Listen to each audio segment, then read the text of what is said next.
Obunu gini kama chozunu Imana chukwa koti womo Onyele miu Nyelu yumi What am I looking for? See my God, he don't bless me, yo. He give you me, give me you. Obuni kife la chasha so, obuni kife me chasha me. My baby, you know say you go love for me. Hey yeah, I do go, I could go. When I call your name, Shakara for me. Oh, Roma, I will be your Romeo. You go be my Julie. Roma, I will be your Romeo. You go be my Julia. Oh, give me your love and I'll go run away. Show me your love and I'll go use you play. Carry me, go me, I go follow you way. Follow you, they go. Maka Munagi, me and you. Okwa Munagi, my baby, and me and you. Me and you. Okwa Munagi, my baby, Obuzi kife la chasha so, obuni kife la chasha me oh. My baby, you know say you go love me. I do go, I could go. When I call your name, Shakara for me. Oh, Roma, I will be your Romeo. You go be my Julie. Yeah. Roma, I will be your Romeo. You will be my Julia. Oh, Roma, I will be your Romeo. You will be my Julia.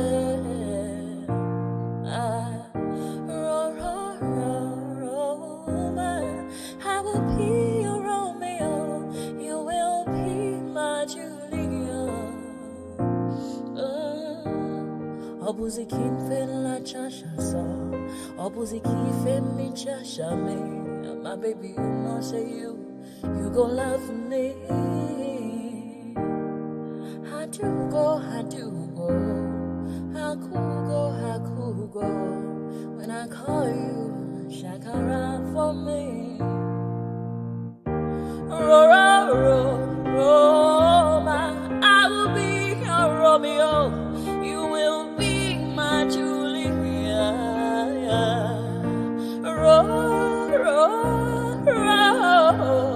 I will be your Romeo.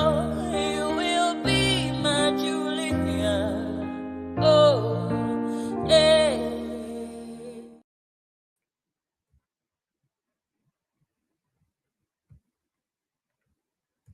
Maybe look on, don't turn, maybe look on. Yorubas are screaming, Hausas are crying, my Igbo brothers are saying, don't blame them. Igbos are being discriminated. Even food don't turn to gold in Nigeria. Kidnapping, lucrative business in Nigeria. Imagine saying your grandchildren where they kidnap. By now, your soldiers for don't scatter Nigeria. How come a man won't get money for ransom when they kidnap him, his wife and his children? After everything, now they go kill them. See, as Naira, they fall against dollar. Emilokon, don't turn to Ebilokon. And you say make we sacrifice for Nigeria. 7 billion to renovate your residence, 15 billion for your traveling allowance. That's not for you and your only vice president. 40 billion for Asurok maintenance, 5 billion for food and refreshment, 100 of millions for dogs and animals. Meanwhile, hunger they kill Nigerians. What did Nigerians do to warrant this treatment? Even Gary, they no fit afford for the family. Tinubu government blame Buhari. Buhari government blame Jonathan. Hunger day, people they die. This one don't pass jaga jaga.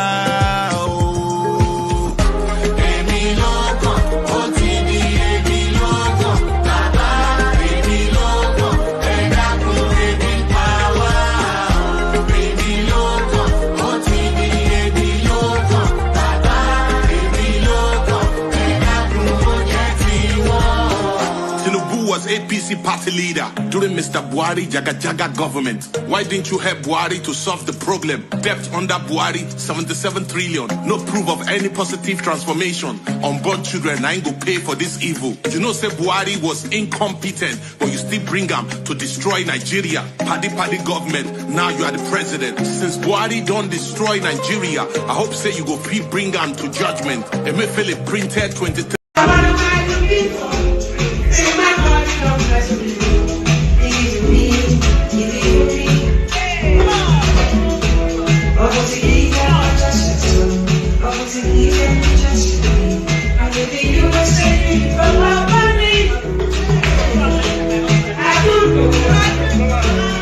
Ẹ̀jẹ̀ mi ni ẹ kí n gbọ́, àkọ́bí ewé ayò, ewé tún méje, ìtún ló ní ọ̀tún ẹ̀ ṣe, ìfà ló ní kan fà ẹ̀ mọ́ra, àìbínú gbogbo àtàrẹ, gbogbo méjì ọkà bàbà, gbogbo mẹ́ta ọkà wáṣẹ́, orí ló túmọ̀ ẹ̀dùn, gbogbo ọ̀nà ní túmọ̀ ẹsẹ̀.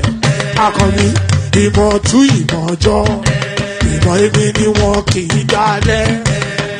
Wọ́n bá lọ mẹ́lẹ́mọ́, wọ́n á fi jóye ẹlẹ́mọ́. Akọni wọ́n bá lọ gbé fèrè, wọ́n á fi jóye ẹlòkò.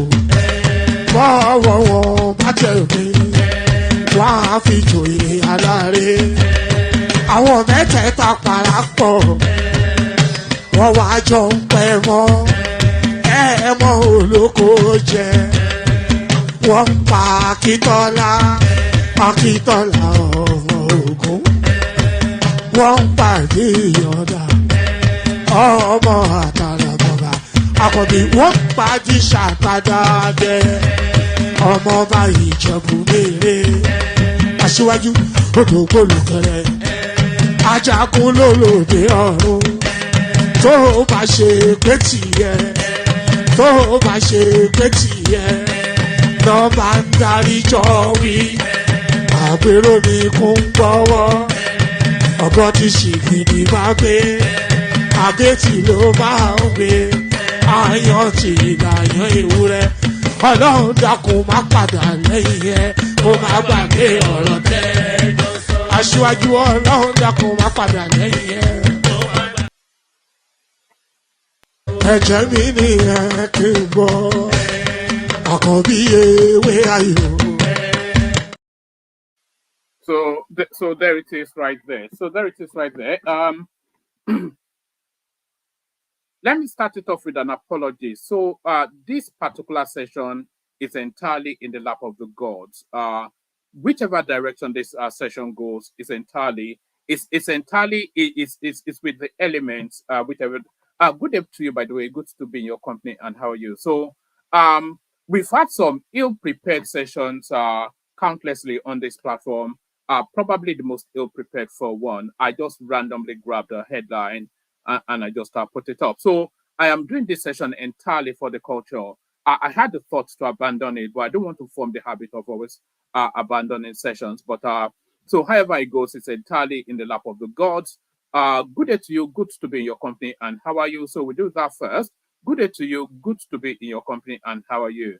The usual I'm not going to ask you to super chat or anything because I don't feel that the level of preparedness justifies asking you to do that, but I will ask you to click on the like button. So do that. Click on the like button if you would. If you are not, and hopefully you can hear me, by the way, because I'm in the process of a new system now. So click on the like button. Click on subscribe if you're not already subscribed. Click on the hyperlink that says StreamYard if you want. Especially click on the hyperlink that says StreamYard if you want the session, because the session is going to be entirely carried by the panelists, because like I said, I don't have an abundance of materials. I didn't really have the time to really put a session together, but this one is just for the culture. So this one just for the culture.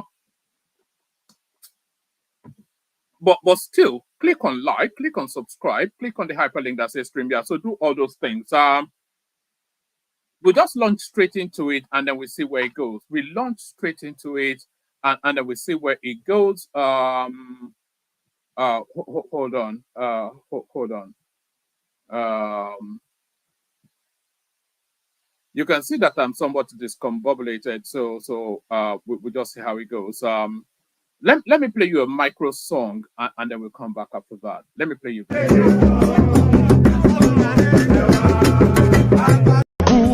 Ìjẹ̀bú ọmọ alárẹ̀, ayé wo la ò jẹ rí? Tell them, let them know, say wọ́n lè bá. Then they see us, then they emulate. Then one begin, they imitate. Maybe someday they go graduate. Many people don't know about Baba. I see they go. Owó lọmọ gbàgbé òṣì, Ìjẹ̀bú. So there it is. Owoloma Gwagweoshi. So there it is. Let's kick it off with this one. So this now, the first one now, is the narrative of this bandit that has been having a back and forth with the Nigerian authorities, with the security operatives. I think his name is Bello Torji, and now I think the news are starting to cycle around his neck somewhat. Tension as more soldiers deployed to Zamfara to battle bandit leader Torji.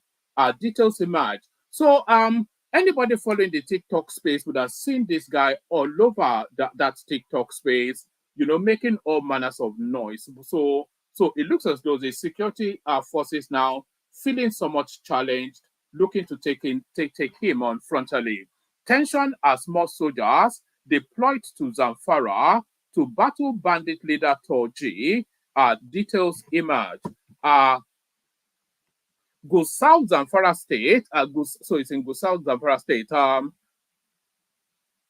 Correspondence report. Where are we taking this from? Let's take it from the top. Tension as more soldiers deployed to Zamfara to battle bandit leader Torji.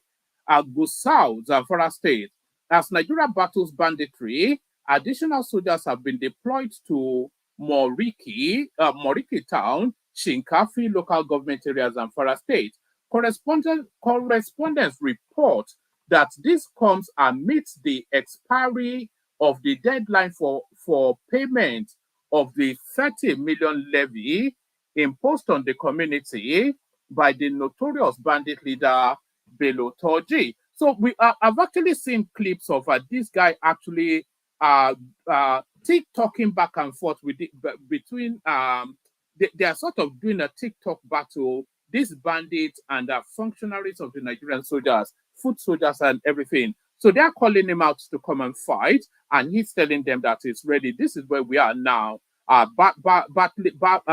Bandits on TikTok. Tensions as more soldiers deployed to Zamfara to battle bandit leader Torji. So yes, Gusau, Zamfara State. As Nigeria battles banditry, additional soldiers have been deployed to Moriki Town, Shinkafi local government area of Zamfara State. Correspondents report that this comes amidst the expiry of the deadline for the payment of the 30 million naira levy imposed on the community by the notorious bandit leader Bello Torji. Recall that Torji imposed a heavy levy, or that's a tongue twister, isn't it? A heavy levy. Recall that Torji imposed a heavy levy on the community following the recent killing of over 100 cattle belonging to him, allegedly by the military officers. On Wednesday, September the 11th, correspondents quoted Aminu Musa, a resident of the area, as saying more soldiers were deployed to the area some days ago. The source said, "We are happy because the presence of security personnel gives us some kind of relief. The leader of the troop had assured us of adequate protection of our lives." Another resident, Ali Yasu Ali, said despite the deployment of additional security personnel, there was tension amongst the residents. Correspondents report that Torji is a wanted bandit leader operating mainly in Zamfara, Sokoto, and Niger State. In 2022, a bandit gang led by Torji carried out a series of massacres in Zamfara, resulting in the death of nearly 200 innocent people, including women and children. Lately, Toji has been releasing videos daring those he deems adversaries. So there it is right there. So correspondents reported earlier that Barrister Daniel Bwala, a former presidential campaign spokesperson for the Atiku Abubakar campaign, asked President Bola Tinubu to sack Mohammed Abubakar Badaru, the Minister of Defense. Bwala also advised President Tinubu to kick out Bello Matawale, the incumbent Minister of Defense. The legal practitioner hinged his call on the purported lack of cooperation between the Air Force and Army. So there it is right there. So a bandit calling out the Nigerian security forces. So that has been going on for quite a few days all over TikTok actually. So we see how that plays out. I think that guy somewhat signed his death warrant, Bello Turji. So we go on from there from an ardent praise singer of Tinubu to somewhat of a fervent critic of him now. APC chieftain Joe Igbokwe continues to lament about current high electricity tariffs. So there it is right there. You don't get more Tinubu than this guy, but at the pain, the APC functionaries are not being fenced away from the hardship being vested on the nation. APC chieftain Joe Igbokwe continues to lament about current high electricity tariffs. APC chieftain Joe Igbokwe has continued to lament about the high electricity tariff being witnessed in the country. Over the weekend, Mr. Igbokwe wrote an open letter to President Tinubu lamenting about the high electricity tariff.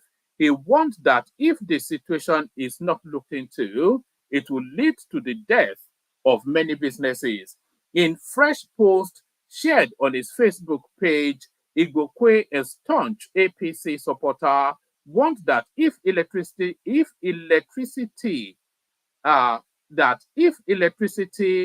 providing companies continue with their high tariff, Nigerians will be forced to bypass them. He also stated that due to the high tariff, members of his household have resolved to always turn off their electrical appliances, with some using solar power in their homes. So there it is right there. The weight is really just the weight of it is being felt right across the spectrum of the Nigerian space. Now, so this is what Joe Igbokwe has been putting out.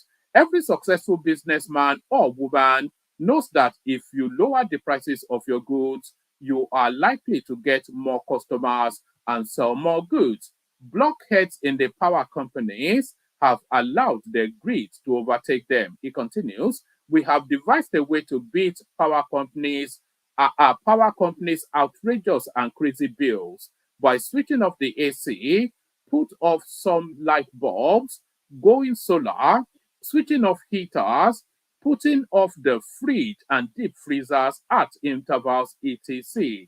We have to survive this time. So I wouldn't recommend putting off the fridge. That defeats the purpose. Let me warn that power generation, distribution, and transmission companies will lose money if they insist on this band ABC nonsense or excessive charges. Nigerians will reduce their power consumption and patronage. Mark my words. So I'm not quite sure if that's a frontal criticism of the Tinubu administration or that is geared more towards our business. So your government offers no hope. So it looks as though everybody is abandoning ship with the Tinubu administration. Your government offers no hope. Gani Adam blast President Tinubu. He, of course, another fervent praise singer of Tinubu back in the day.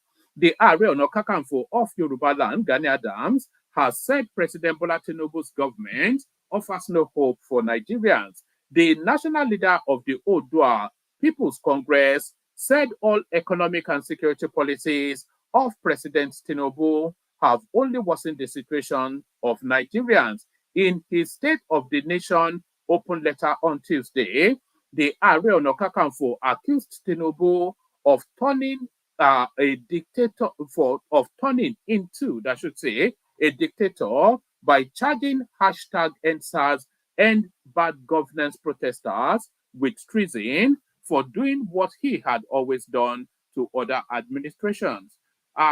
When you came with a Milocon coinage in the build up to the 2023 elections, many Nigerians were persuaded that as a Democrat exposed to modern ways of governance, you will perform better than erstwhile President Muhammadu Buhari, a soldier who deepened the poverty levels of Nigerians and increased insecurity from 2015 to 2023. Today, events have proved that they were wrong. Mr. President, to say the truth without minding whose ox is God, you have really disappointed many Nigerians who thought you were the Messiah they were waiting for. The facts are there to speak for themselves. He reminded the president that by the 29th of May 2023, a liter. I hate this ridiculousness that these people do. So, no, in Buhari's time, a bag of sugar was 10 kobo. Now, under Tinubu, a bag of sugar is 10 million. So, there's so many things that the Buhari administration, they did nothing about the growth of the economic space. What they did was to harvest that economic space almost, in fact, to its death's door. They harvested the economic space to its death's door. And having now done that, they then handed the country to Tinubu to administer the funeral rites. That was what they intended for Tinubu to do. Tinubu was there essentially to administer the funeral rites. When Goodluck Jonathan left government, he left in excess of 30 something billion dollars in the excess crude account. When Buhari left office, he left less than 300 million in there. We all know the Naira swap, all of these funky behaviors, the excessive printing of weights and means, all of that. We also saw the looting of Abubakar Malami and the rest of them, the so-called accountant general that stole countless billions, and the EFCC guy Magu, the EMCC guy Bawa, just looting galore. Just loot. Are we forgotten just so soon? So what is this guy meant to do? What is he meant to do? It tells you that all subsidy is removed. So if they remove all subsidy, then what will be the consequence of that other than the consequences that we're having now? If they removed subsidy from the foreign exchange space, what will be the consequence of that other than the consequences that we're having now? So it's needed. How would they have retained the subsidy? You tell me. How would they have retained the subsidy? Because it looks as though people are suffering from brain fade or something in that country, or is it just bitterness of tribalism or the loss of an election? I mean, the facts speak for themselves. To speak to the trajectory of how we got here, where were we coming from? Were we coming from an abundance?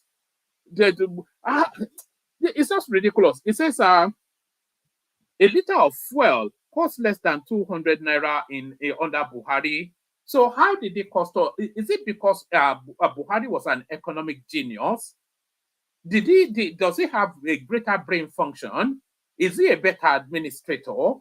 Does he know more? He doesn't know anything. The consequence of that oil being 200 naira or however much it was is the subsidy. I don't need to tell anybody that. Let's just stop this nonsense. So if the subsidy is removed, what did you think it would lead to? That the oil will fall from 200 naira a liter to 100 naira a liter.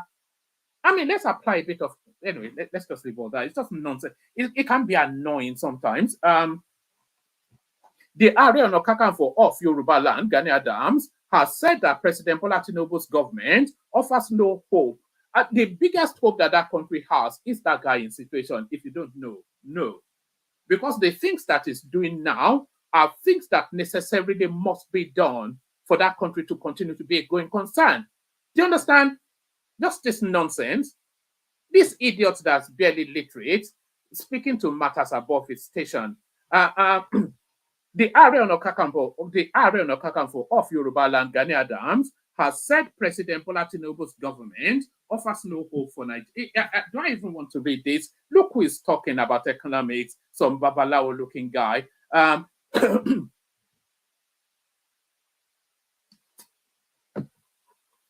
All right, let's just try it one more. It's quite annoying, you know. It's just petty politics, isn't it? Who offers a better way than what we have? Did we not know that at some point in the course of our gluttonous living, our heavily corseted cottonwood life that we've lived in that country, did we not know that at some point the chicken will come home to roost? Those blank checks that you have been signing for decades and decades, did you not know that at some point those blank checks will be brought to the teller to be cashed? Did you not know that? You know, don't be silly. The Ààrẹ Ọ̀nà Kakanfò of Yoruba land, Gani Adams, has said President Bola Tinubu's government offers no hope for Nigerians.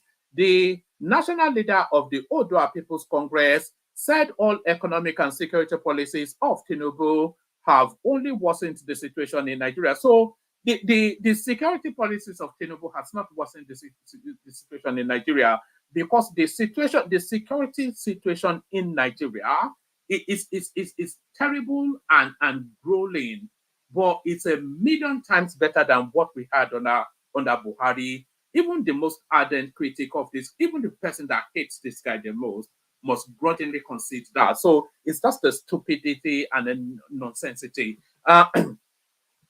Let's try what it's just an annoying piece to read. It's just, I don't want to rant. It's just an annoying. It's just like a brainless person speaking to speaking to nuclear physicists.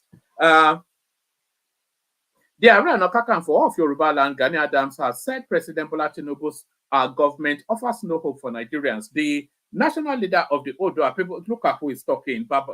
What is the Oodua People's Congress? What does it even mean? Other than some quasi Babalawo type big guard sort of a setup.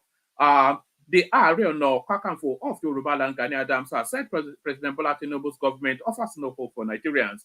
The national leader of the Oodua People's Congress said all economic and security policies of President Tinubu have only worsened the situation of Nigerians. In his state of the nation, Cabo, Mr. President, his state of the nation, on what pedestal is it grandstanding to cascade down state of the nation with the grandioseness of it?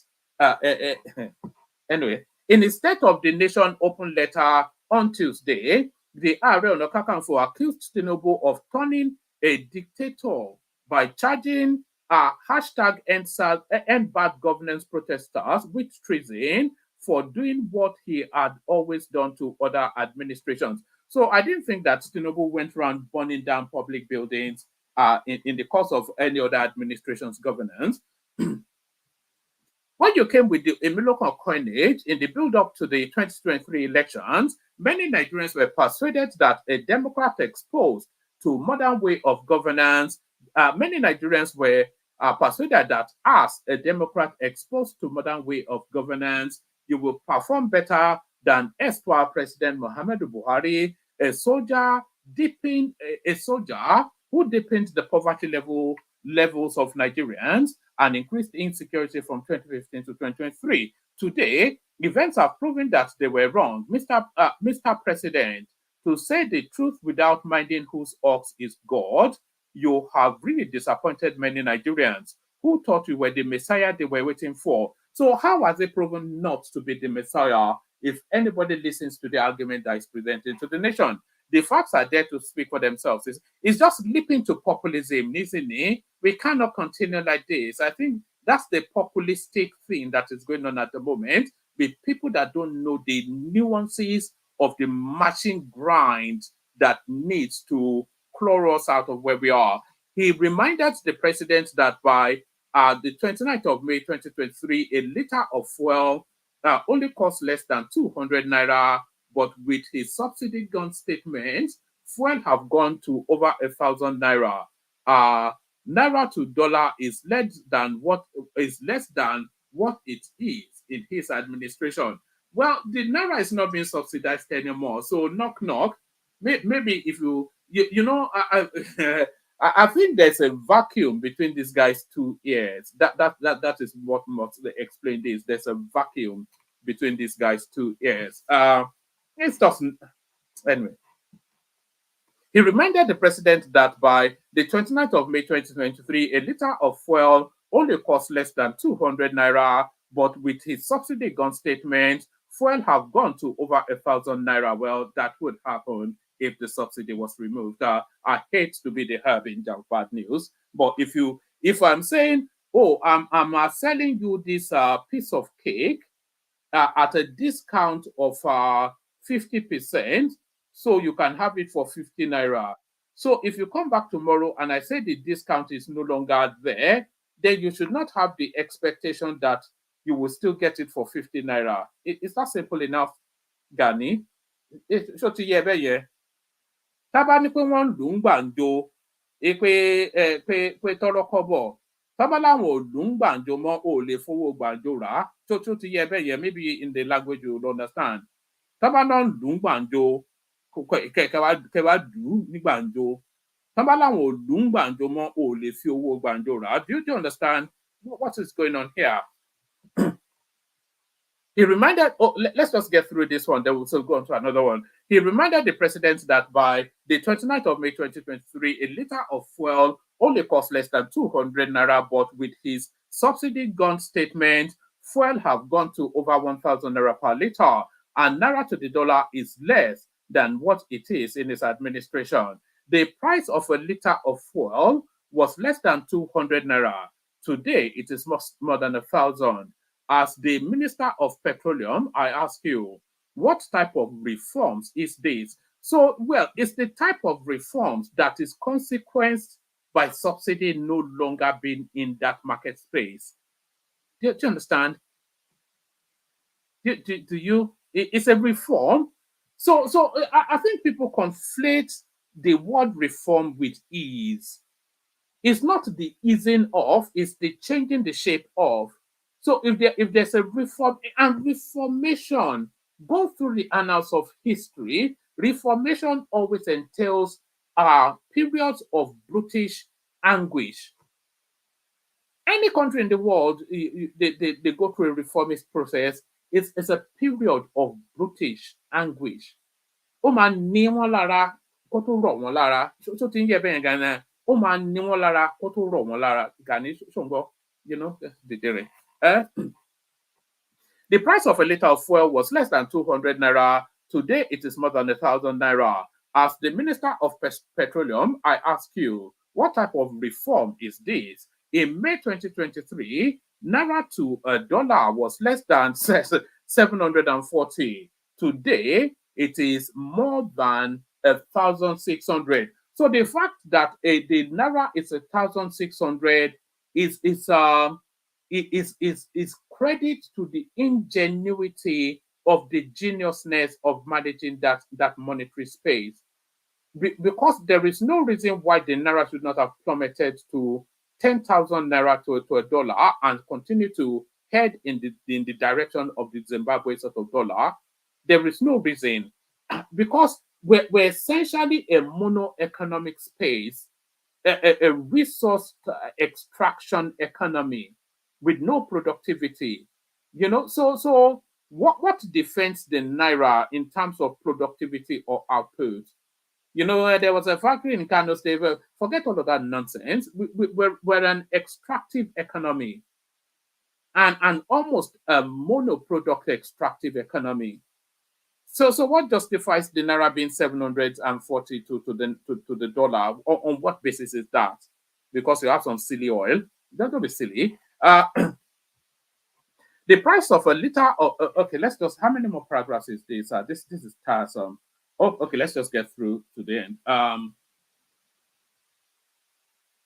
Right, the price of a liter of fuel was less than 200 naira. Today, it is more than 1,000 naira. As the Minister of Petroleum, I ask you, what type of reform is this? In May 2023, naira to a dollar was less than 740. Today, it is more than 1,600. Now, your two right-hand men, when you were the governor of Lagos State, between 1999-2007, Wale Edun and Yemi Cardoso are in charge of the economy. What exactly are the fiscal, economic, and financial briefings they give you daily to convince you that they know what they are doing in those two offices? Well, the indices are there, growth after growth after growth, in terms of the GDP growth of the country. The guy promised you a $1 trillion economy, and the progression of it is acknowledged internationally. So the impact of it is not felt locally at the grassroots, on the street level, and that is where the disconnect is. But in terms of the fiscal, economic, and financial trajectory, it's a bounce. It's almost a miraculous turnaround in terms of what was met and what obtains now. So I don't even think there's an argument there. What exactly are the fiscal, economic, and financial briefings they give you daily to convince you that they know what they are doing in those two offices? He asked. Adams told President Tinubu that insecurity has worsened in his administration and is. Can anybody put their hand on their heart and say that insecurity in Nigeria now is worse than at any period of Buhari's administration? I don't think anybody that has an honest heart would say that. It's just a nonsense. Adams told President Tinubu that insecurity has worsened in his administration and his government has not been doing enough to curb it. I don't know what more. They've just sacked two chieftains of our big parastatals within the security space. They've redeployed quite a vast number within the army just over the last week or so. There's a total realignment and a synergizing. So I'm not quite sure what you think is not being done. Bello Toji is on TikTok, Abi. So they said, so therefore the country is burning down. When Buhari left in May 29, 2023, many Nigerians heaved a sigh of relief that insecurity would soon become history. So an army general leaves and an accountant replaces him, and that gives you then, so that tells you this is the brain level of the guy that is giving us a state of a nation. No, this is the Babalawo guy. So an army general leaves office after 8 years of expanding insecurity, is replaced by an accountant, and that gives you cause to heave a sigh of relief that insecurity would improve. You know, just as a logic, I'm not saying insecurity has not improved, it has improved, but as a logical follow through, just listen to devoid your mind of sentimentality and emotion and bring to the fore the logical part of your thinking, and sequence this sentence with logic. When of course, you know the two protagonists in this sentence: Buhari, an army general; Tinubu, an accountant. And this is what this Babalawo guy has to say. When Buhari, an army general, left on May the 29th, 2023, many Nigerians heaved a sigh of relief that insecurity will soon become history. And who is going to set it to history? An accountant. Pitiably, today, from the north to the southeast, so it's just now rat-a-tat starting with a sing-along.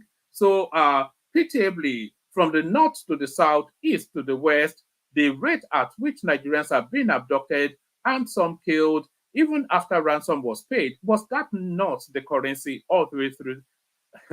Do you remember all those slaughtering fields? Do you remember all those endless banks of bodies that we used to see in the Middle Belt, Plateau State, etc., etc.? All of these bodies covered in white clothing every single day. 70 killed, 90 killed, a village sacked, a community burnt down, children chopped off, etc., etc. The same diets the next for every single day for 8 years. So anyway.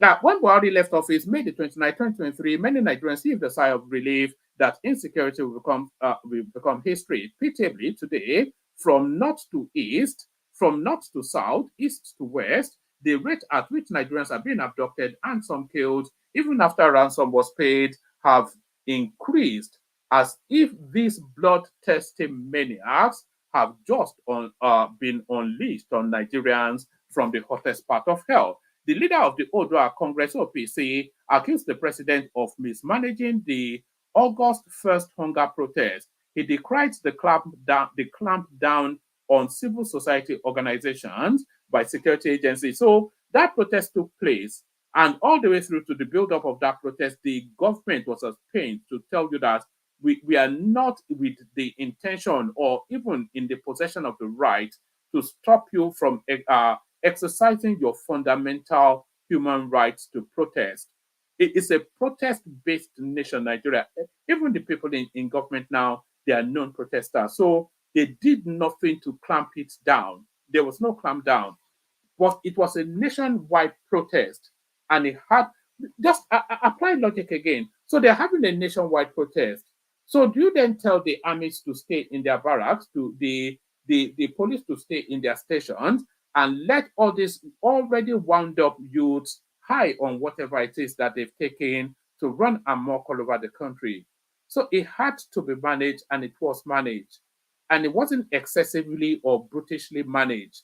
We all remember what happened at NSAS, which is just a little soupçon of what we saw on August in the days of rage or something.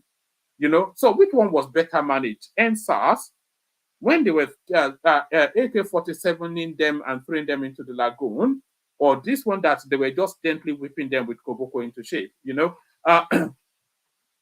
The leader of the Odua People's Congress OPC accused the president of mismanaging the August the 1st hunger protest. He decried the clampdown on civil society organizations by security agencies. Gani Adams continued.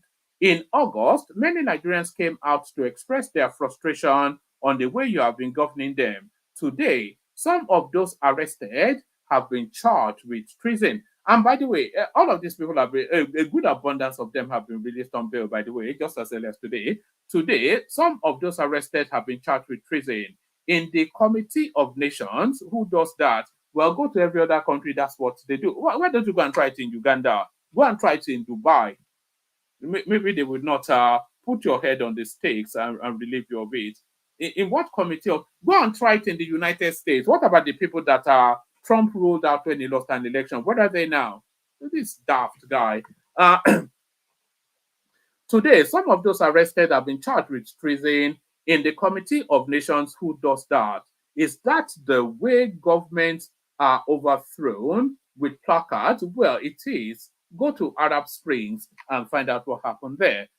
Human rights activists are being harassed by security agents on a daily basis, and civil society organizations have become soft targets of sycophants who speak sweet words to your ears for selfish reasons. Many Nigerians know the radical role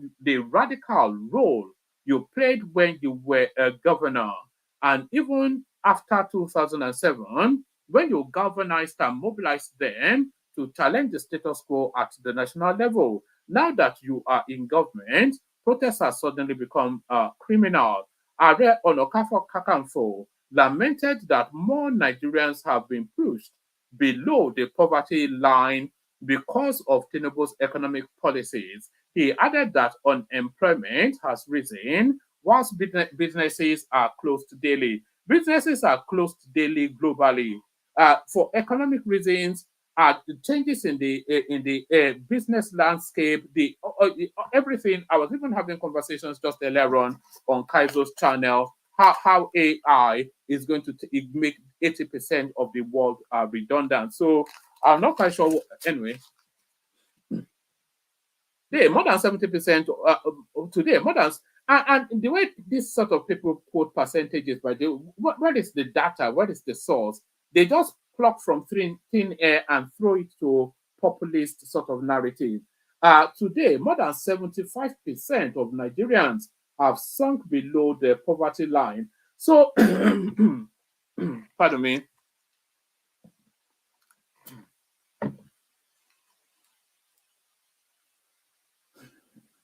Anyway,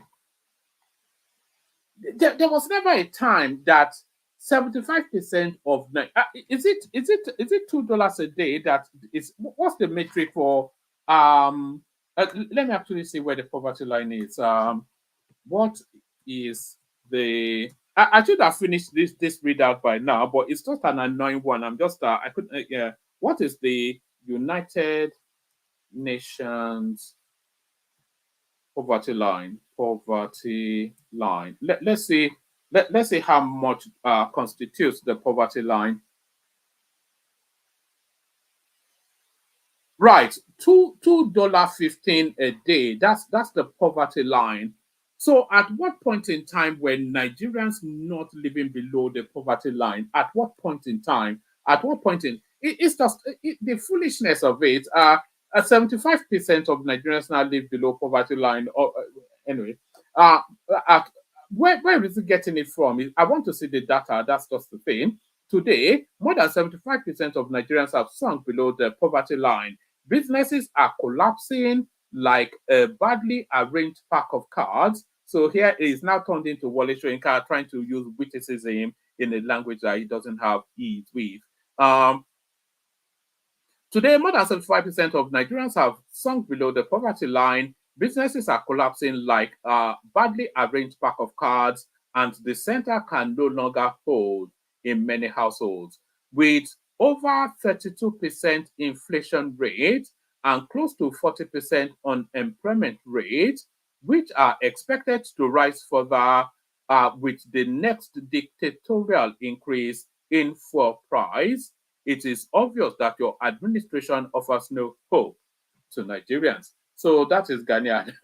That is Ghanaian Adam speaking above his pay grade. This is the person speaking. Oh, Babalawo, look at him. Maybe that is what the divination told him. Funny guy. Peter Obi is the Nigerian version of Donald Trump. So this is the headline page. So let's get it, as Kaizo would say. I was spending time with Kaizo earlier, so that's why I'm referencing him quite a bit now.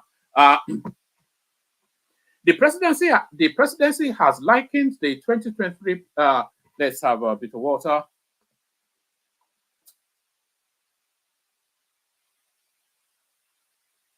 The presidency has likened the 2023 presidential candidate of the Labour Party, Peter Obi, to the 45th president of the United States, Donald Trump. The senior special assistant on media and publicity to President Bola Tinubu, Temitope Ajayi, said this on Wednesday in reaction to the United States presidential candidates debate held on Tuesday night between Democrat candidate Donald Trump. This is what they wrote, by the way. I think that's the other way around, isn't it? It says Democrat candidate Donald Trump and Republican candidate Vice President Kamala Harris. So I think that's probably the other way around. That wasn't by the spokesperson of the president, by the way. That's from whoever authored this. Who authored it is Udeze Ekene. So that was by Udeze Ekene. So the presidency has likened the 2023 presidential candidate of the Labour Party, Peter Obi, to the 45th president of the United States, Donald Trump. The senior special assistant on media and publicity to President Bola Tinubu, Temitope Ajayi, said this on Wednesday in reaction to the United States presidential candidates debate held on Tuesday night between Democrat candidate Donald Trump, which would be Republican, and Republican candidate Vice President Kamala Harris, which would be Democrat. Ajayi said, like Peter Obi, Trump would use unimaginable negative words to describe a country he wants to lead just to win the sympathy of voters. So I didn't actually know that was the direction this was going to follow, because often instances I don't read it before we come to present it. I thought they were going to go to Donald Trump, who lost an election and then tells you that the whole thing was rigged and he did win, which was what was replicated by Peter Obi 2023. Ajayi said, like Peter Obi, Trump would use unimaginable negative words to describe a country he wants to lead just to win the sympathy of the voters. On his X handle, Ajayi wrote, Peter Obi is the Nigerian version of Donald Trump. Like Obi, Trump will use the most negative epithets imaginable to describe a country he wants to lead. He wants to lead again just to make a point and rile up his base. Kamala Harris prosecuted Donald. And by the way, all of the feedbacks from that debate, I think universally everybody agrees that Kamala Harris gave Trump, he pulled his trousers down and summarily applied the Koboko. So that seems to be the universal consensus. Kamala Harris prosecuted Donald Trump very well in their first face-to-face debate yesterday night. Kamala convincingly won the debate and left no one in doubt about her capacity. Vice President Harris knew Trump's weakness and set traps for him. Trump fell for her baits. Both candidates have been fact-checked on their claims in the debate. Whilst Harris was reported to have made just one incorrect claim, I doubt if Trump made 33 false claims in the same 90 minutes debate. So there was actually one clip. Hopefully I did download it. There was one clip put out by Ayodele Fayose on this thing. The whole talk of that debate is this eating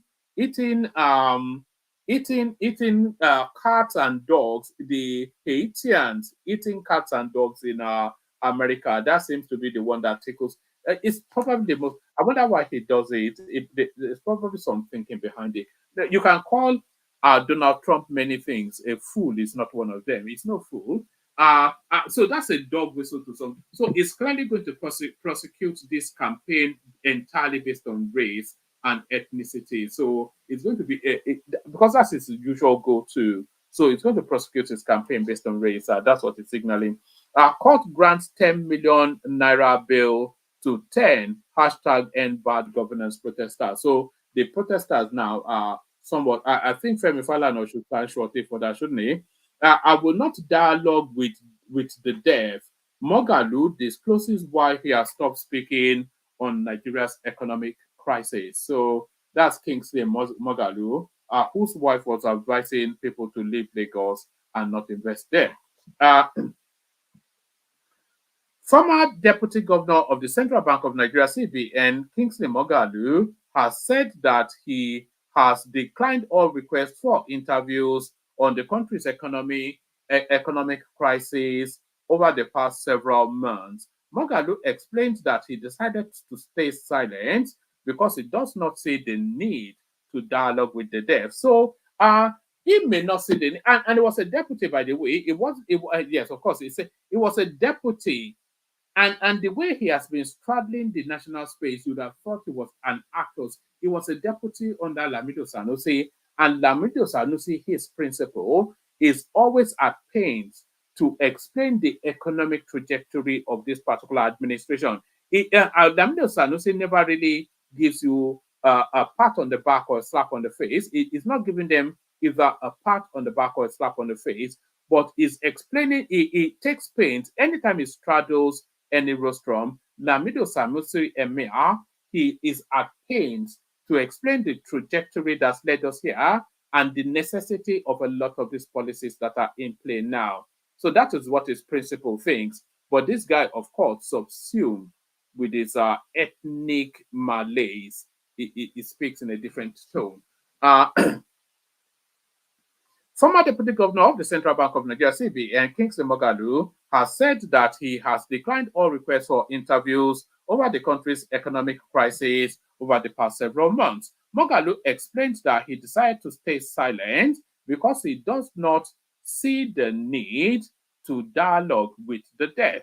He asserted that he has already spoken several times on how to fix the Nigerian economy, and anyone interested should go and find his previous interviews. Speaking via his X handle, the former deputy governor lamented that despite not having Nigeria's speaking via his Twitter handle, which is X, of course, the former deputy governor lamented that despite not needing Nigeria's economy to survive, he has been concerned about the situation in the country. According to him, I have declined virtually all requests for interviews on the Nigerian economy from Nigerian media over the past several months. Why? There is no point in dialogue with the deaf. I have already spoken a lot about how to fix Nigeria's economy. Anyone, this is a guy, by the way, his last output was for Nigeria to go and borrow $50 billion from the World Bank or wherever it is. That's what that's what he proposed, and shorty it with resources. That was his last proposal. According to him, I have declined virtually all requests for interviews on the Nigerian economy from Nigerian media over the past several months. Why? There is no point in dialogue with the deaf. I've already spoken a lot on how to fix Nigeria's economy. Anyone interested can find what I said. It is ironic that people like us who actually do not need Nigeria and its economy for our personal survival are so concerned simply out of passion for our country. So, what's put Kingsley Moghalu in the position where he does not need Nigeria for his personal survival? What's put him there? Is it the education that he got from the United States paid for by the Americans, or the career that he built in Germany? Everything and anything that this guy is in life was as a result of the largesse of that country that is now poking his nose down at. Nigeria gave him an education. Nigeria gave him the opportunity to be something in life. Everything that this guy is as a result of coming from that country and what the largesse that country afforded him. Cheap, high quality education, opportunities that would never be afforded anywhere else it was outside of the country. So the arrogance with which people speak, by the way, I don't need Nigeria for everything, for anything. I'm in America now, I'm making dollars. I'm in Germany now, I'm sweeping floors. It's ridiculous. It is ironic that people like us, what's people like us? The pomposity of it, the arrogance. It's just the audacity even. People like us, Anyway, it is ironic that people like us who actually do not need Nigeria and its economy for our personal survival are so concerned simply out of passion for our country. But after a while, we must recognize the harsh truth and act accordingly. So I don't know what harsh truth he's recognizing, but that's just even a nonsense. Why did I even make the effort to read that?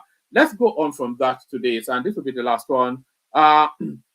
This is to the Abike. We are going into this one blind because I don't know what it offers. I just know it's to do with Abike Dabiri, and hopefully it's a gift that gives. A gift that gives. We must commend Abike Dabiri for carrying out her job excellently well. Number two, government can't stop anyone. I think this may be speaking to that space of Nigerians trapped in Libya. We must commend Abike Dabiri for carrying out our job excellently well. Number two, government can't stop anyone from traveling. Number three, when you are outside the country, government cannot stop anyone from committing crime. Number four, government is always intervening to bring Nigerians home whenever there is crisis or Nigerians are stranded. And we see a lot. We saw how excellently well she did when the Ukrainian war broke out, and she went and mounted the borders around Ukraine to yank Nigeria out of that country and into safety. And she did the same thing in the Sudan as well. She went. She does a lot. Government is always intervening to bring Nigerians home whenever there is crisis or Nigerians are stranded. It is unfair to condemn Abike Dabiri at all. Number six, if you understand the challenge of international diplomacy to bring back illegal migrants, then you will appreciate our efforts. Government of those countries have laws and regulations. So I think this is speaking to the, yes, it is speaking to the Libyan narrative. So let's let's have a watch of this, and then and then we'll see if we have a session. So let's watch this.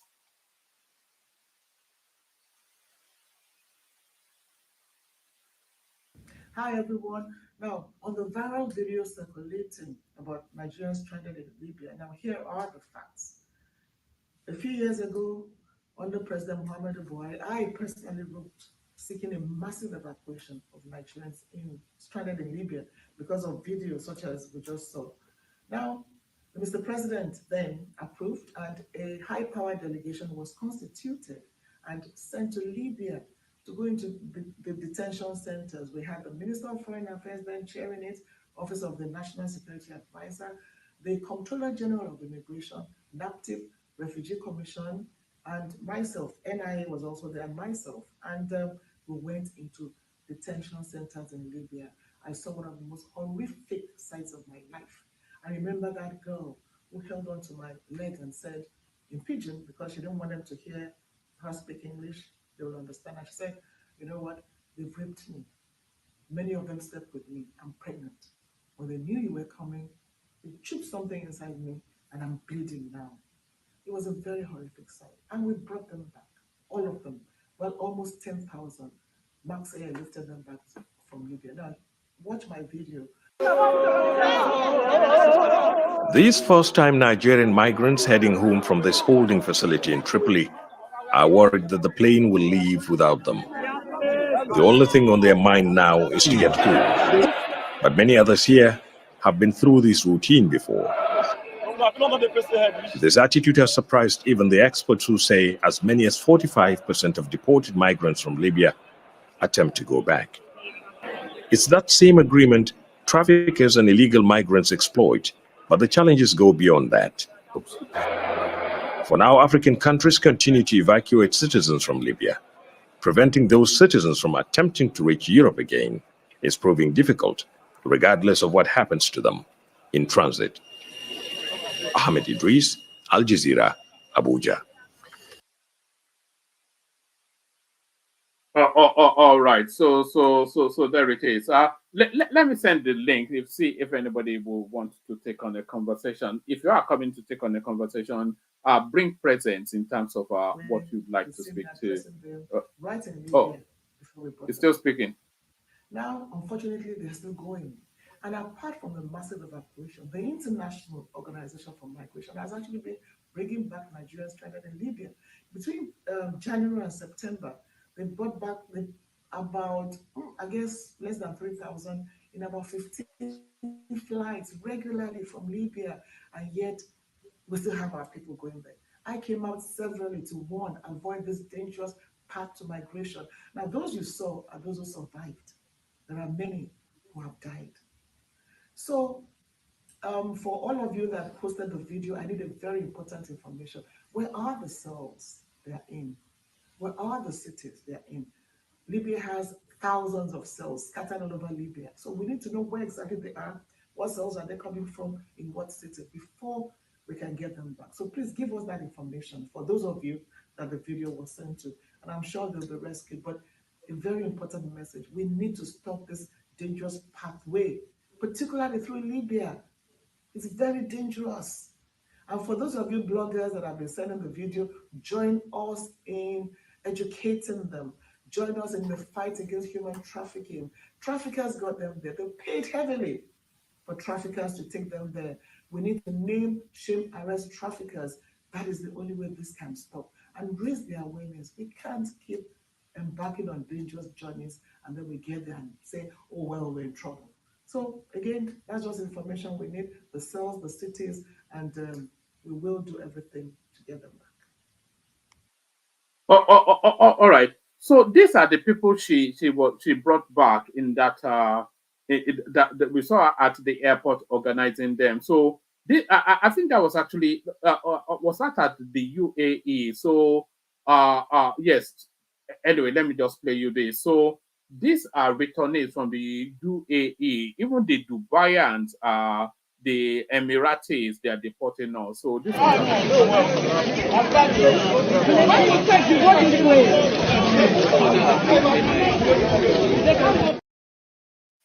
so those ones have been kicked out of the UAE. But the space that she is speaking to there, the space that Abika is speaking to there, is this space.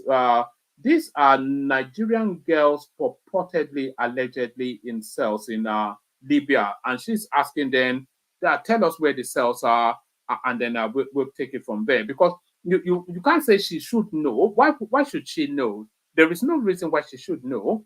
She didn't know when you went on your criminal excursion, trekking all the way through the Sahara to be brutalized by the ragheads in but these are the people she's speaking about.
All right. So there are quite a few things to unbundle from that. So you will say that the first thing to say is that which I already said, who set you on that journey? Who told you to go through some criminal route, to carry yourself through traffickers, to attempt not to die in some sea to get to? So they made that journey off their own back, and then they are rallying then against the Nigerian government in some cell in Libya. So who sent them there?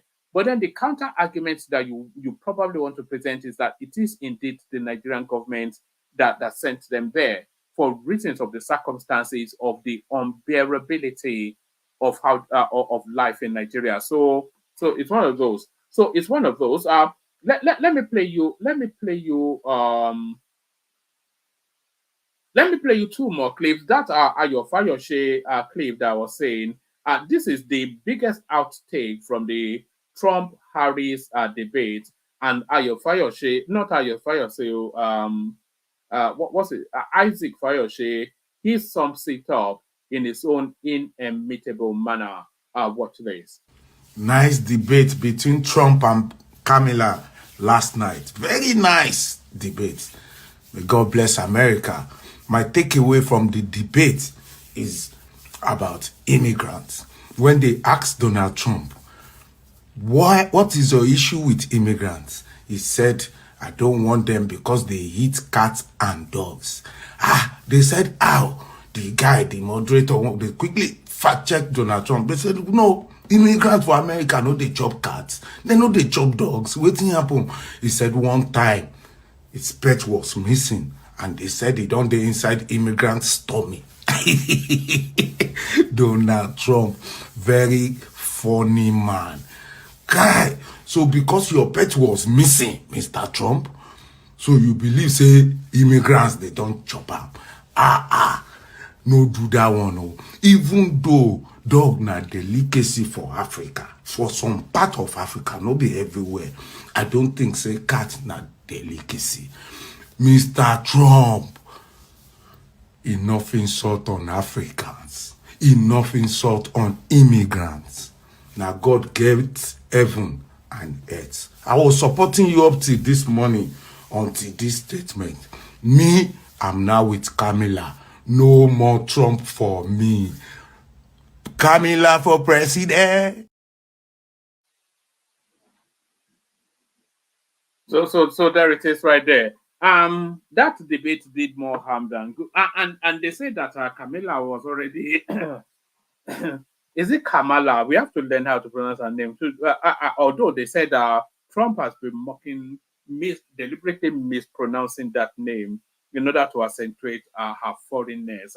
Who is foreign in America, a land of immigrants? But no, that debate, I think it puts the final death nail on Donald Trump's ambitions. So this is now the last clip. This is a throwback to Tinubu making you promises that is now fulfilling. Watch this. Yes, it is a shame not to have electricity for the majority of homes in Nigeria. Yes, poverty is not a shameful thing, but not acceptable. We must banish it. But let's interrogate. How did we get here? The hardship. But can we continue to service external debt with over 90% of our revenue? Is a path to destruction. We cannot continue that. We have to make hard decisions. It takes unflinching courage, like men and women of the bar, if we must achieve greatness as a nation. What do we do except take bold decisions? It could be painful at the beginning. In the medium term and long run, it's not about you. It's not about me.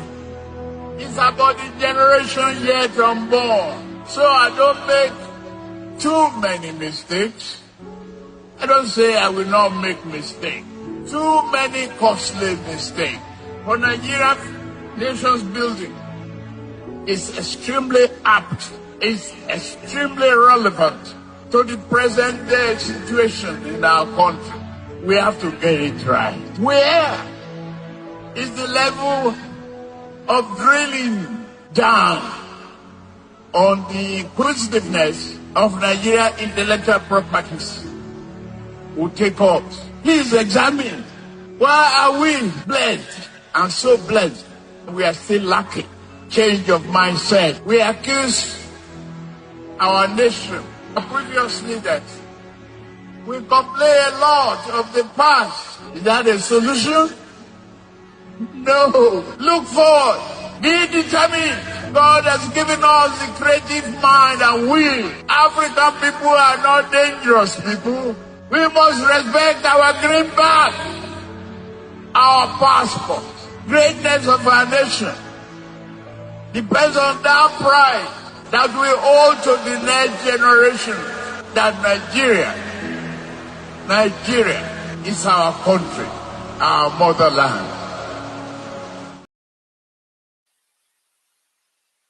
So that was in the build-up to the elections. So it did promise you tough choices, and those tough choices is what is it getting it right? That's really where the debate is. But you know, this tough choices, these tough periods, it's just something that the country has to go through. I think anybody with a balanced mind will have to consider that.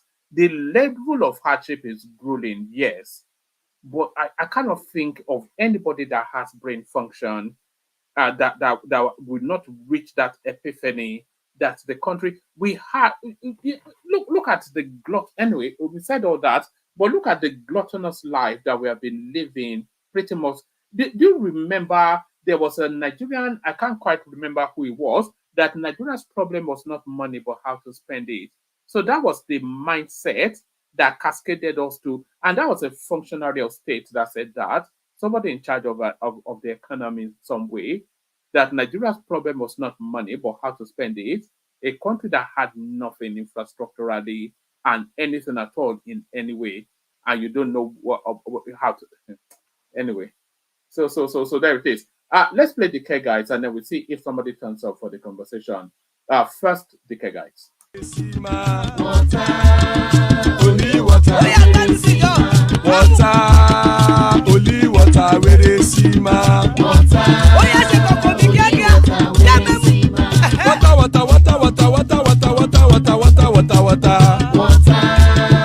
only water, where they see ma. Hapa o naido, Hapa o naido, Hapa Papa, you don't come. Oh.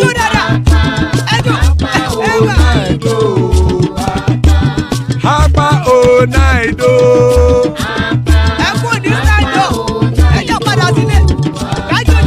Oro kẹ̀kẹ́ ẹlẹ́mù yé o.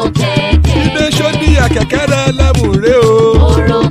Bobby Master kẹ̀kẹ́ rẹ̀ ẹlẹ́mù rẹ̀ o. Chief Wailati kẹ̀kẹ́ rẹ̀ ẹlẹ́mù rẹ̀ o. Eruku lẹ̀lẹ̀ ẹlẹ́mù dé. Eruku lẹ̀lẹ̀ ẹgbẹ́ ẹlẹ́mù dòde ojàre o. Eruku lẹ̀lẹ̀ Ghana ti dé ẹgbẹ́ bọ́dì o. Ọmọ ẹlẹ́yẹ ẹyẹ o ó dilé o. Odúyẹ̀lá ẹyẹ o ó dilé o. Petrosonama ẹyẹ o ó dilé o. Petrosodunke ẹyẹ rẹ̀ ó dilé o. Ẹlẹ́kọ̀ ọ̀run mú ìní o.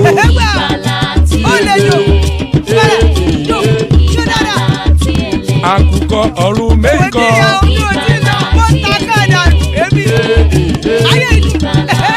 Ikú kò ní ríwà gbéṣe o.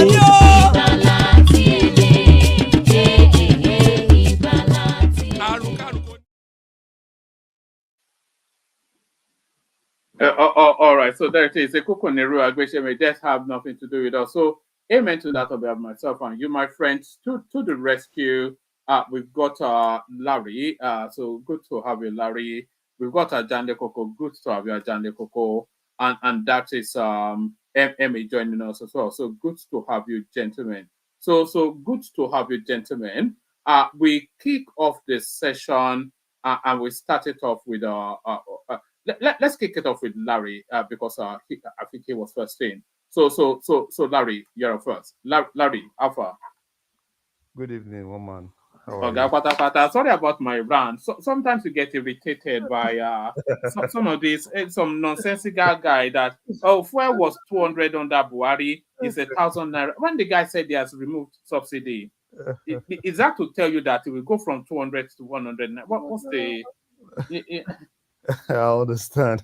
you know, I can understand that people are lashing out from the brooding, just heavy weight of where the country is. And they should cry out to the government, but cry out intelligently now. Where was 200 under Buhari? What does that even mean? But one man. Yes. I think you went too overboard. Did I really? Yeah, you did. Because I called him Babalawo. You went too much after his personality instead of the article. It's his position that you should go after, not him.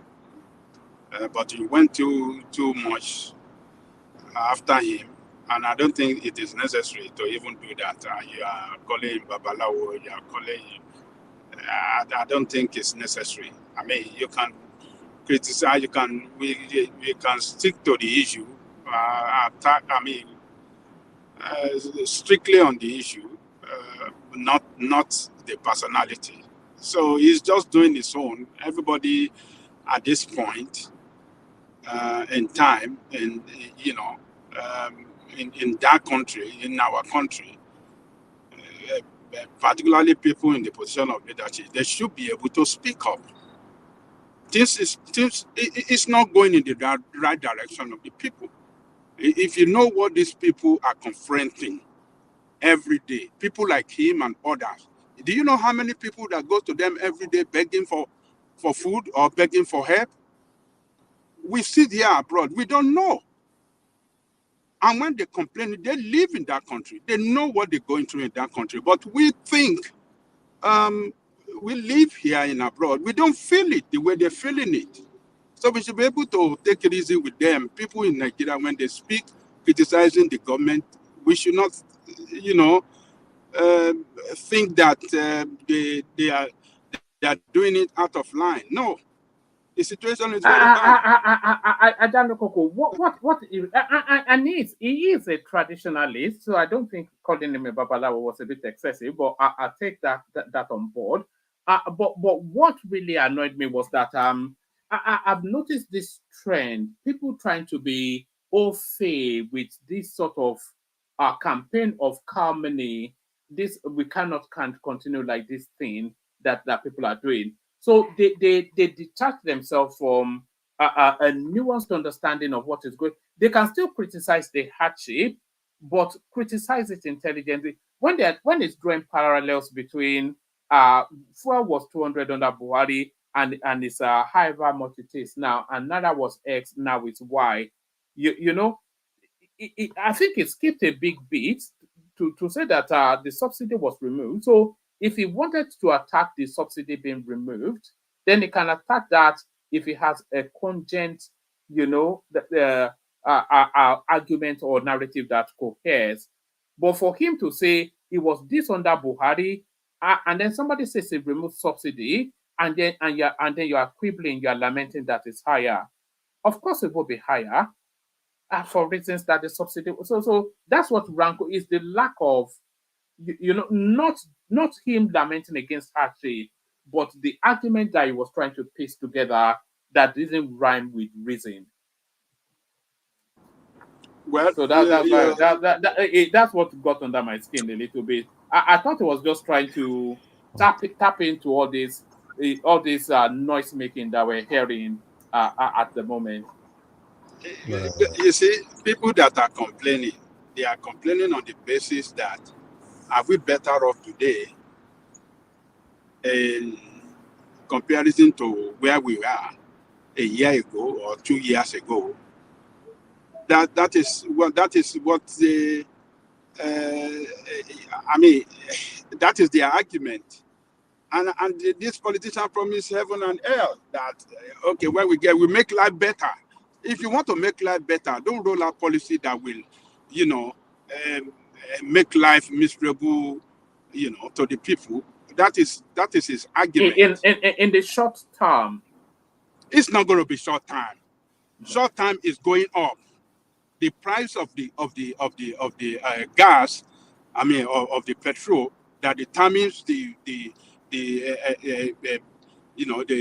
economic activities in the country, it's going on. It's going up, and it's getting worse and worse. That is their argument.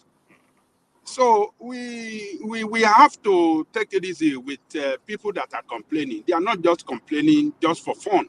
They are complaining on the basis of the reality in Nigeria. The people are facing a serious hardship, and we are in democracy, and we cannot allow elected representative to roll out policy that is not good for the people.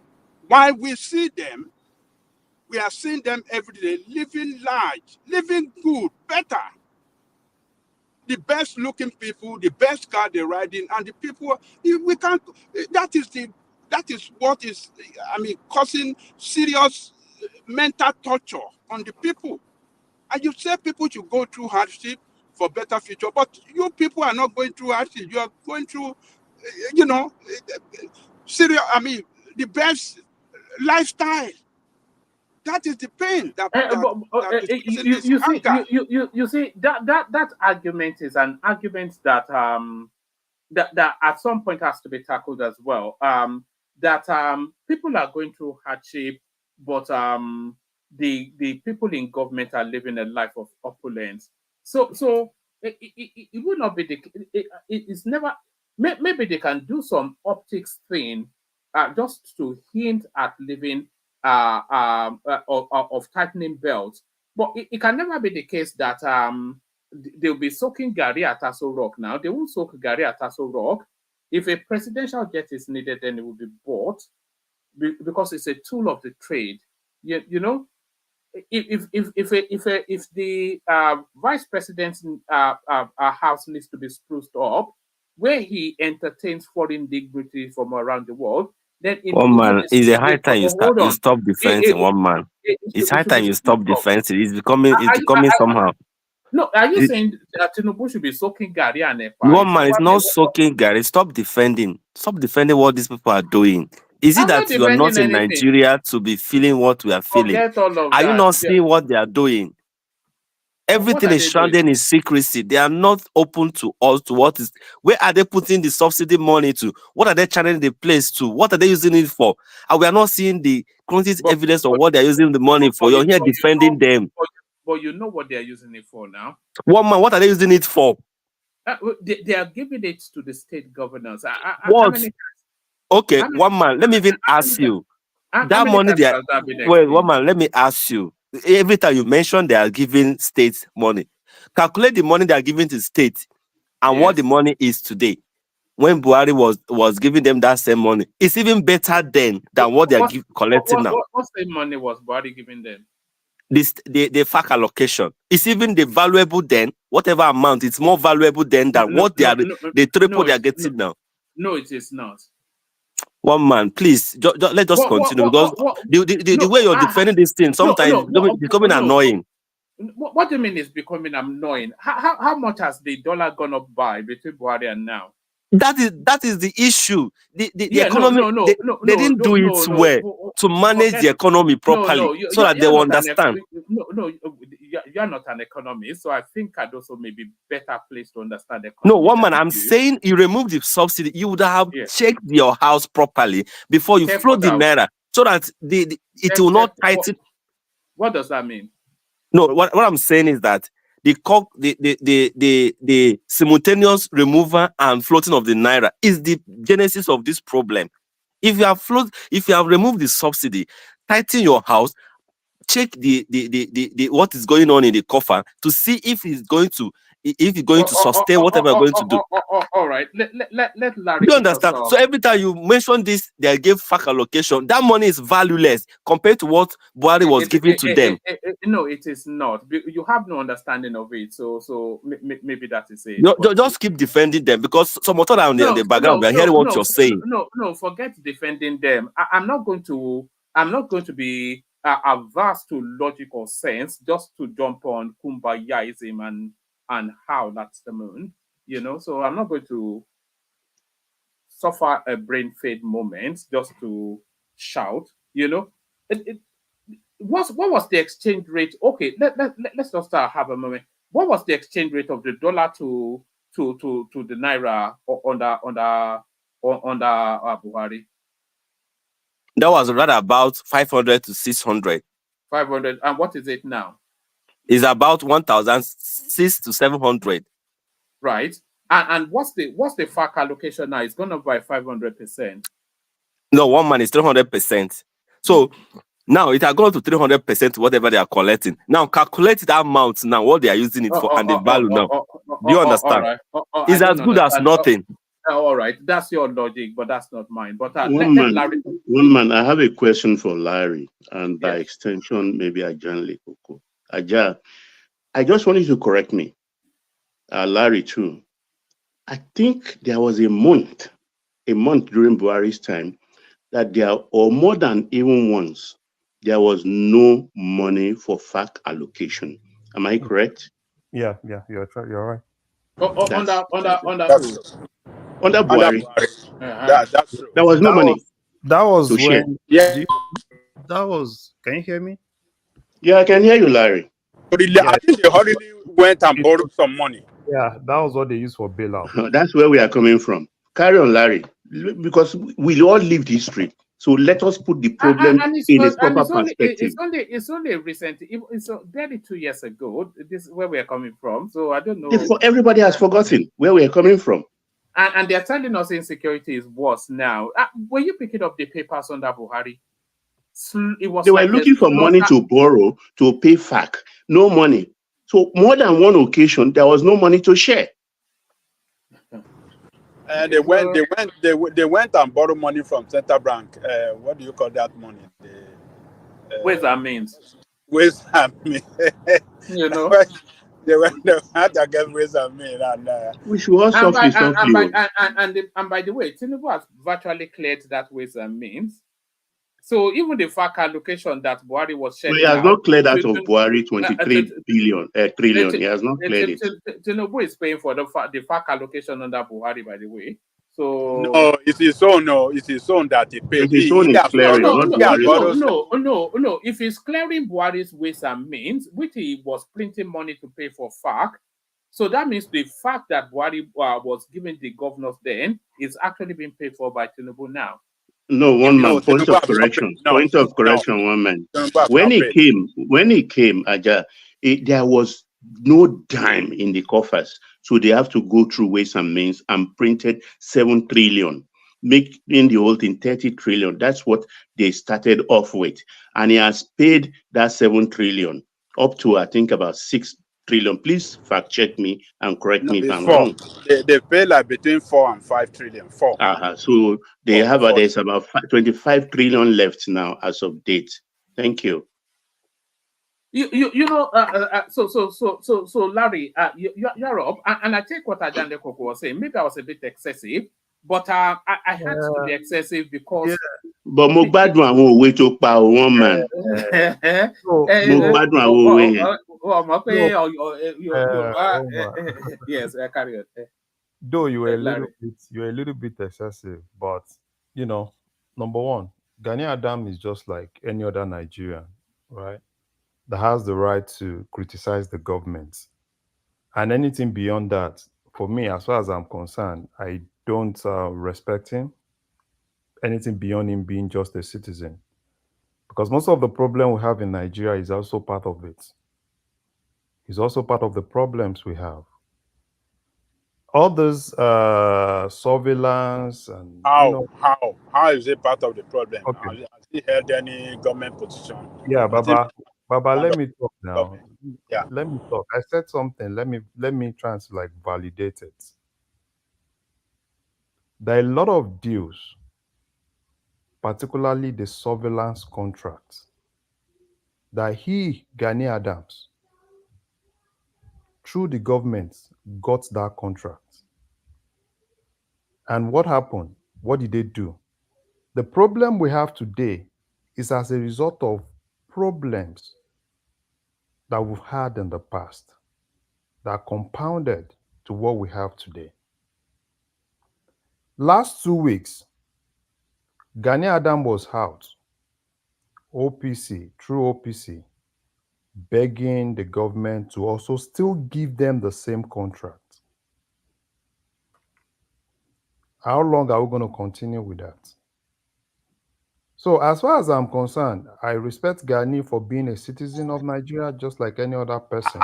You said he begged last week. How did he beg? Where is the article that you are referring to? Where he begged? No. Where did he beg? Okay, Baba. Yeah. OPC, right? And when we talk of OPC, wait now, when we talk of OPC today, how many OPCs do we have? At least we don't have Fashion's OPC again. Yes, we have factions of the OPC. We have today Baba Fashion's OPC. Yeah, we have OPC. him, and we have Oluma, or what is the name of that guy? Oluma is not OPC. We have OPC Reformer, or what is their name? OPC Reformer is different from OPC. That's what I'm saying. I said we have different fashion of them. Yes. Yeah. So which OPC beg for government to give them that? Gani Adams OPC. Where do you have article to that effect where he was begging? Yeah, before the end of this. Yeah, if you can send it, I'd like one man to read it. Before the end of, I will always validate whatsoever I see on this platform. I will give it to you. Right? Is that begging that Larry, I'll try and find it too. I remember he wanted that oil security contract back. I remember it was last week. Is it the one that eventually went to the guys in the creeks? No, it's Tantita is already handling it. Tantita is already handling it. He also wants part of it. Right? So as far as I'm concerned, like I said, I respect him for being a citizen who has the right to criticize the government. Not beyond that, right? Not beyond that. Because when you see some of all those guys, when they come out now, right, and they start telling you, they start trying to be sanctimonious, and a whole lot of people praise them. I don't praise them. Gani has always been used, particularly in Ogun State, to disrupt elections. Before today, it was used heavily during Benga Daniel to disrupt elections in Ogun State. So those are not the people I respect. I respect him just as a citizen, not because of what he believes in. So he doesn't really I don't owe him that respect. There are people that will talk in Nigeria that will respect, not people like Gani. That's how I feel personally, and that's my personal opinion. Larry, have you noticed this rather curious trend of people jumping onto? And by the way, the precursor to it is that, well, I think you and I both know that there's grueling hardship in Nigeria. A lot of people are going through excruciating pain points. Yeah, life never been lived in this manner before in Nigeria, so we know all that.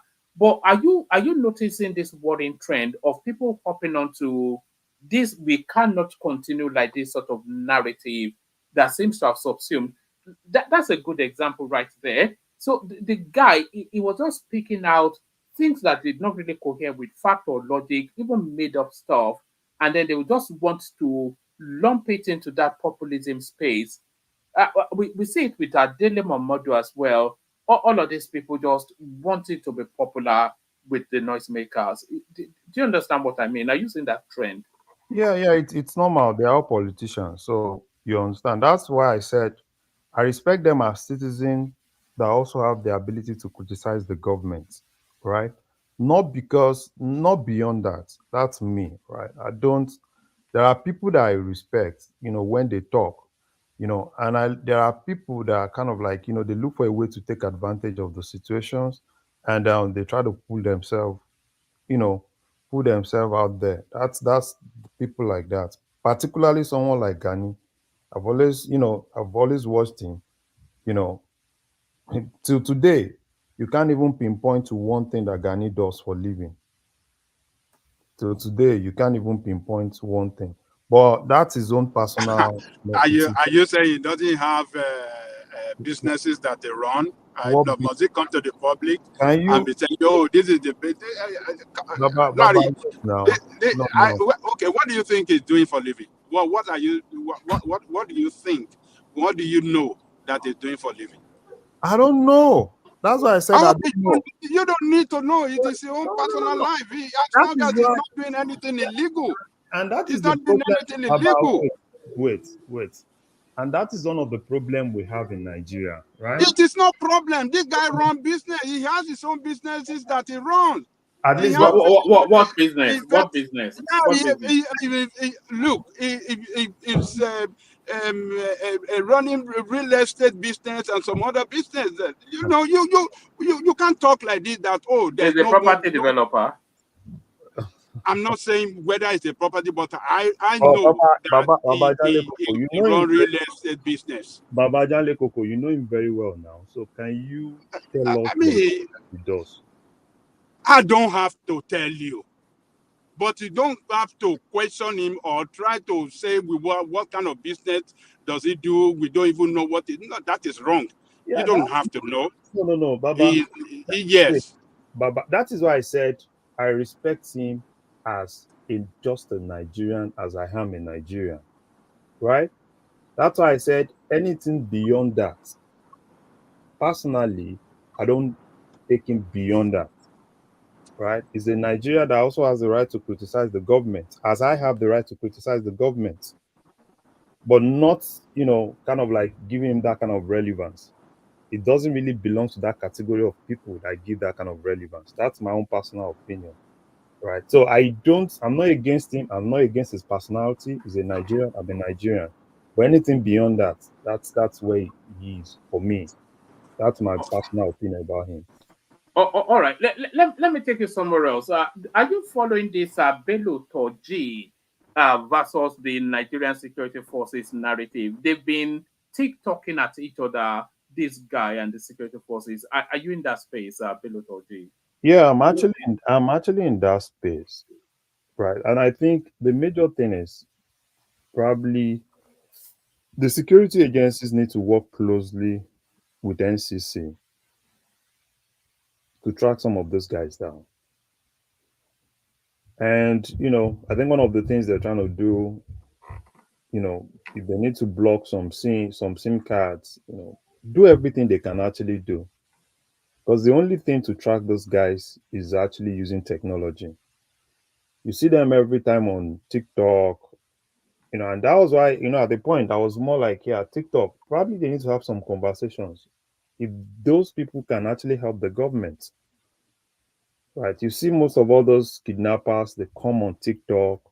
You hardly see them on other social platforms, and it's majorly on TikTok. And that's why, for me, you know, TikTok, why is it that some countries are kind of like, going against them? Because you can't have a platform that is free, that all sort of things happen on that platform. There has to be some regulations. Kidnappers come on TikTok, they open accounts, nobody flags their accounts. Bandits come there, they do all sort of things, nobody flags those accounts. So, and that's why I think probably the Minister of Communication and the government needs to have some conversation with TikTok, because you can't use the more you can't use a platform to keep promoting insecurity in a country and there won't be conversations. The government have been looking to put some sort of, they've actually asked them to register as going concerns in Nigeria so that they can start paying taxes in Nigeria. All these big space social media platforms, TikTok, Twitter, etc. You know, and they are somewhat looking to put some sort of constraints on it. But is that strap line between constraints for reasons of national security and an infringement into the fundamental right to expression? I think it's that line that they're trying to straddle, isn't it?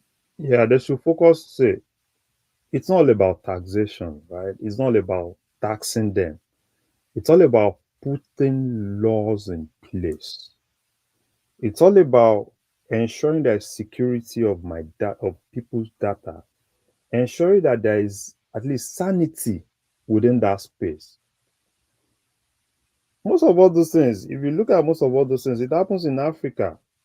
Can you imagine, probably TikTok in the US or in some of all those Western countries where you have people on wanted list, displaying on those platforms, and you think there won't be consequences?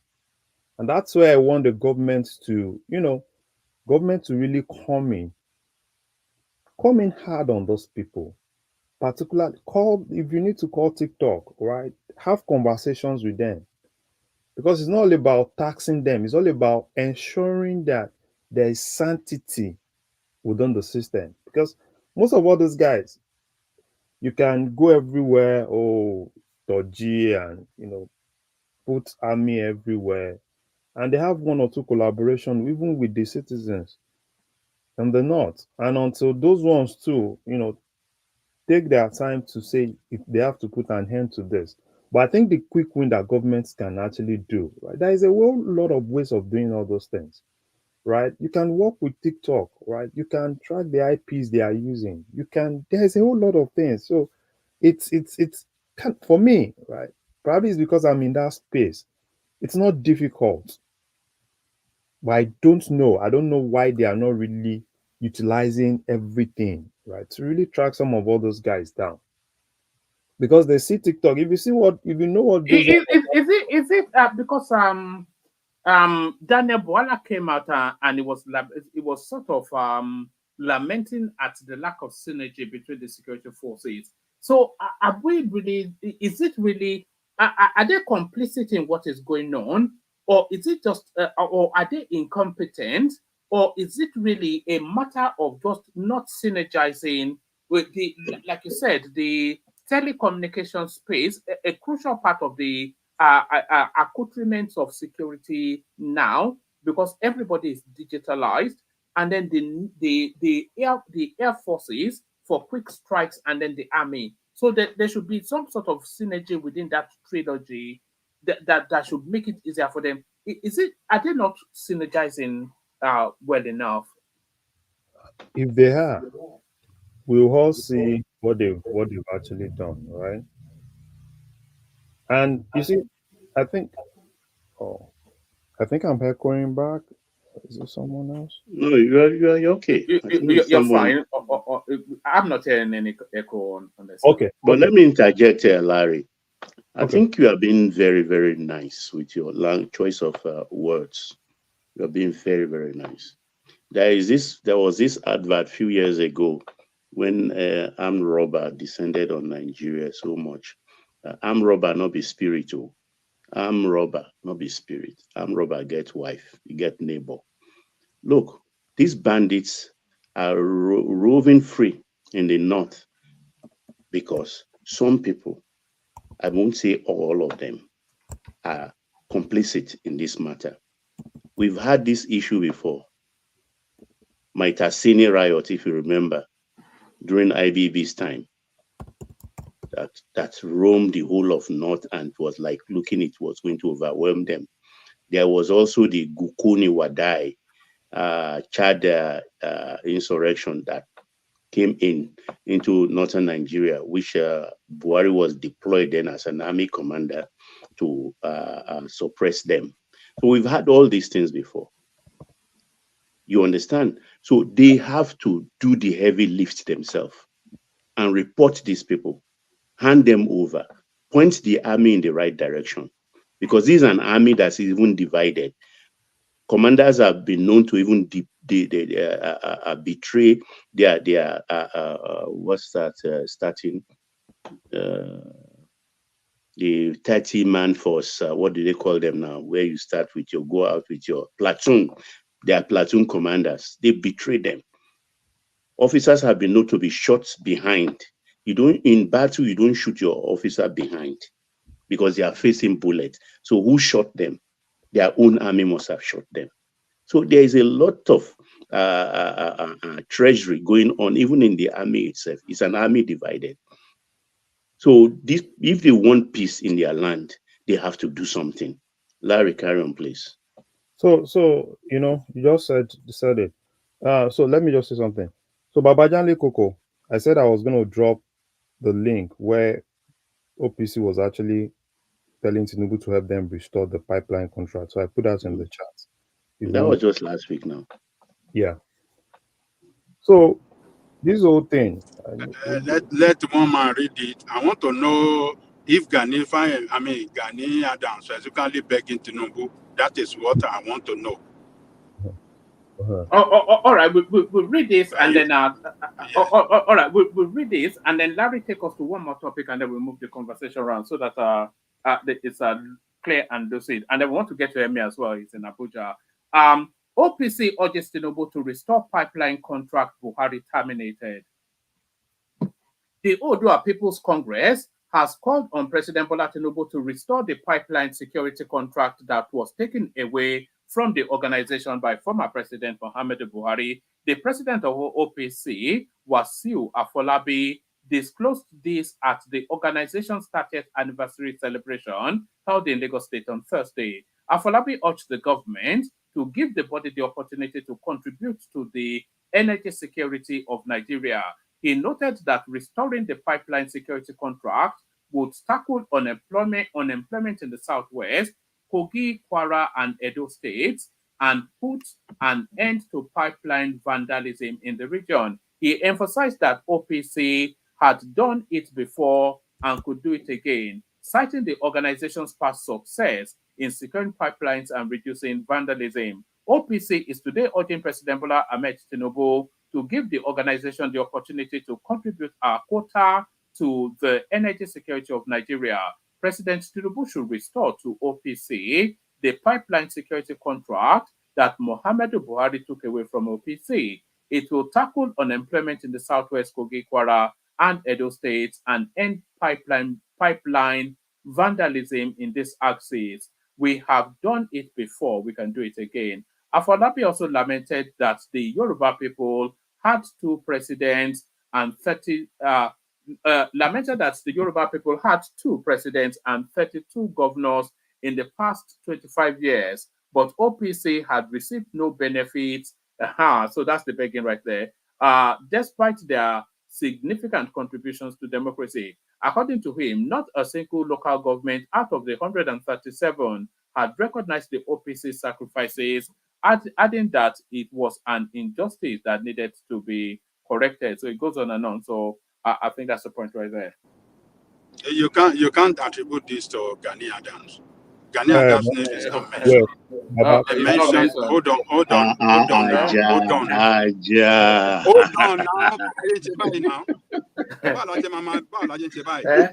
Is Gani Adams' name mentioned in that? Is it a faction of the OPC?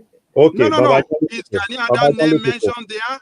They mentioned the president's name, and that is not Gani Adams. So you don't attach this. Hold on now. One man, wait, Baba. You can't attribute this to Gani Adams. Gani Adams is not involved in this mess. But Gani Adams this is another faction of OPC. No. Okay, it's not Gani Adams. Wait, it's another faction. Wait, one man. Can you click on what I dropped on the chat? This is this is exactly where that statement was made. I dropped another thing when they were doing that 8th anniversary. All right, let me. Because Baba said it's another faction. You were anticipating that, weren't you? So you were at the ready. All right. Yes. So this is where the statement was made. Permit me to hand over the microphone this is the 30th anniversary. After the cutting of this wonderful 30th anniversary cake.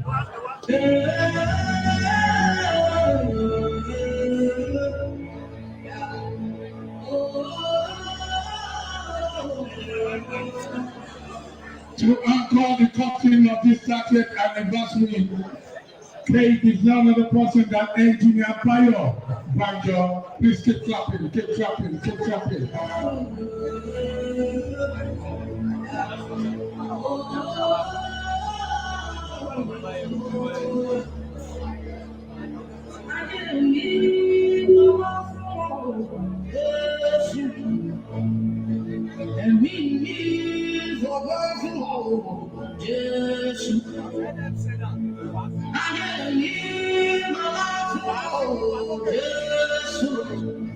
Majesty, the only guy of Ibrahim. You can stop it.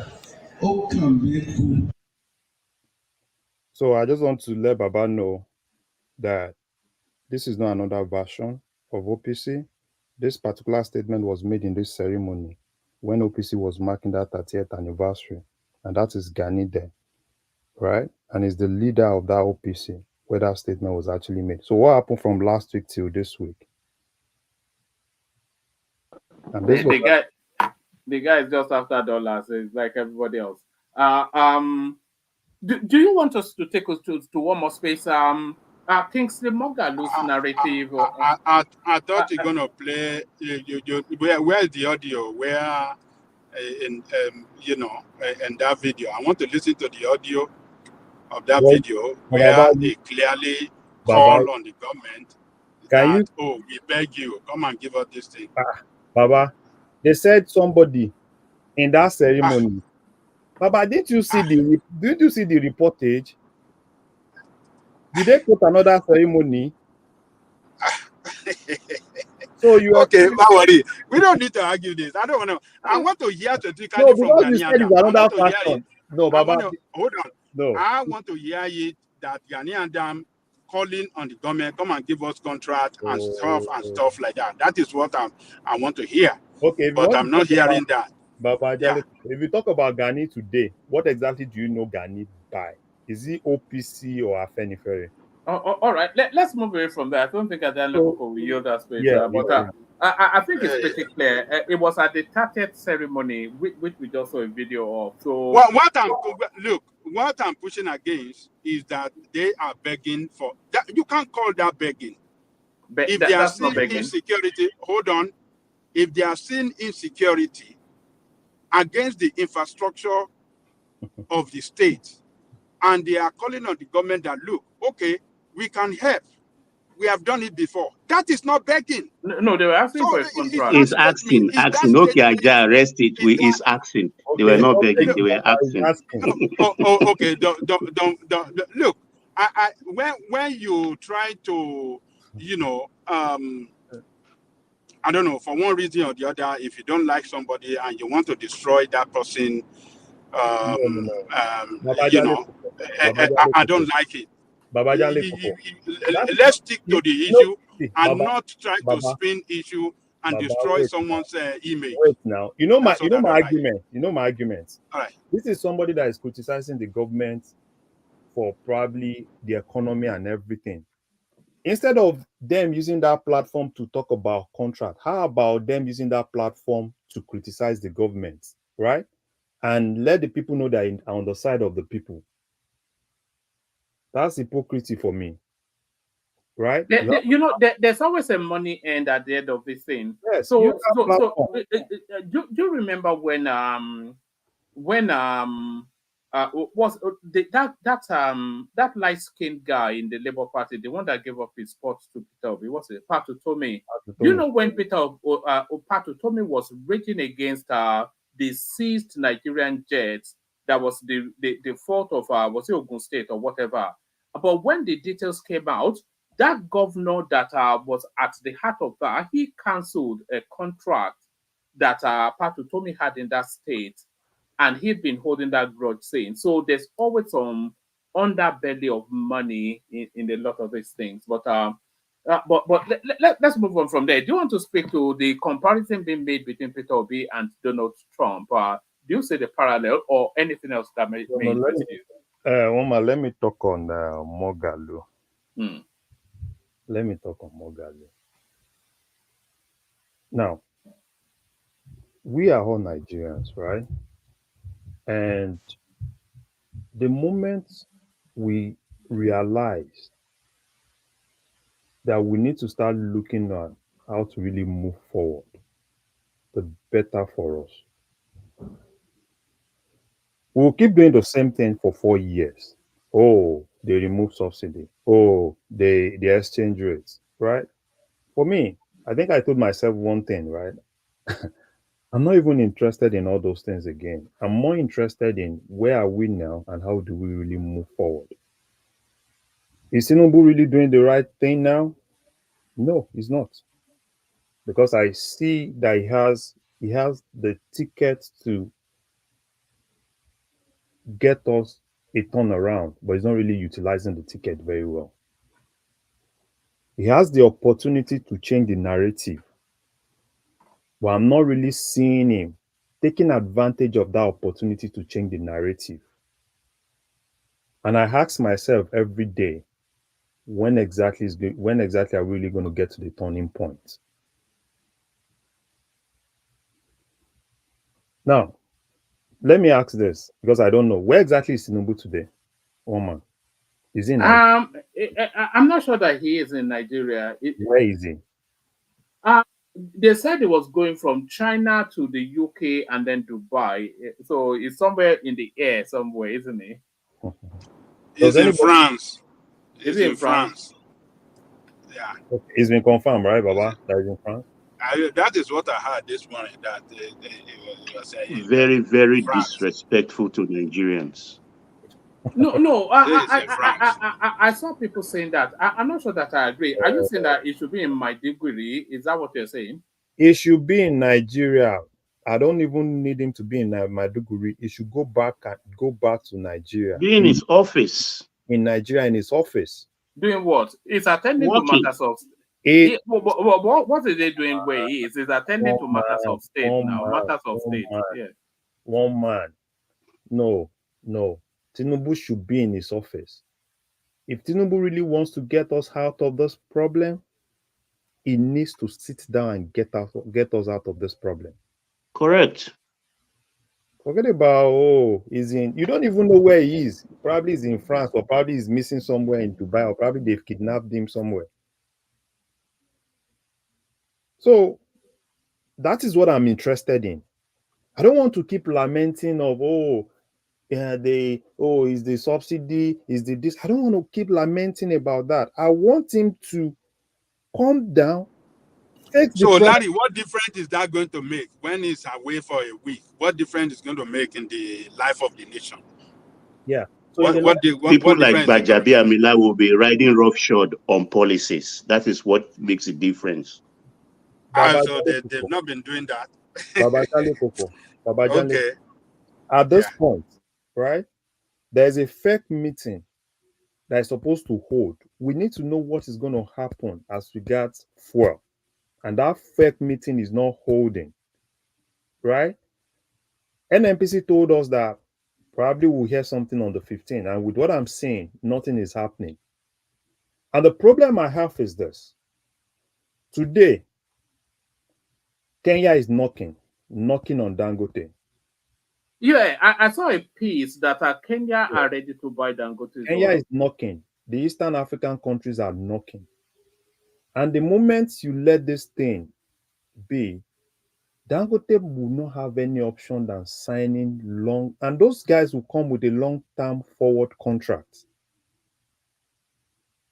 And that is where I need the president, because most of the yeah, things. but the refinery has capacity to satiate all that now. Mama, forget about this thing. Forget about the refinery has capacity.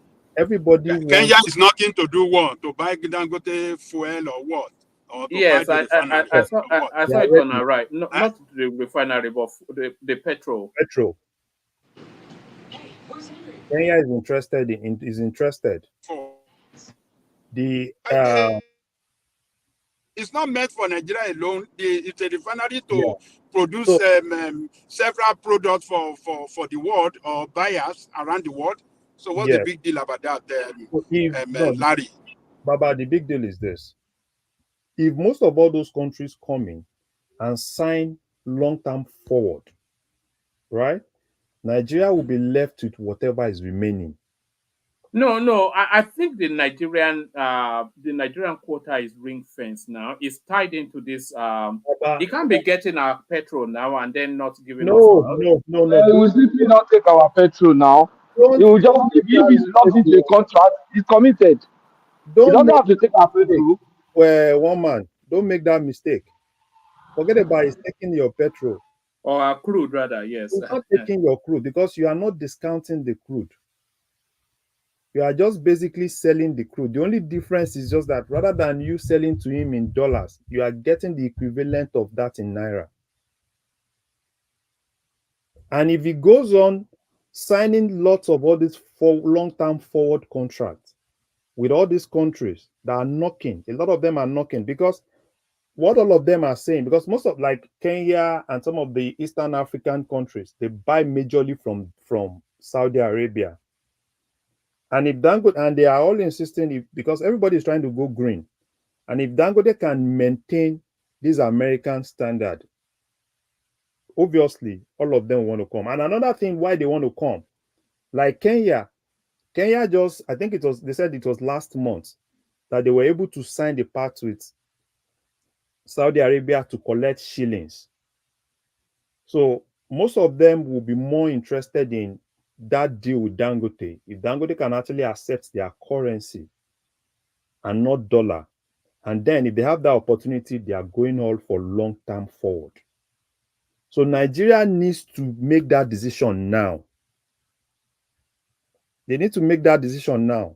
If NNPC is not able to make that decision, the vice president is not even able to make that decision. All of them are just basically kind of like, waiting for president, let them have that fake meeting. No, this is the period where we need to be decisive. If you don't want to go with Dangote, it's no problem, right? Do you know the number of Nigerians that are in suspense? Even you yourself, you don't even know if they ask you what's happening, you say you don't know. So that's where, for me, because that's one of the turning points. And I need him to take decisions on that. I don't need him to be missing somewhere, probably in France or Dubai or anything. He's gone to China, and they are done with China. He should come back home. The president of Senegal is back home. Every other African president that went to China, they are back home. He needs to come back home and face it. It's a lot of problem that he needs to face. Larry, I don't know why you are, you know, you are raising this concern about this Nigeria not signing with Dangote. They are not. Tinubu was in the country last week when Dangote was it last week or last week when Dangote was saying, "I'm waiting for NNPC. No, My petrol is ready." He was in India. He was in China then. No, it wasn't in China. No, He's not traveled out yet.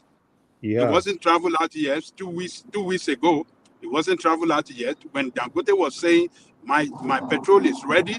I'm waiting for NNPC for us to, work out modalities on all this thing. So, Larry, before this thing, Nigeria have regulator inside that Dangote. What are you telling me? Since they have been supplying him for how many months they've been supplying Dangote all this crude, and this guy has been refining this thing, storing it. The regulators are there testing this thing. And what is the big? What are you saying? So all this while you say they cannot strike a deal? You think it is now that it's so important to strike a deal so that Kenya will not come and strike a better deal with Dangote and other country? Look, I disagree with you. It is not the president coming to the country now that can make anything happen. They've been there. Dangote refinery has been, this refinery has been completed since last year. What are they waiting for since then till now? Okay. Why supplying crude?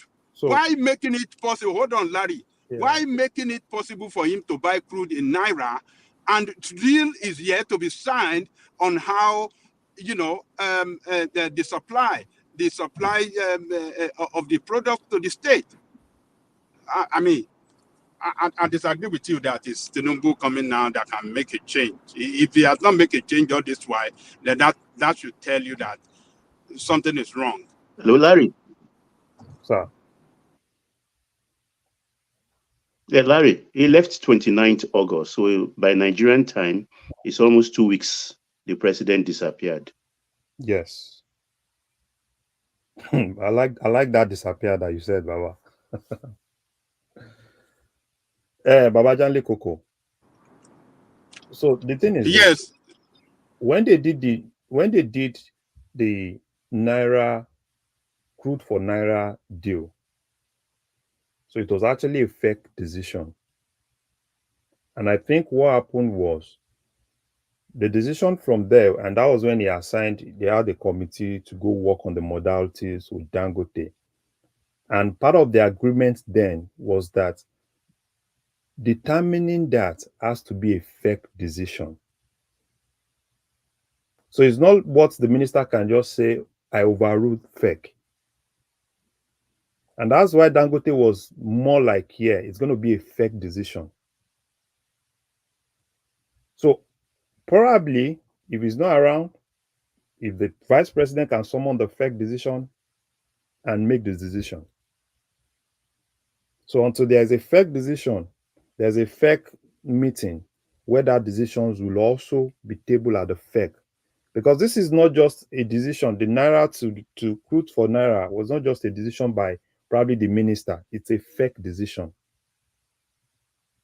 And that's why for me, I'm more interested in if he's not available, can he tell the vice president to summon fake meeting and then let them make a decision on what they want to do? Because Nigerians are eagerly waiting to know where they are going. That's what I see to that. All right, brilliant. Let's move it out a bit. Quite a few people are built already. Let's go to Baba. See what he's looking at in the political space. Baba, you're up next. Yeah, thank you, man. Good evening, panelists, and I salute you all, our unarguably dissenting and discerning commenters in the comment section. And our viewers, have you clicked the like button? Please do that. If you are not doing that, if you've not done that, then you are cheating the one-man platform. You have to register your presence. And whilst doing that, don't forget to share and subscribe. Yes, woman, can you give me the topics and let me just pick one? Yes, we are looking. Maybe Larry can chip in Ajanle Koko as well. One of the things we are looking at are these girls that are stuck in Libya, and Abike Dabiri now coming out to say, "Look, I am not aware of this. If you have the details, furnish me with them." But all these Nigerians making their way through funky means out of the country, finding themselves in all manners of trouble, and then looking to the Nigerian state for rescue. And then the end bad governance protesters, they've been granting them bail, but 10 million naira per person, is that too steep a price? This one now, a comparison between Peter Obi and Donald Trump, saw losers essentially, the parallel being drawn. The heavy back and forth, Gani Adams, your government offers no hope. So he's now making that long stretch back, or even forward towards the obedient space. So it's the sort of people now. There's almost a universal condemnation around the hardship in the country. APC chieftain Joe Igokwe continues to lament about current electricity tariffs. So what this guy is saying here, I didn't even know. I'm okay, woman. I'm Yes, okay, woman. yes, I don't even know how this system works. All this band A, band C, band B, whatever it is. But whatever it is, it seems to be some ploy to extort people. Yeah, thank you, woman. Let me start with those young women in Libya. I think I don't know how to describe we Nigerians, because as bad as things are in our country today, if you have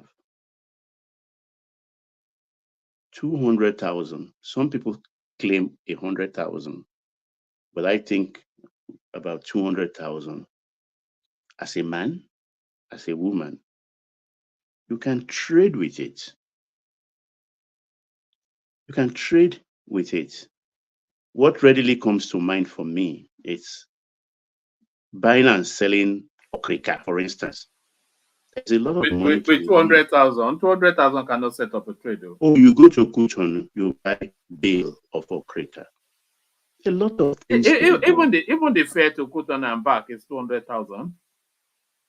No, no, one man. Let's be serious here, because these people, they did find their way there just on a whim. They saved money.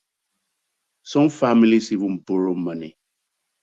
The intent is to proceed to Europe through Libya.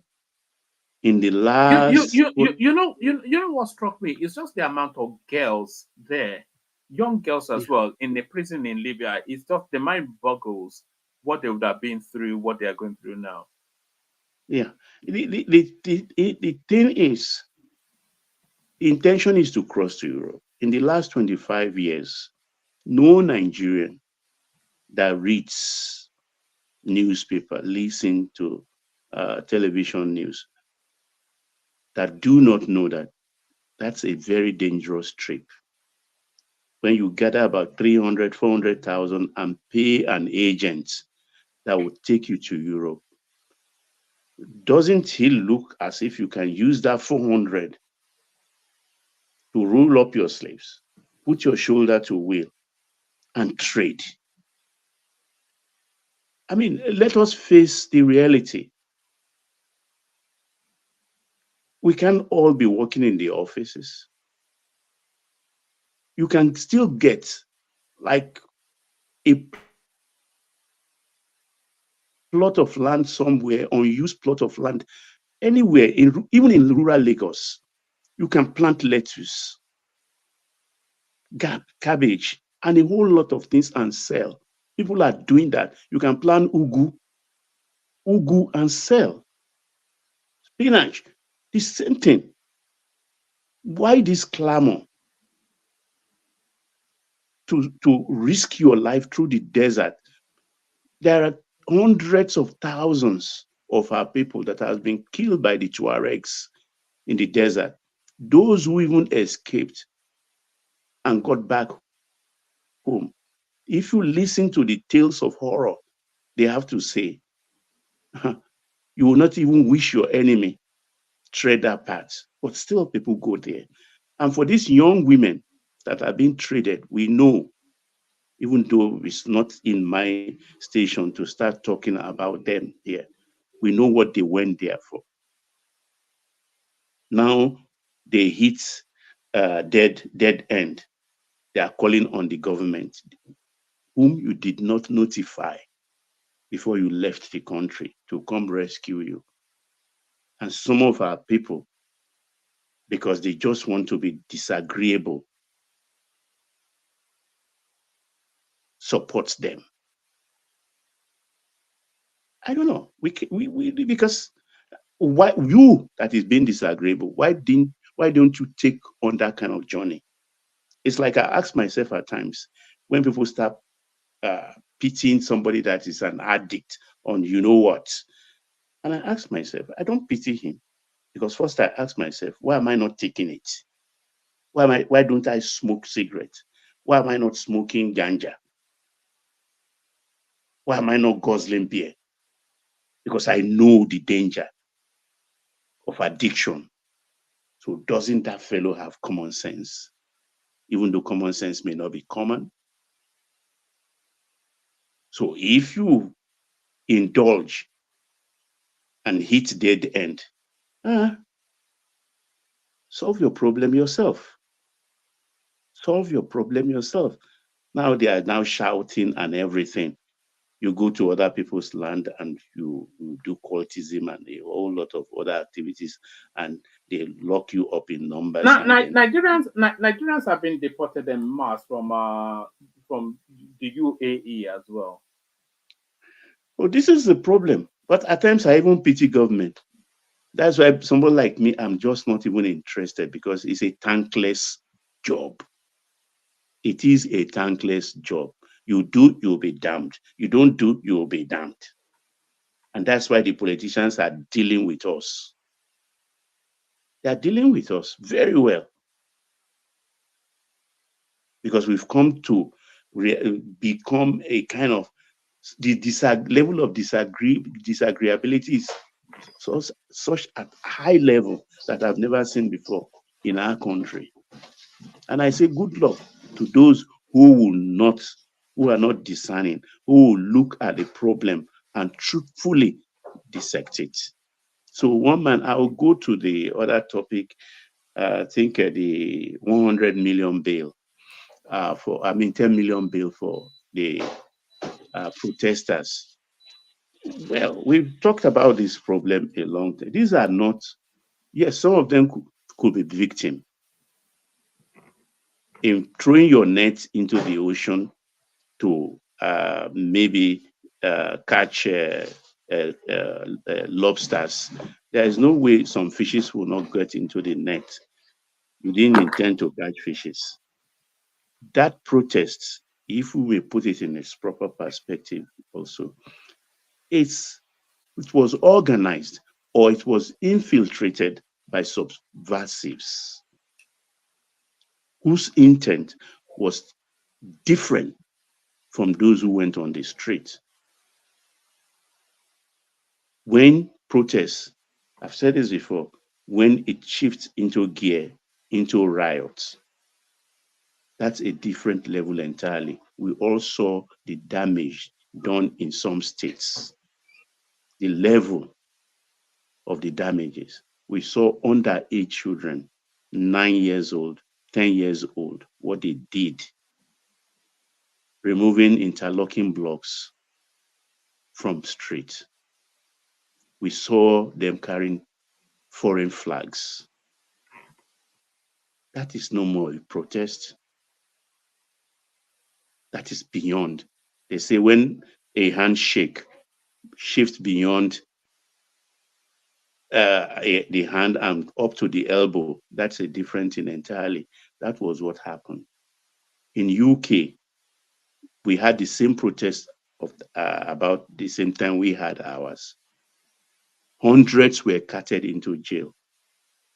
Many of them are being sentenced. Correct me if I'm wrong, one man. Many of them are being sentenced as we speak. You're right. They were almost sentencing them. In fact, they are now looking to put them in foreign jails. The jails are the prisons are So so what are we talking about here? Because I don't understand at times. I've said here before, I will not wake in the morning, switch on YouTube to start looking for negativities. I will not feed myself early morning when I wake up.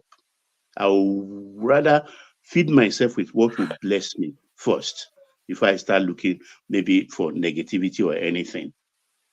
Some people, what they do every day is just to look for that minus for Nigeria.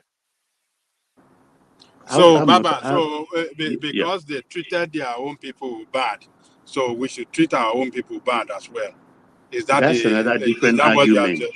No, No, because that's your argument, sir. no, you guys who always say That's it's your not done argument. elsewhere. You say it's not No, done okay. elsewhere. It's a Nigerian If we thing. say We are okay, becoming savages. That is where I'm okay, coming from. if we say give them a better educational infrastructure, better good road, you say, oh, we don't have money. So, I'm but not saying the that. bad thing that over there, when they do bad thing to their people, oh, same should be done to Nigeria too. It's good to do same to Nigeria. So I don't get this No, argument. I don't do that. Yeah. I'm only just saying, coming from the situation where everybody was saying, oh, Nigeria is becoming uncivilized. We do not observe human rights tenets and things like that. And that takes me back to even January 6th. The J6 in USA. We know hundreds have been jailed for that protest. Some people call it protest. Some people said an invasion or whatever gap they put on it. Some people even say those people were freedom fighters. Every nation has its own problem and peculiarities. So we should look at our own peculiarities from our own perspective as an African, evolving African nation, a young democracy. We should stop comparison. If you guys stop comparison, I will stop and situate our problem within the African space, even if not Nigerian space. I will limit it to that. But you cannot become subversive, unknowingly or unknowingly, and expect the government to fold their hands. Because you don't have enough money to build infrastructure, and the little ones we have, because you are angry at the government, you start destroying them. You cannot sabotage the economy that is not enough, that is not going on satisfactory as we want it. That is my point here. So if they are asking them, is to teach a lesson that whatever you do it with your eyes wide open. Everything we do has consequences. So you must be ready. Whether good consequence, whether bad consequence, be ready for it and be man enough to admit. So one man, what topic again? The Ghanaian Adams. Well, we all know the faction that was doing the pipeline security in Ogun State during Jonathan's period to balance it up with Antita in the Niger Delta. And Buhari came and cancelled it. That same faction was the one celebrating the 30th anniversary. That same faction, led by Gani Adams, was the one asking the government to restore that contract through the office of the secretary to that faction. 1 week later, whether they are receiving response from the government or not, or a negative response came from the government, they now came with this a love letter to, or is it love letter to Nigerians, singing the same song, to be on the same page with the masses, so that the masses will applaud them. Because it is very easy. If I go to the comment section now and start lampooning the government, how a lot of people will be hailing me. Hey, Baba, you've done very well. You spoke the truth today, as if I've not been speaking the truth before. You are very discerning. You are brilliant, and this and that. I'm not going to do the popular. They are doing the popular now because maybe they receive a negative response from the government when they ask for the restoration of that pipeline security contract in Ogun State. That's not coming from a position of sincerity. That is dubious. And the same thing goes for Mogalu. Like Moorman, you postulated that these people, once they don't gain anything, they come out after the government. Mogalu's grudge started when Lamido Sanusi was sacked. There were about 4 deputy governors then.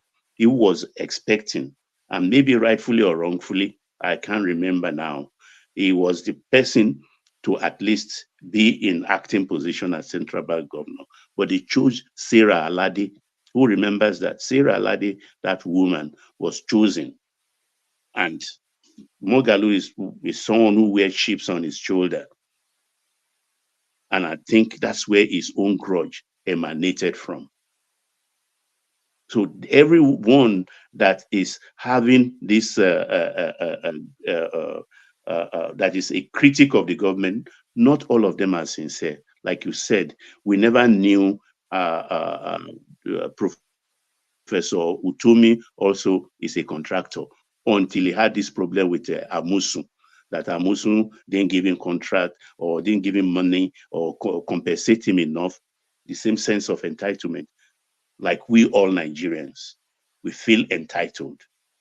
But I'm saying here and now that if you've been to other African countries, at least maybe stay long enough, like a month, or you visit those African countries often, you will thank God you are a Nigerian. You will thank God you are a Nigerian. There are countries I've been to, their so-called GRA is not better. It's not better than Shomolu. And those are countries too, where people can hardly feed. What they call meal in a day, a Nigerian will spit on it. A Nigerian will spit on what they call a meal in a day. So when you just sit in the country, you have not been anywhere else, anything they tell you, those who are coming back, is what you will believe. That's why they are saying that if you want to know what is ahead, ask those that are coming back. But in Nigeria, those that are coming back are very dubious with their stories at times. Thank you, woman. All right, brilliant. All right, brilliant. Can you not hear me? Hello? Yeah, I can hear you. Yeah, I can hear you clearly. All right, brilliant. So we go from you to Ajande Koko. Also, Ajande Koko, to the conversation, your contribution.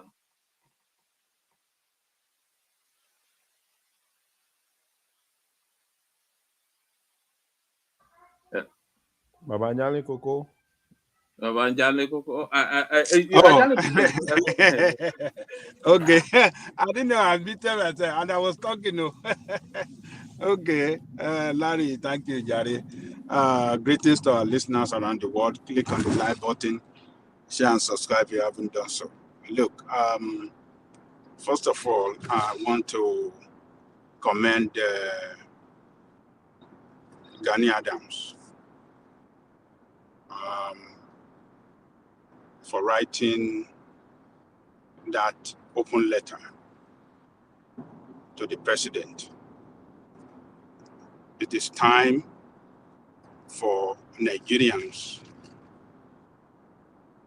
across all walk of life to stand up and speak up in any way you can do it. If by writing open letter on the pages of newspaper, if by speaking on social media, if by speaking on any, any gathering, anywhere that you can speak, just speak up and express the way you feel about the country, Nigeria today.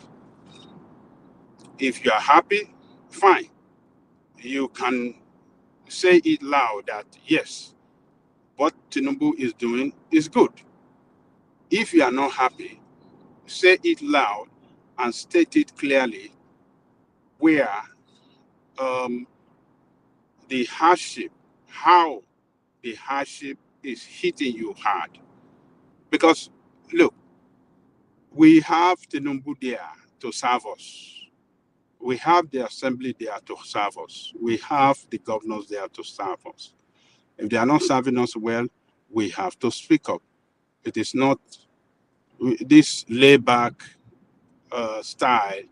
It's not working. So, Gani Adam for speaking out, I think I really commend him. And everything he mentioned in his letter is the way he feels in Nigeria today. And I think a lot of our people that live in Nigeria, Ekene and some others, even some people that travel to Nigeria, what they are using, he expressed, he told us here how Nigerians are going to serious hardship.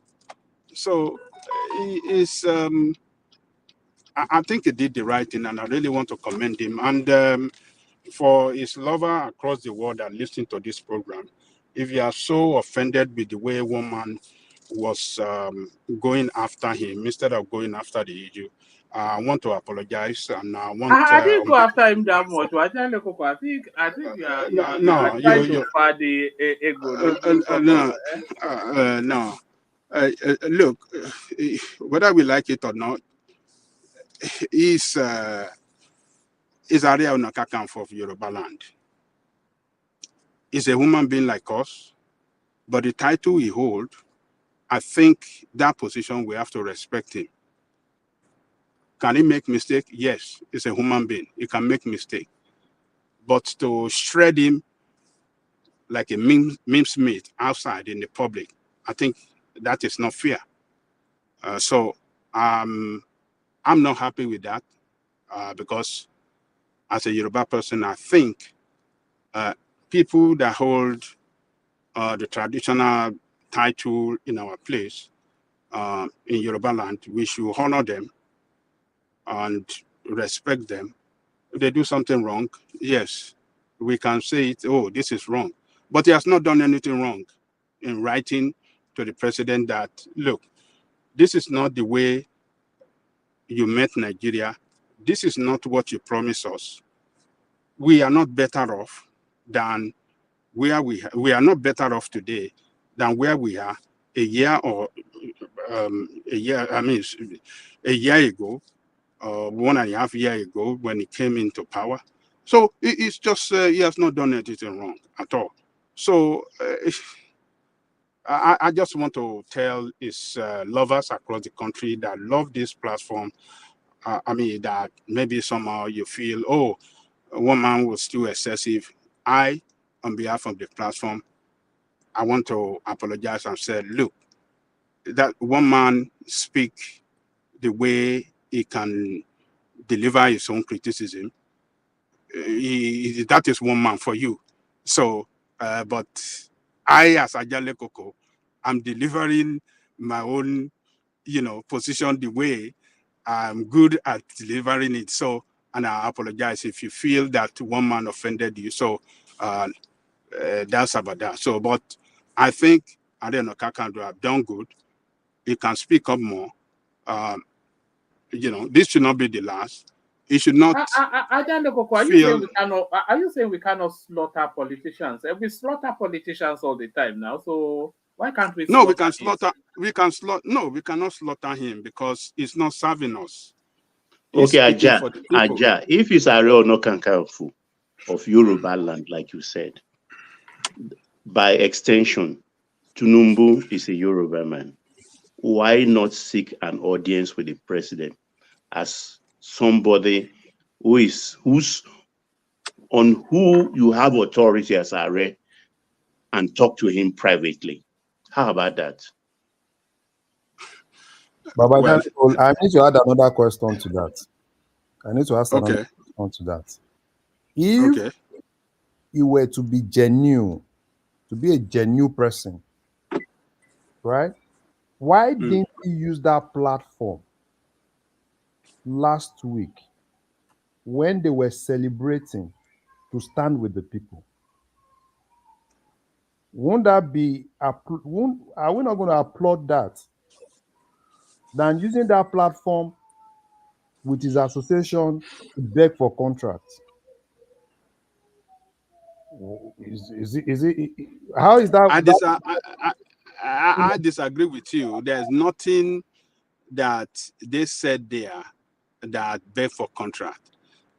You are trying to spin what the article carried, and I would have loved to listen to the audio of that video. Maybe that will have put us in the right perspective of what really happened and what was said. So, but if they are saying, okay, they are suggesting to the government, look, this is what we have done in the past. If you can reintroduce it to guide, it can create employment. How does that mean that they are begging? It can create employment to Nigerian people. So how does that sounds, begging for contract? It's a suggestion to the government. So the government can take it or not take it. And, for them now coming to write a letter, that should tell you that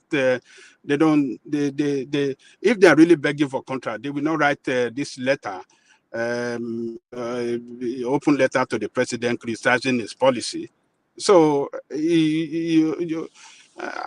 don't think that is fair enough to want to describe what they mentioned, that government should create jobs for Nigerian people as a way of begging for a contract. No, that's not fair.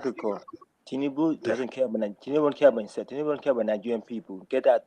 One man knows the truth. One man that defends Tinubu, evil Tinubu, don't care about Nigerian people. Enough's enough. We're tired of this bullshit.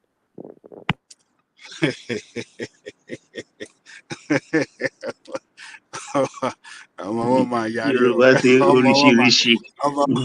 ọmọ wọn máa ní ó yarí fún wọn máa lè jàsó.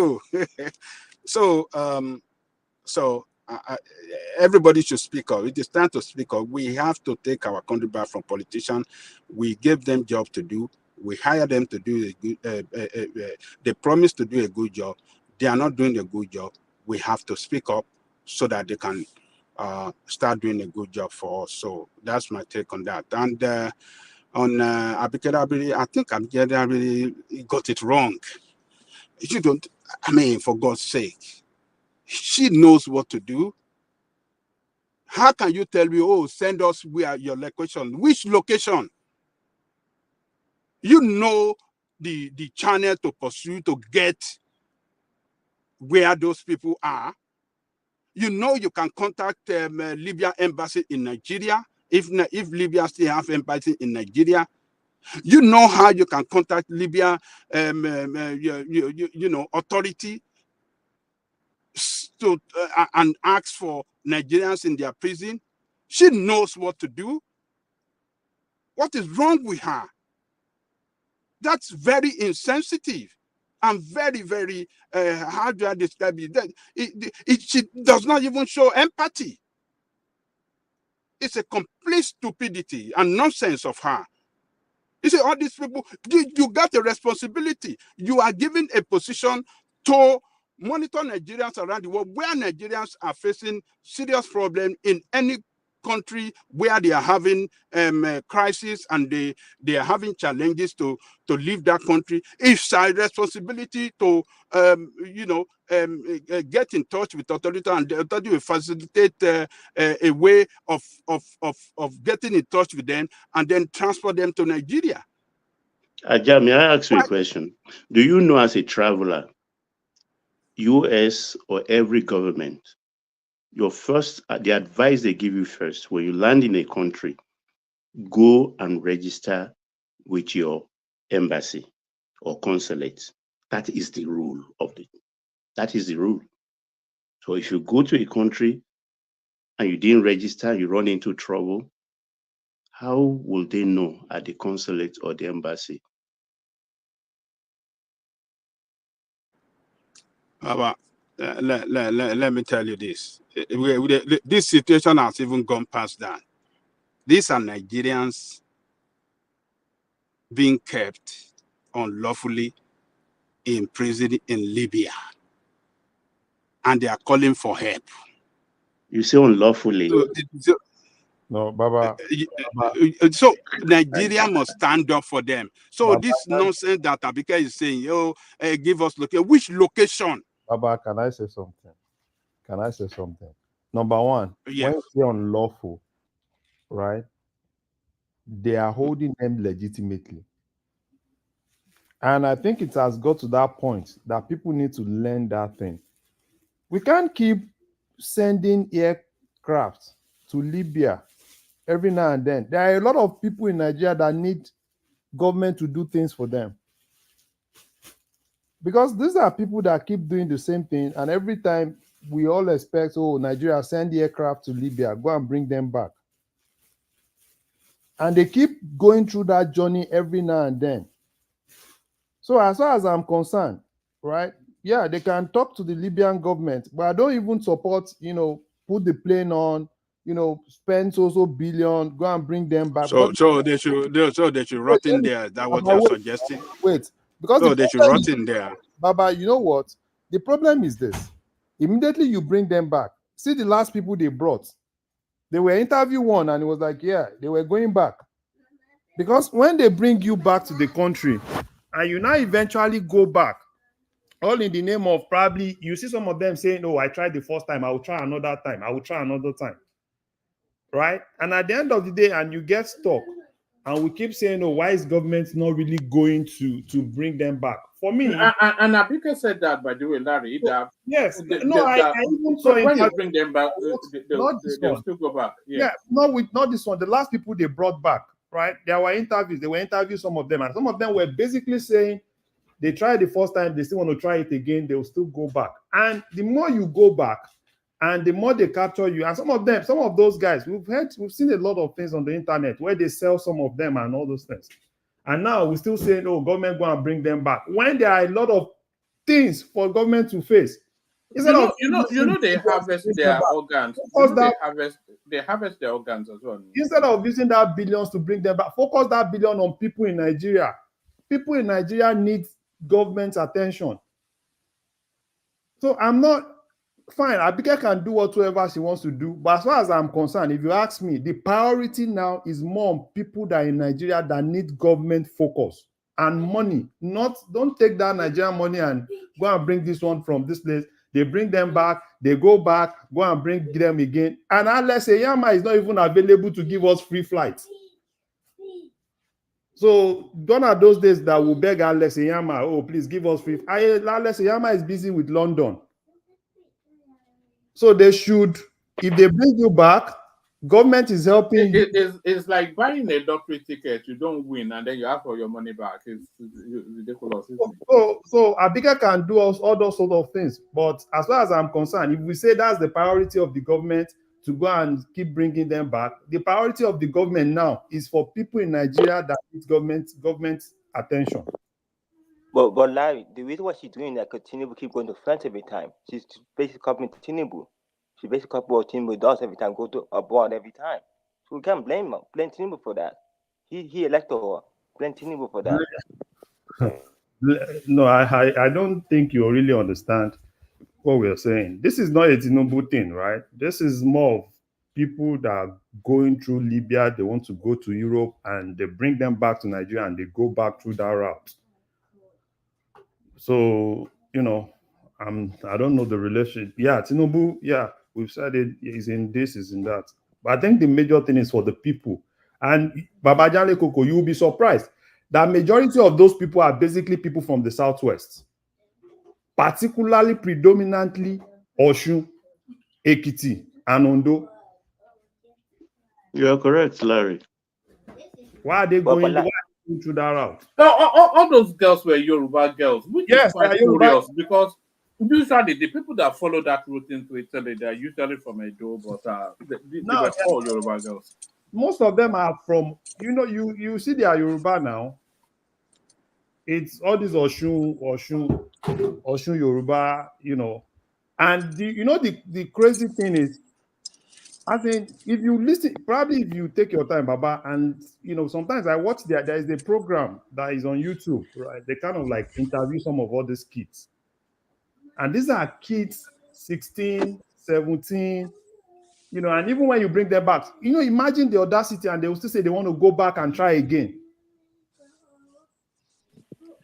People are dying at the sea. They tell them, you say you want to go back again. You are still getting, and they ask them, how much have you spent? Some of them said they spent as much as 700,000, 800,000 for what?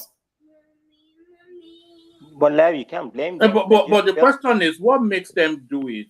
It reverts back to they are not taking all that risk just for the adventure of it now. It's because Nigeria is unbearable so you can't condemn them in totality now. Baba, one man. Fine, people want greener pasture, right?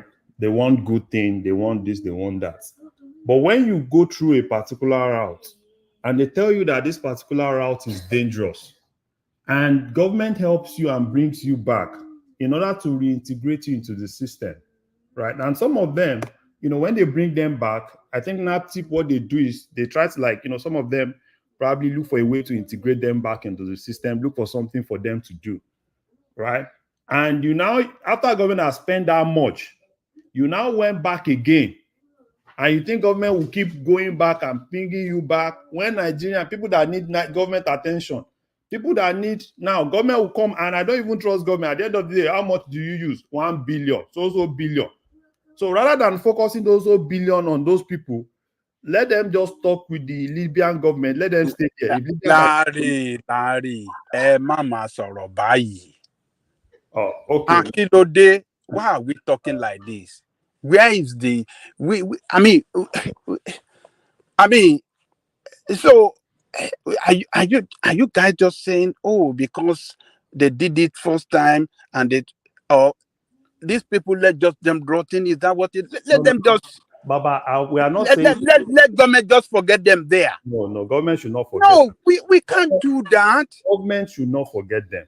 That's why. But what are you saying? You are saying now that why should government waste so much money to go and carry? No. I'm saying government should not use that as it's not the major priority now. It is a priority to save life of your citizen.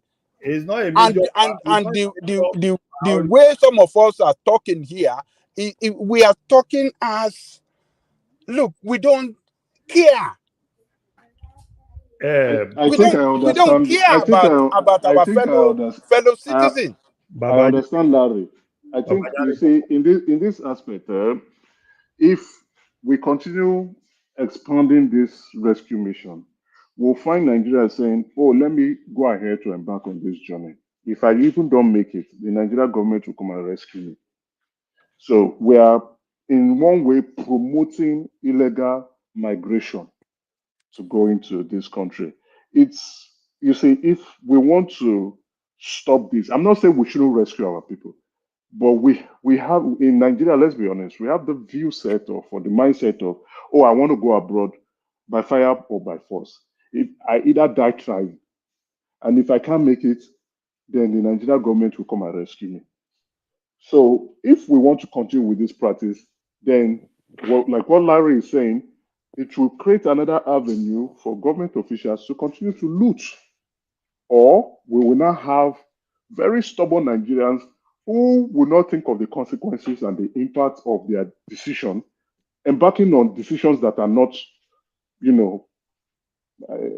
for better words to use, valuable to them. If you want to migrate, it's better to do it the right way than going to put yourself in a very bad risk exposure. That's my.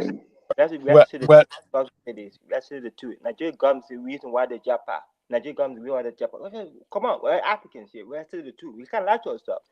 Our government failed us woefully. That's what people in Japan do. You're saying that's a fact. Is that legitimate japa? If you want to Exactly. japa, you need If you a want to passport, japa, you need do a it. visa, Yes, and you do need it an right air way. ticket. Nobody is stopping you from leaving your country. If you want to do it the right way. Don't go through the desert, then go through illegal means, and then you are now coming into another country illegally. They'll put you in prison. How well has your government done orientation? Oh, they are doing a lot. They are doing a lot. They are NAFTA doing is a doing a lot. lot. They are doing a lot. They are doing a lot.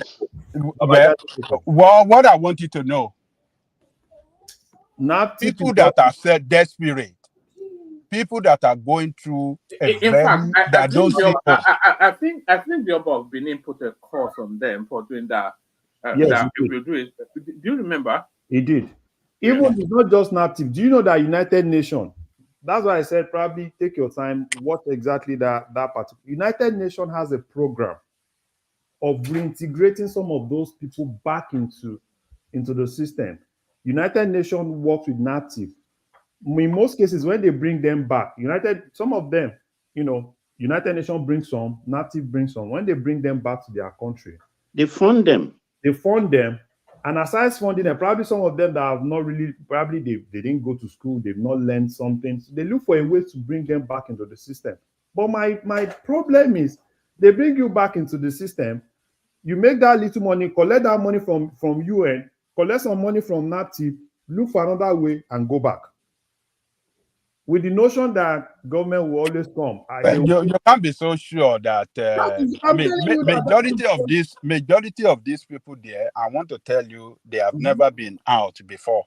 Majority of them that we are seeing in that video. But look, the situation is this. They look quite experienced though. So the situation is this. Look, the government have failed us in that country. Okay. Everybody know that. So when you have a country where the government fail to guarantee welfare of the people, you will see a situation like this. We see in America where we live, countries around us, how they are trooping into US every day. So come and eat your cats and dogs. Go and eat your cats and dogs. They eating our cat and dogs. But you know that they have proven that Kamala Harris wear earpiece ring on that debate. I'm seeing the picture everywhere on American Post. Is that because don't mind them, not lie. It's not lie. It's not lie. It's not lie. It's not lie. Nobody lie. Pure lie. It was an earpiece, but of course they definitely wear earpiece now. They have to communicate with them. So other things she was saying, I was wondering, the way she was answering some certain questions and asking some certain questions. They were now prosecutor before. Yeah, I know some prosecutor before now, but I India should be before now. When she become black, which day, yeah. She did a disaster for California. In Papana Black. Yeah, but she was more of the Indian heritage. In the Indian heritage spawned her to that position. And she was a pimp. She was a call girl before now. Don't go there. World Peace. Oh, yeah. Okay, I go send you picture. I go send you picture. Now this guy girlfriend before. And I call all these call girls. You don't be say sleep with. No. World Peace. Not be lying. Now Rush people don't talk about her 15 years ago. No. We know we know that he was having an affair with former. A girl must be a girl now. Yes, into when a she woman. was young. Yeah, but she claimed her way to to this thing.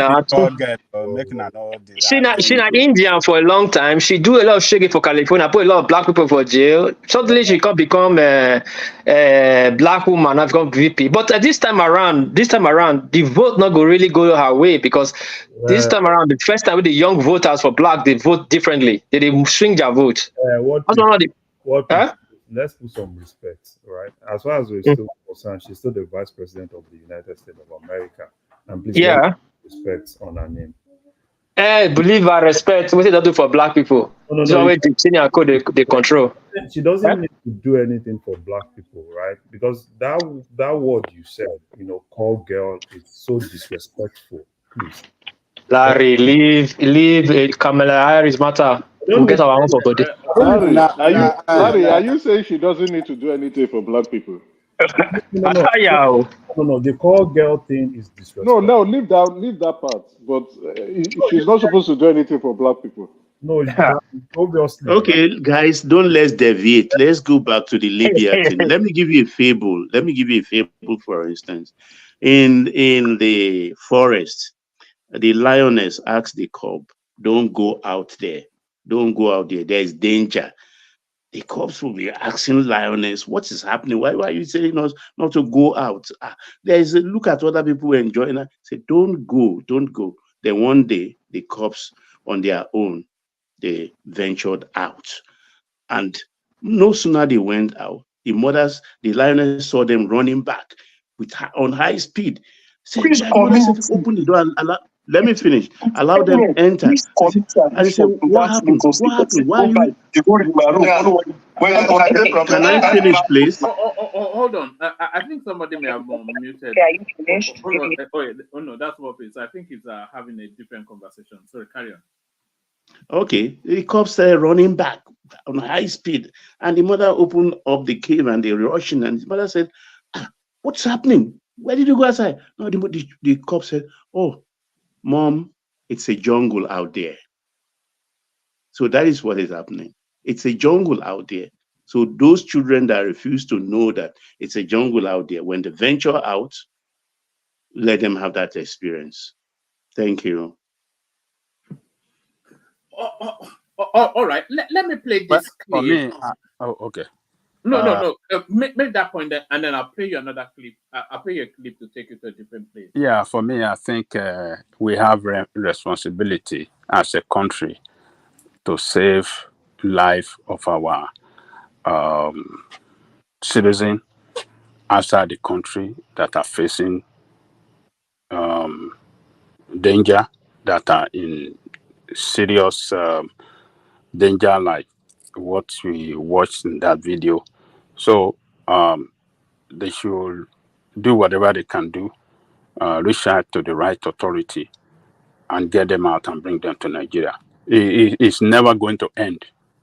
It's never. So this idea that, we spend too much money, well, it's our own money. We spend it on our own citizens. Politicians spend a lot of money for themselves too. So it's not a wrong to spend money to save life. It's our own money. They are asset to the state. The state cannot. Those girls are assets. Are we talking about the same girls? Oh yeah, they are not fine. They are assets. All of them assets to the country. Are you? So, and yes. We can do better, reorientate them, and then get them something good they can do and believe in their country. That is the way it was. When they come, the country must take them through some program and let them see the other side of the country that they thought there is no hope, there is no future. So that is the way to do it. So move on to one man. Where do you say you want to? All right, I'm going to play you two clips. I'm going to play two clips, and then you can give us a short comment. Then maybe we'll move around a little bit more. Before you play that clip, that Libya clip, do you have it? I saw it, but I didn't save it. Yes, I have it. Can you give me on my WhatsApp? Oh yes, I'll send it to you. Thank you. So the first clip, the flooding in Maiduguri, some unintended but worrying consequences have emerged out of. Let me just play it and then you'll see. It's quite disturbing.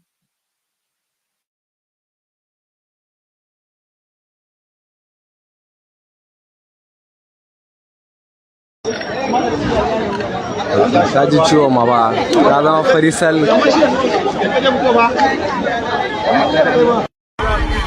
Una dey see as ostrich take comot for zoo. Una dey see as ostrich take comot for zoo. E no easy o.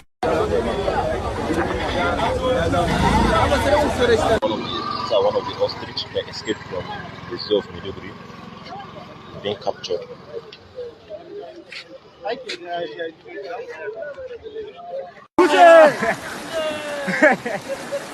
Pari. Hey, kabari man.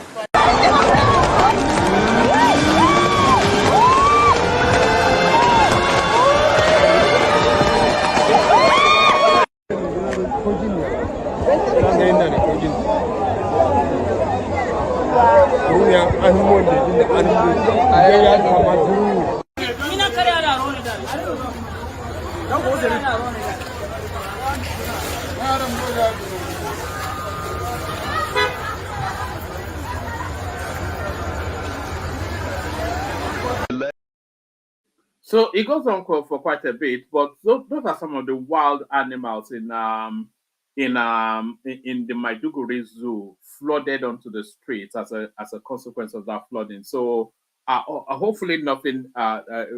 There were crocodiles and whatnot.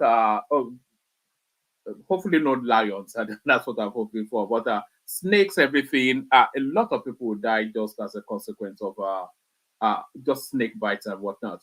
But let me take you to this. We've come across this guy before. This now next guy that I'm about to play you, and it's going to tell you then of the narrative of the oil price situation in Nigeria. So what? Still on this fuel issue, one question I've gotten constantly is, Bond, please let us understand how exactly are we buying this same petrol for 60-something, 100 and something naira per liter in past administrations, and how did it just fly to 1,000 plus today?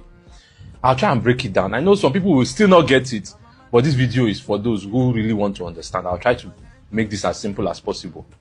I've mentioned in previous videos that petrol or crude oil and its byproducts generally, they are international commodities and they are priced in dollars. Whether I like it or not, whether it is made in your bedroom, it is an international product. So forget naira for now, right? It is bought and traded and sold in dollars. For Nigeria, the cost of petrol is around $0.70, $0.7. That is the value of petrol in Nigeria if you were to spend dollars. But obviously, no, we don't spend dollars here. So it is now converted to naira and then we buy it at the pump. And this price has been consistent for a couple of administrations. It changes based on the value of crude oil, but on the average, it is $0.70. Now let me take us back to Jonathan's administration. If you remember, petrol was selling for 65 naira per liter. Then Jonathan removed subsidies and then it flew to 140 naira per liter. If you take that figure I gave you, $0.70, the value of naira in the Jonathan's administration was about $200. If you multiply 0.7 times 200, you're going to get 140 naira per liter, which is the exact value of petrol in the Jonathan's administration. But then we protested and it was now forced to bring it down to 97 naira per liter. However, today, the price of petrol is still the same in dollars on the average, $0.7. But if you multiply by the current value of the naira, which is 1,600, you're now going to get 1,120. And that's why petrol has now gone to 1,000 plus today. That is the simple explanation. But then the problem now is, in Jonathan's time, it was 141. Government was subsidized it to 67, meaning that the government was paying about 18 naira per person. Do you understand? 18 naira per liter, which is, still bearable, especially when you consider the fact that Nigeria was making a lot more money than we are making now. We are producing about 2.5 million barrels of crude oil then. So, however, if the government is to maintain those same subsidies today, let's say you want the government to keep petrol at 200 naira per liter, what you are saying is that you want the government to be paying 1,000 naira per liter for all of us. Nigeria consumes between 35 million to 45 million liters of petrol every day. Multiply 1,000 times 45 million. That's the reality that we find ourselves. So I don't come here. I'm not for the government. I'm not against the government. I'm just here to explain things the way they are. You know, some people just want somebody that just thinks one way. I'm too educated for that. So if you're not ready to understand the situation as it is, please unfollow me, block me, and that's what I said in the last video. I'm here for people who really want to understand the issues. There are people that are feeding your negativity, that are just feeding that are just telling you what you want to hear. Go and listen to them. So if you understand the real issues, when you're going out to protest, when you're holding the government accountable, you actually know what to ask for. All right, I have to find out who that guy is so I can follow him. You know, it's anytime we bring him on this space, he always speaks infinite sense, backed with facts and numbers. So, just brief thoughts on that, Ajane Koko, and then we'll move it on. And oh, so there's Ajane. So, what, Peter, send that thing to your phone. One man, Yeah. did you? I don't know if you spoke about Aisha Yusufu's response. No, we've not spoken about it. What did she have to say? She denied everything. In the morning. She denied, but Labour has responded again, I think 2 hours ago. I told you guys yesterday that they will keep on giving us series, new movies, and entertainment. So one thing she said, I thought you did that. She said that they collected approximately 1.4 billion as that's already a campaign lie. funds. And that's already a lie. Yeah, that's a pure But lie. out of all of it, he said 800 came from Obi directly. She said 800 came from Obi, and she now also said they budgeted that same 1.4 billion for polling unit agents, and they did not pay that same polling unit agents.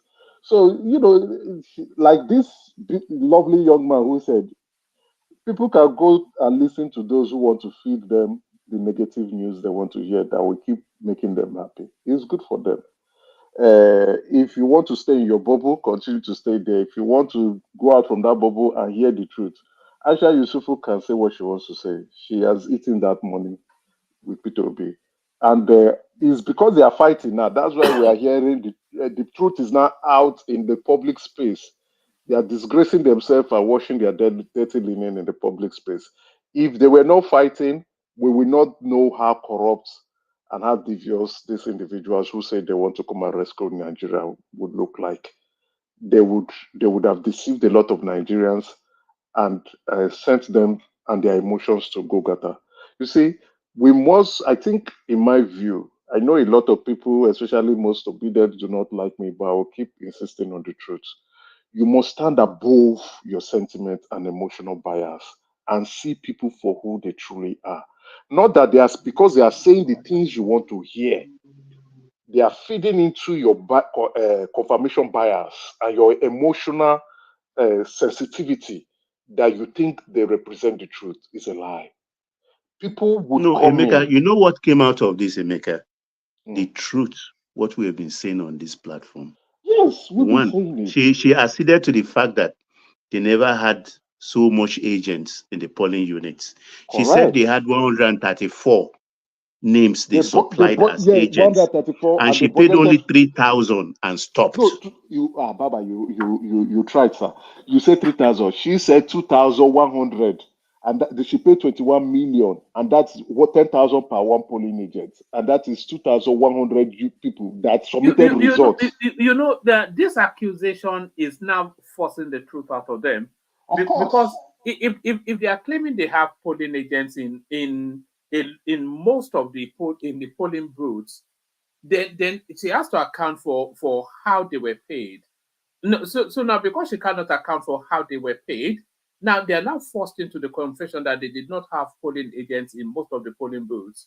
So if they did not have polling agents in most of the polling booths, then on what basis are they arguing that they did better than was announced? That they won the election. So You know, you see how they went around deceiving Nigerians who want a better country, who want better governance, got Nigerians, especially young Nigerians, into a shell and kept them there with this deception. See how much they said they went to spend on legal fees. I have not seen Emeka, that money amount they are talking cannot win you a Senate seat, not to talk of a governor seat. No, thank you, sir.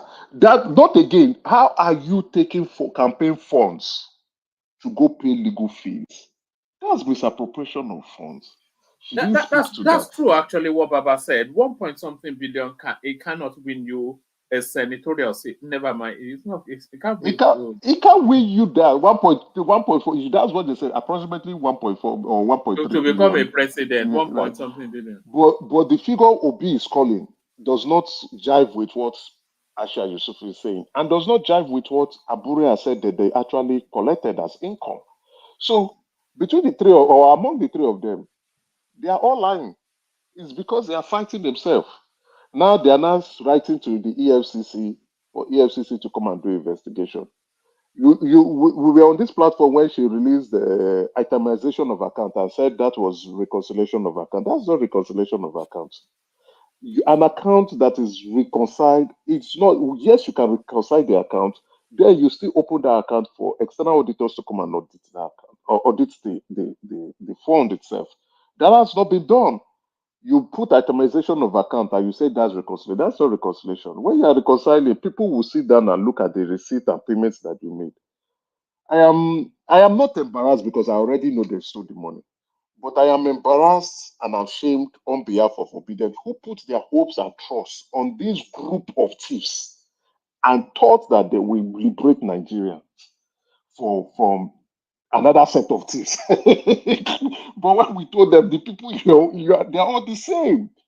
So Nigerians, especially the Obedience, must stand above their emotions and their sentiments and see people, especially those people they are saying that will lead them out, give them the exodus they want, and see them for who they are and their intentions and interests.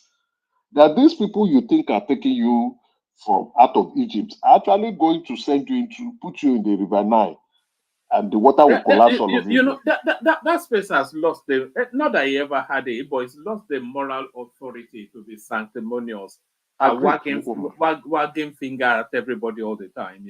Agreed. And, but we've discussed all this, as at that point, that was when the fight was hot, the debate was very hot. The usual suspects were all shouting, but now, their voices are quiet because the embarrassment is out of this world. It's completely out of this world. It's shameful. It's completely shameful. If I was an obedient, I would have denied that space a long time ago. But we told them, we warned them. Where's your polling unit results? There was none, and you said you won an election. The lies were just too much. The lies were just too much. The lies coming from Peter Obi and from his mouth, and Asha Yusufu and the rest was just too much. And you still see, well, and like I said yesterday, those who launder this image and those are the people we should look at and say, you guys you did a great job, but again, you deceived Nigerians. These are not messiahs. These are pharaohs masquerading as messiahs. Thank you.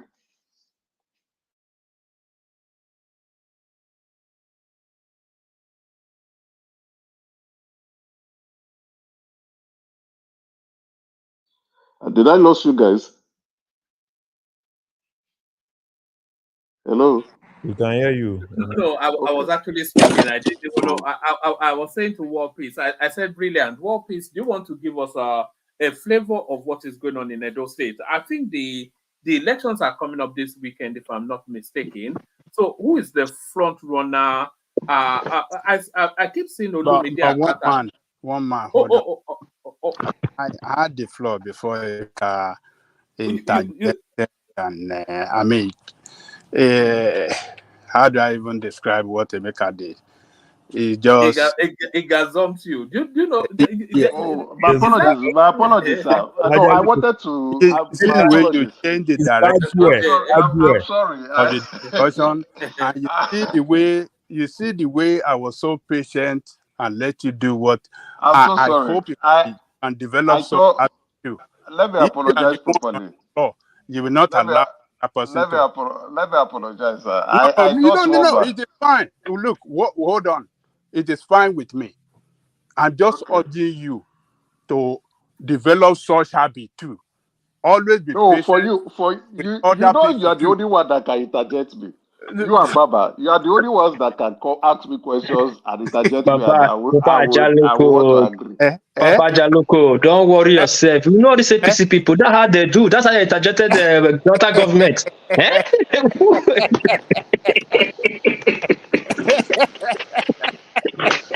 But let me apologize formally, right? I No, thought it's woman, okay. not just to you, It's okay. I'm fine. No not problem. just to you, to the platform, right? I thought woman should, because it was news today, and I even forgot to send it to woman. I thought you guys took it up. It's just to show, it's embarrassing at this point in time, in my view. It's clearly embarrassing. So, They one should man, put you the can house go in to order. World Peace. Let us hear from World Peace. Don't worry. Go to World Yes, Peace. I actually just wanted to hear from War Peace so that I know that everybody, because I may bail soon, so I want to make sure that everybody is documented. Yeah. So War Peace. I was just saying the elections, they're coming up. Is it this weekend or? But we don't Next really know. weekend. I think it's next weekend, 21st. Next weekend, and you and I we're talking offline to see if we can arrange something. But Yeah. we don't know who the front runner is. So there is one that cannot speak English, so it's not doing interviews. There is one that is using Peter Obi to try and see if we can write Peter Obi into Edo State House. And then there is Obaseki that is constituting a nuisance with another one. What's the situation? Who is the front runner? Who is going to go home crying to mommy? Right now, the way it is right now, I think there's no clear runner up right now. But what we are seeing since yesterday, I think APC is really doing what they did to Sataraki 2019 right now to Obaseki, because they are moving full force, arresting all Obaseki boys. They are gone after Obaseki badly. Now he's crying. He's crying foul. The APC guy. I read somewhere that the police sent 35,000 personnel. Yeah. Even the first time I'm hearing, I'm watching the commissioner campaigning against Obaseki. First time in my life I'm seeing. I saw that clip. I'm surprised. I'm surprised. How is he campaigning against Commissioner of Police? No. Yes. No. What Peace? That's not the commissioner of police. Who is he? I think he's they said the spy police. I think the guy has been arrested. But the guy that wore uniform that stands? Yeah, he's been arrested. I don't know, because I was so shocked. He's not really normal conventional police. He's been arrested. I was like, I've never, it's unheard of. Even though Obaseki is that bad, it's not unheard of. No, that one has been arrested. Then the IGK. Why are they not signing the peace? Because Obaseki is saying that there's no clear victory now. Really, my fear has come now. This was my fear that APC has no plan than to ring, and it's obvious right now. They are disarming Obaseki every left, right, and center. All his boys. Now Obaseki is like a governor that don't have no political power. As in executive power, he does not have. If you give order, nobody will take his order. They are arresting his commissioners, his chairman, his security network boys. They are arresting anybody. And this is Obaseki that was boasted just a few months ago that if they arrest his boys again, Nigeria will burn. Nigeria is yet to start burning. What Peace? Did you see the NLC chairman? Did you see the NLC chairman in Edo that said Igadapo is not? No, I didn't. Is not. I didn't see that. I only saw when this guy came, Peter Obi came to campaign with. I think the Edo is not getting it. They're getting it wrong, man. The Edo are not liking what they're doing, because they did an advert with an Igbo advert, and that kicked it pisses Edo committee people off, man. So Labour is not even getting it right now. Yeah. You are saying you don't know who is likely to win, but who is likely not to win? Is there any possibility of Olumide Akpata being your governor? No, Wolfsburg is not going to be a winner. Aspen is not going to win. Aspen is not going to be a winner. If Tinubu stays in France in 2020, to 21st, then APC will be the winner. If Tinubu doesn't come to town and the way things are going right now, APC will be the winner. No, of the Tinubu election. is not likely to come and campaign. It's what's it called? No, like no campaign. It's not about Ganduje. campaign because right now the Aso Rock, they're just doing what they like. They are disarming Obaseki. There is nobody to like. He has nobody to cry to. They are disarming him, and don't forget, Is Ganduje in Edo State now? Ganduje. he hasn't come yet, but Ganduje have promised that he will deliver Edo to APC. He's really bad now. It's really bad for us. I hope something changed by next week. If nothing change, is all victory for APC. Not like they want it free and fair. Is the election this weekend? Next weekend. What about this? They don't show about the Pepe. Well. Go ahead. Oh no! Actually, carry on. Let me play you. I dropped something in the chat. So that's yes.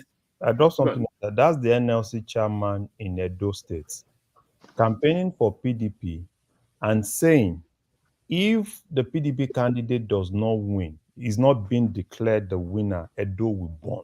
Yeah, I saw that one. Yeah, I saw the headline. This one, sorry. In the chat. Yeah, all right. Let me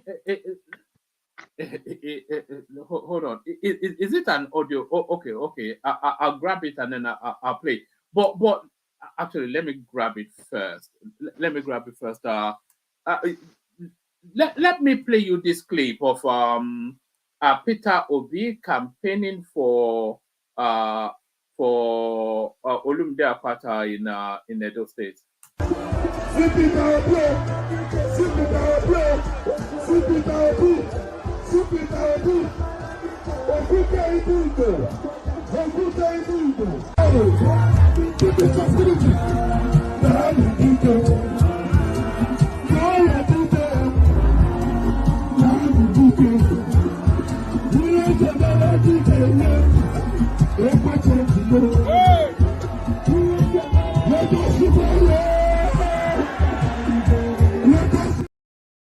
So I'm seeing it somewhat as a referendum on Obi as well.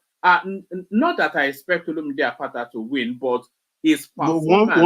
One man. Yeah.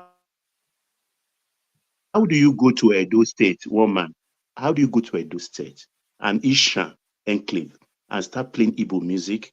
You don't know what I just said just Igbo language. It's causing problem right now for. What kind of thing is that? Yeah, it's causing a lot of problem right now. It's not a big deal now. It's just a popular. Who told you? Who told you? I said a lot of people came out. You know, the people Sagas don't like it. You don't like to get involved with it. They came out bad for like. So they for should what? Have been playing Rema, or is it Rema? No, you don't come to Edo State and be playing Igbo song now for what? And funny enough, what you're just saying here is state managed. They went to Mission Road. Mission Road, Papa, I think you know Mission Road. It's a marketplace for very long marketplace where Igbo, Bini, everybody's there. So don't you just see that crowd? That's where he went to. Not like he went to one place that crowd is following him. Not like before. He went to a target space. So he did the same thing that he did in Lagos. Yeah. Yes, now that thank you. You just went to Mission Road. Mission Road. You went to Mission Road. Mission Road is as long like a cater to so it's all market. And it was not playing free music for them.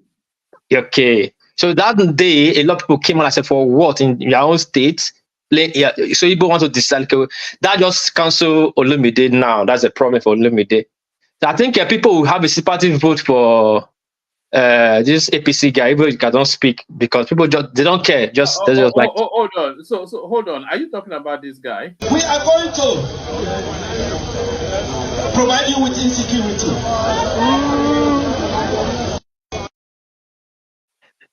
This guy. One man, don't be disingenuous.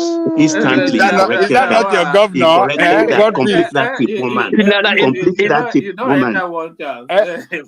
What is that not your governor? That's the APC gubernatorial candidate. One man, why do you fall for some of all those things? The same thing during Tinubu's during 2023. It's the same thing. Cut and join. All these cut and join videos.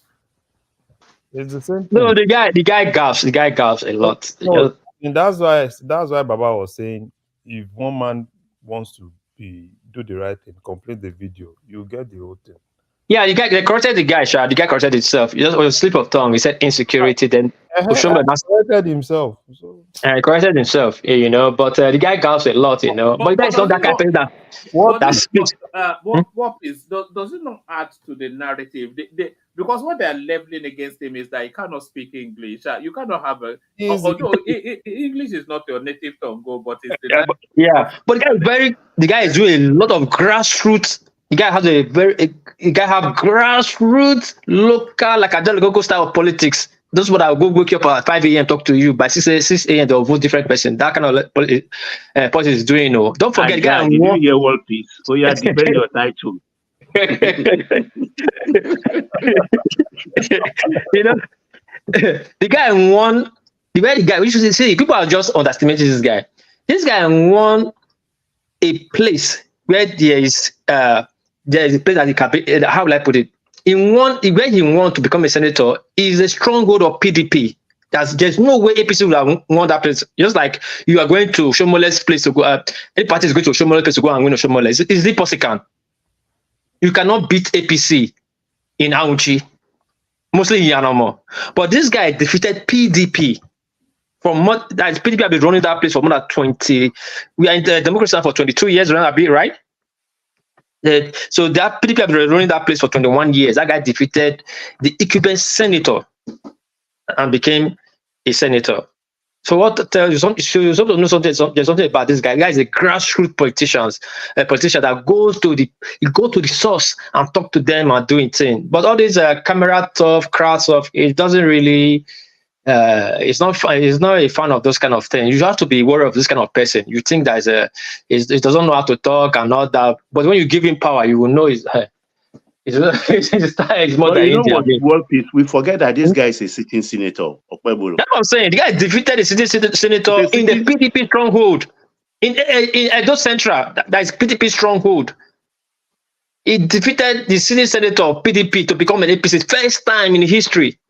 But hold on, how would this guy manage the resources of the state? I don't know. The best interest of the Oshomole's third term. Oshomole's third term. You know whose crown. You know whose crown this Ighodalo. You know whose crown is really after. Who? It is after Senator Adeleke's crown as the most ridiculous governor. He will outdo Adeleke, who is at the bottom of One man, don't count on that too. I remember back in Zuo was Kaduna State governor, and he performed well, and almost a stark illiterate.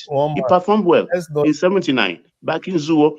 Aja, is that true? How did they perform well? When they are asking him about the mineral of his state, he say, "Oh, we have Fanta, we have Coke." That's why I say it's stark illiterate, but he performed. You know the thing is, he performed. You see, and he was saying that when they caught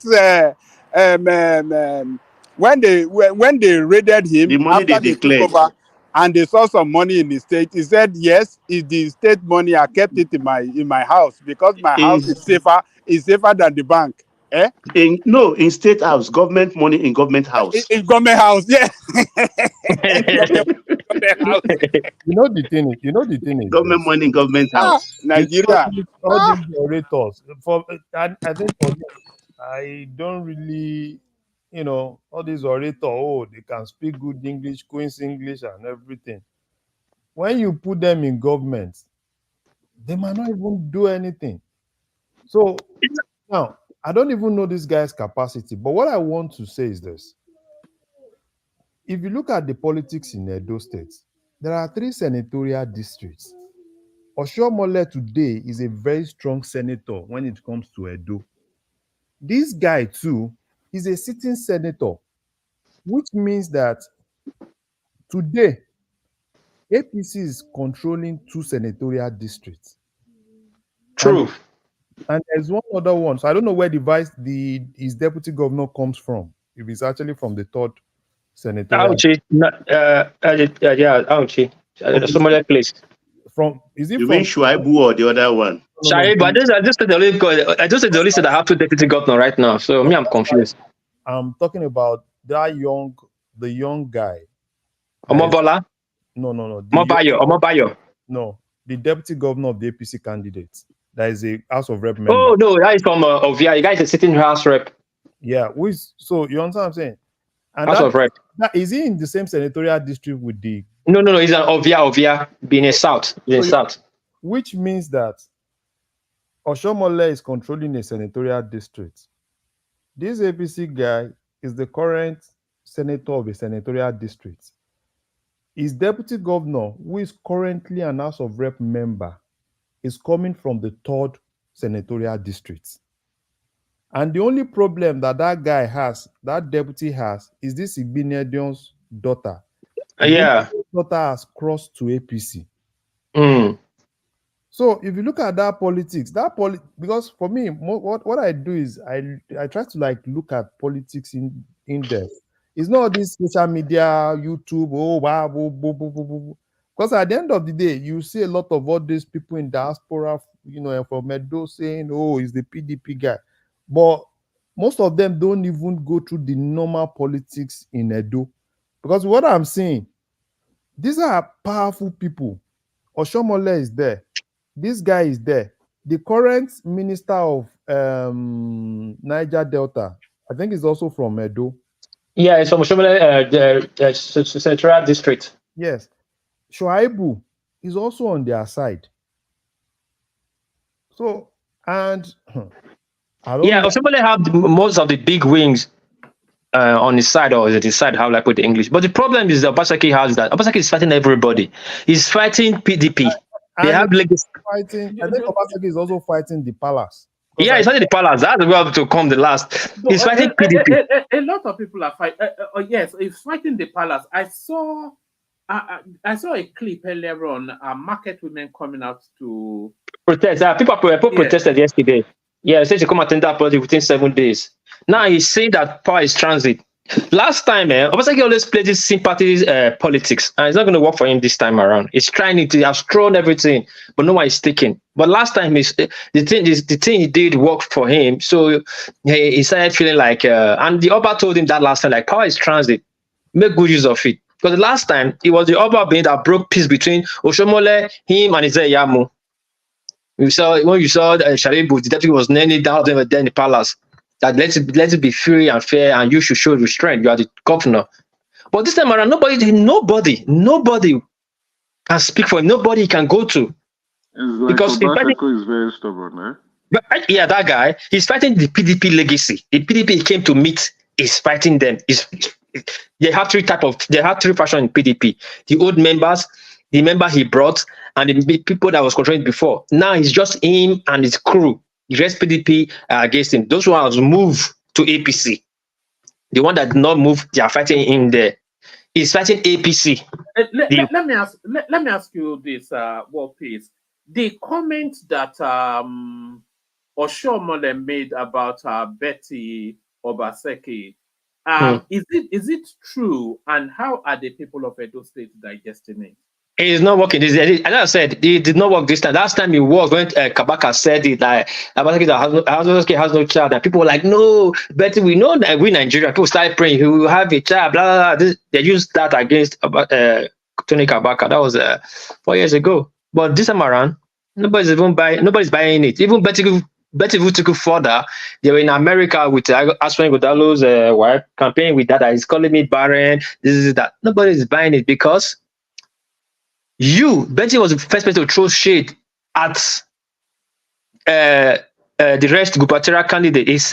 She said on her word, vote for our candidate. Now let our candidate get wife, the rest not get wife.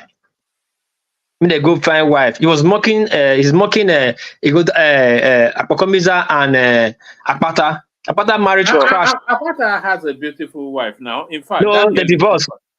They divorced. I didn't know that. 3 months after the marriage. It's less than 3 years now that I saw the. 3 months after the marriage, they divorced. Not even 3 years. 3 months after the marriage, they divorced. The girl was too pretty for him anyway. Yeah. Then Apakumiza don't have a wife at home. He has kids. So then Obaseki, and Oshomole has a wife, Oyibo don't find a way. So Oshomole they get no come out. The guy's not really in Nigeria with Oshomole. I think I heard she's battling cancer. I don't know how true it is. She's always in America. They used it to mock him too during the last election that Oshomole Kara Money Maro Yubo, Oshoro Bobo, Osho Bobo use our money Maro Yubo Kara Money ran away, Osho they cry. They used to mock him openly. Now, wow, it's like what piece? The way you are narrating this is like the men have questionable characters with their wives. all of them. So then somebody now fires back. Like, look at somebody that is mocking them. She that is barren. Not that only that she's barren. She didn't even adopt. Now she's crying that, oh, I'm barren. But you should the first shot.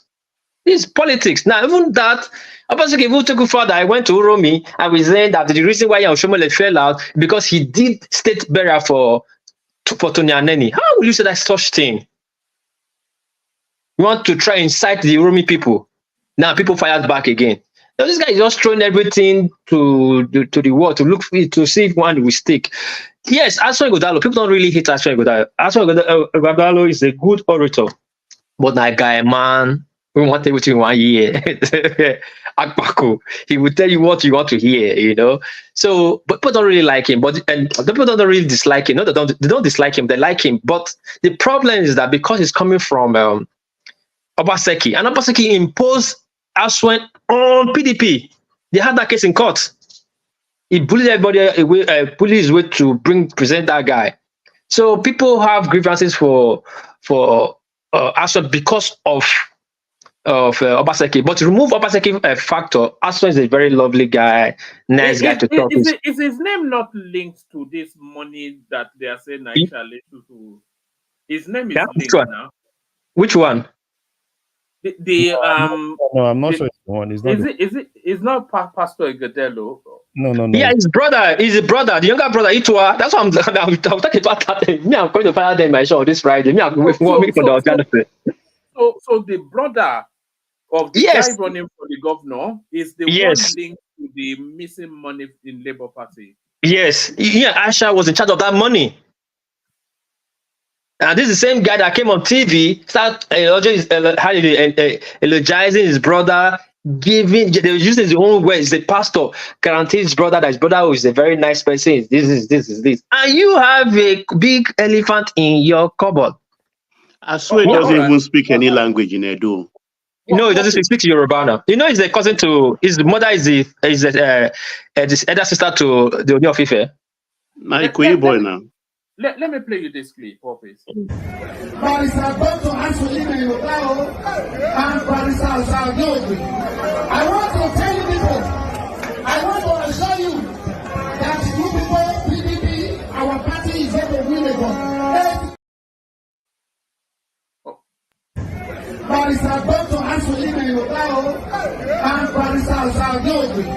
I want to tell you people, I want to assure you that you people, PDP, our party is going to win again. 80%, 20%. I'm coming in the second of this one, they will be there. Ansolina Yotao a winner. If there is news for do that, I just let you down. We will tell them what you are.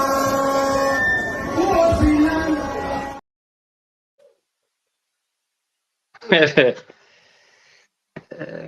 Oma, are you there? I'm there. Apparently, that's the NLC. Is it president or something? Making NLC. Have they changed the National Labour Meeting? Have they changed your president? I don't know. I think it's the NLC chairman. They said it's the NLC chairman in Edo. Okay, but well, that statement is a very heavy one, and he will answer to it. The government he's facing Tinubu government. It's not Buhari government. They don't know how to ask him. Ajero is in prison now, getting his bail, so he should treat carefully. But this crowd, one man. That's true now. See, this crowd, Mama, don't be fooled by crowd. This same crowd you see here, you sit there in APC and you sit there in Labour. That is so true, actually. because you don't have that many people in any state. And somebody comes, he has a massive crowd. The next one comes, he has a massive crowd. People are just going there for their daily bread. They don't care about the only person I would have give they share it for t-shirts and they share food and some other yeah. things. The only person I will give it to a little bit is Labour. Labour have organic crowd, but the last movie made started using Igbo, doing Igbo Harvard, kicking people off. But let's see, but because a vote for a Labour Party is -10 vote for PDP. Write it down. A vote for a Labour. They are battling for the same votes. I mean, they're in the same space in terms of. So because their vote is already guaranteed, no matter. Yeah, APC guaranteed. Yes, because right from time immemorial, people didn't really defect from APC. APC is still having their people, but the people in Labour today, 90% defected from PDP to Labour, and from Labour again, on that 40% defected to NPP, like that. So if Labour is voting and NPP is voting, AC is voting, these are all PDP people. So a vote from Labour is -10 vote for PDP, and that's a +2 vote for APC. So now the thing is clear now in Obasanjo's eyes. So he's trying to really, really suppress Labour.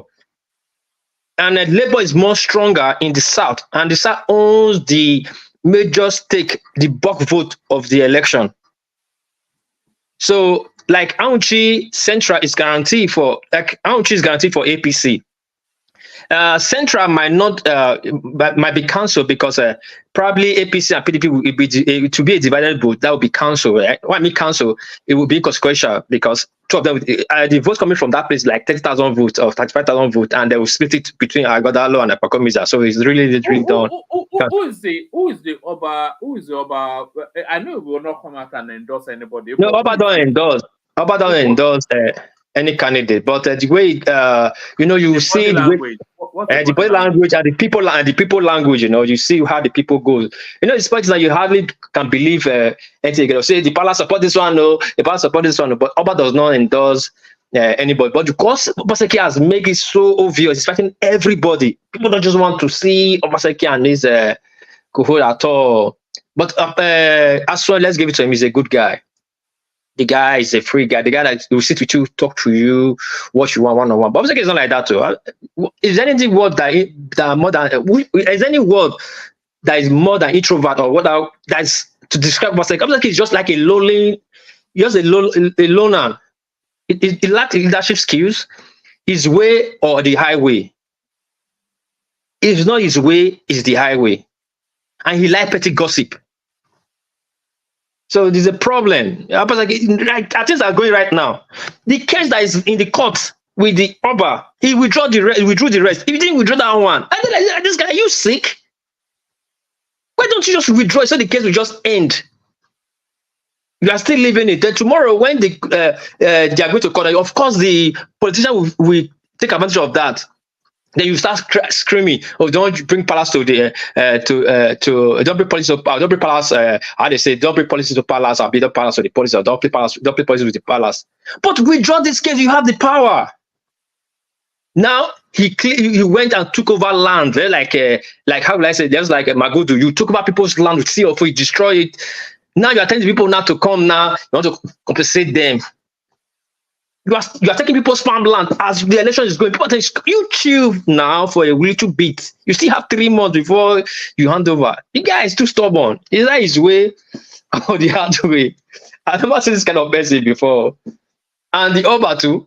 My Oba with dinner. That's stubborn person. That one the year. That's the big problem we are having in the state. That one don't want to hear anything at all. Have you guys noticed that Ashton have not gone to the palace? All the candidates, he's the only candidate that have not gone to the palace to declare his allegiance that he wants to. But when Olumide Apata went to the palace, was he not disgraced? No, he was corrected. He was trying to sell himself as being a son of the palace, and the Oba watched him down. Yeah, he was corrected. He was corrected. It's good that the Oba correct him now, because before the sitting governor now run with that, like, they are using the palace to play politics. It was a slip of tongue anyway, or maybe Akpata tried to be smart or be clever, but it's wrong. Akpata family has a very big role they play in the palace, but that does not give him the access to become to be a blue blood. The word he said, "I'm the son of the palace." And last time we checked, there's no prince of the palace running as a gubernatorial candidate. Baba, I don't know if you understand that kind of English. No, Okay, I Baba. understand the perspective. It's two Yeah. two He's different trying things. to play politics now. That Yeah. He was trying to be clever You have to be clever. But they cut them down quick. Quick. You don't say that in front of the palace now. We were the king. You can say it when you are in channels and but not in front of the king again. That means if they don't check you, that means is seal and confirm. And now the that son. one Yoruba they cause they talk say omo baba mo but ye omo to muni. So Baba know how many pikin he How get. many Now he can princes in tell the her name. palace? No, Yeah. no be my And how pikin. many No. workers? No. Yeah. So let me ask you this, what piece, and then maybe we'll go on to Emeka for a few words. Do you know? Are you familiar with the name Ogiame? Yeah, Ogiame, yes. Is it a big name? No, it's not. It's not name. It's that Ogiame are the family that resisted on Romia when Romia was coming to Benin. Oh So, no! This is the name of somebody that I know. It's from I don't know if you know Kaizo. It's one of Kaizo's bodies. yeah, I know. Anybody that bear Ogiame as son name is from It's a Ogiame family. title, not a It's a name. I don't title. know. It's not a name. It's a title. Just like Obaseki. Obaseki is a title. It's not a name. So anybody that bear Ogiame is from that lineage of the people that resisted on Romia. That's what I was trying to tell you. A big title, like Prime Yeah, Minister. a big is among the Uzamani. I had I had a guest a couple of sessions. I think you were here when Comrade was here. Okay. Yeah, the following day I was he actually called me and we're just just for a chat and we're just chatting and he talked about the history of the Edos and the Yorubas. He has a perspective different from yours. Yeah. The Ogiame version are two versions. There are two types of Ogiame. One that is for the palace, one that is against the palace. Those are against the palace are the just fraction. Not like the just fraction, the mother side. You know, we have for paternity and mother, how they say it, the mother side and the father side. Now, the mother side of trying to usurp the power throne now, they are trying to tie the Benin throne to is Benin. No, it's the Yoruba, is them. But those that's in Benin, that the Ogiame that is in Benin, like Charlie Poppy, that guy is that Charlie Poppy. That Charlie Poppy is the line of Charlie Poppy. Those are the one that is in Benin. That will tell you, yes, they resisted Oromia, but their father was never a king. Their father was just an administrator. They just gave him the position to hold before the king comes back. It was never a blue blood. So, but these guys are trying to work on the Supreme Court has settled the matter anyway. So they always tell you that they will tell you history of even Ife that you don't even know. They'll tell you the effect Oni that was there that sent his son. They'll tell you all their names that came and all that. They always shoot themselves on the foot. For one question, they will start blabbing. But I know them because that's our history. Because my father, we are these Semeros. The Oba brought us from my great grandfather to come and be fighting with them to put them in their check. So that's why they can always tell other people they cannot tell us. That's how we came to existence because of them. All right, brilliant. So that's War Peace, of course. Who doesn't know War Peace on this platform? Is I don't even know if you are older than Ajanle Koko on the platform. So that's no, I think old past me now. Nobody knows War Peace on this platform. Just wanted to say. Look at that.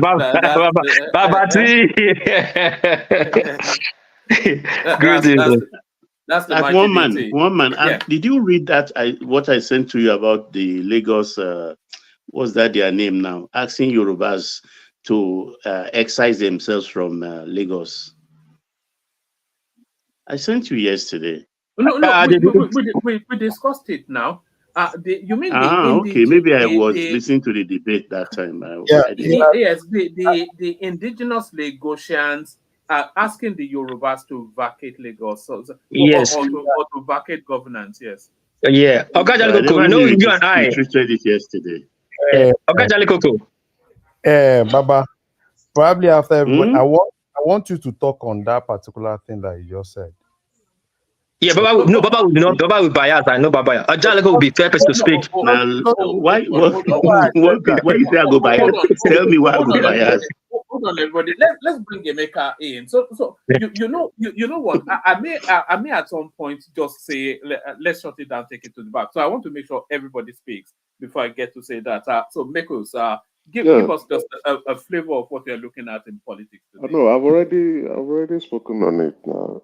And the shenanigans going on in the Labour Party. And They say they're calling the EFCC. Are they? I might see if I can bring Arabambi back. Maybe we should bring Arabambi back. Yeah, for more entertainment. Arabambi Sorry, Emeka, before I move on, who is the new Labour Party chairman? Because Abure has been removed. Is he still there or is gone? They've given him vote of confidence again.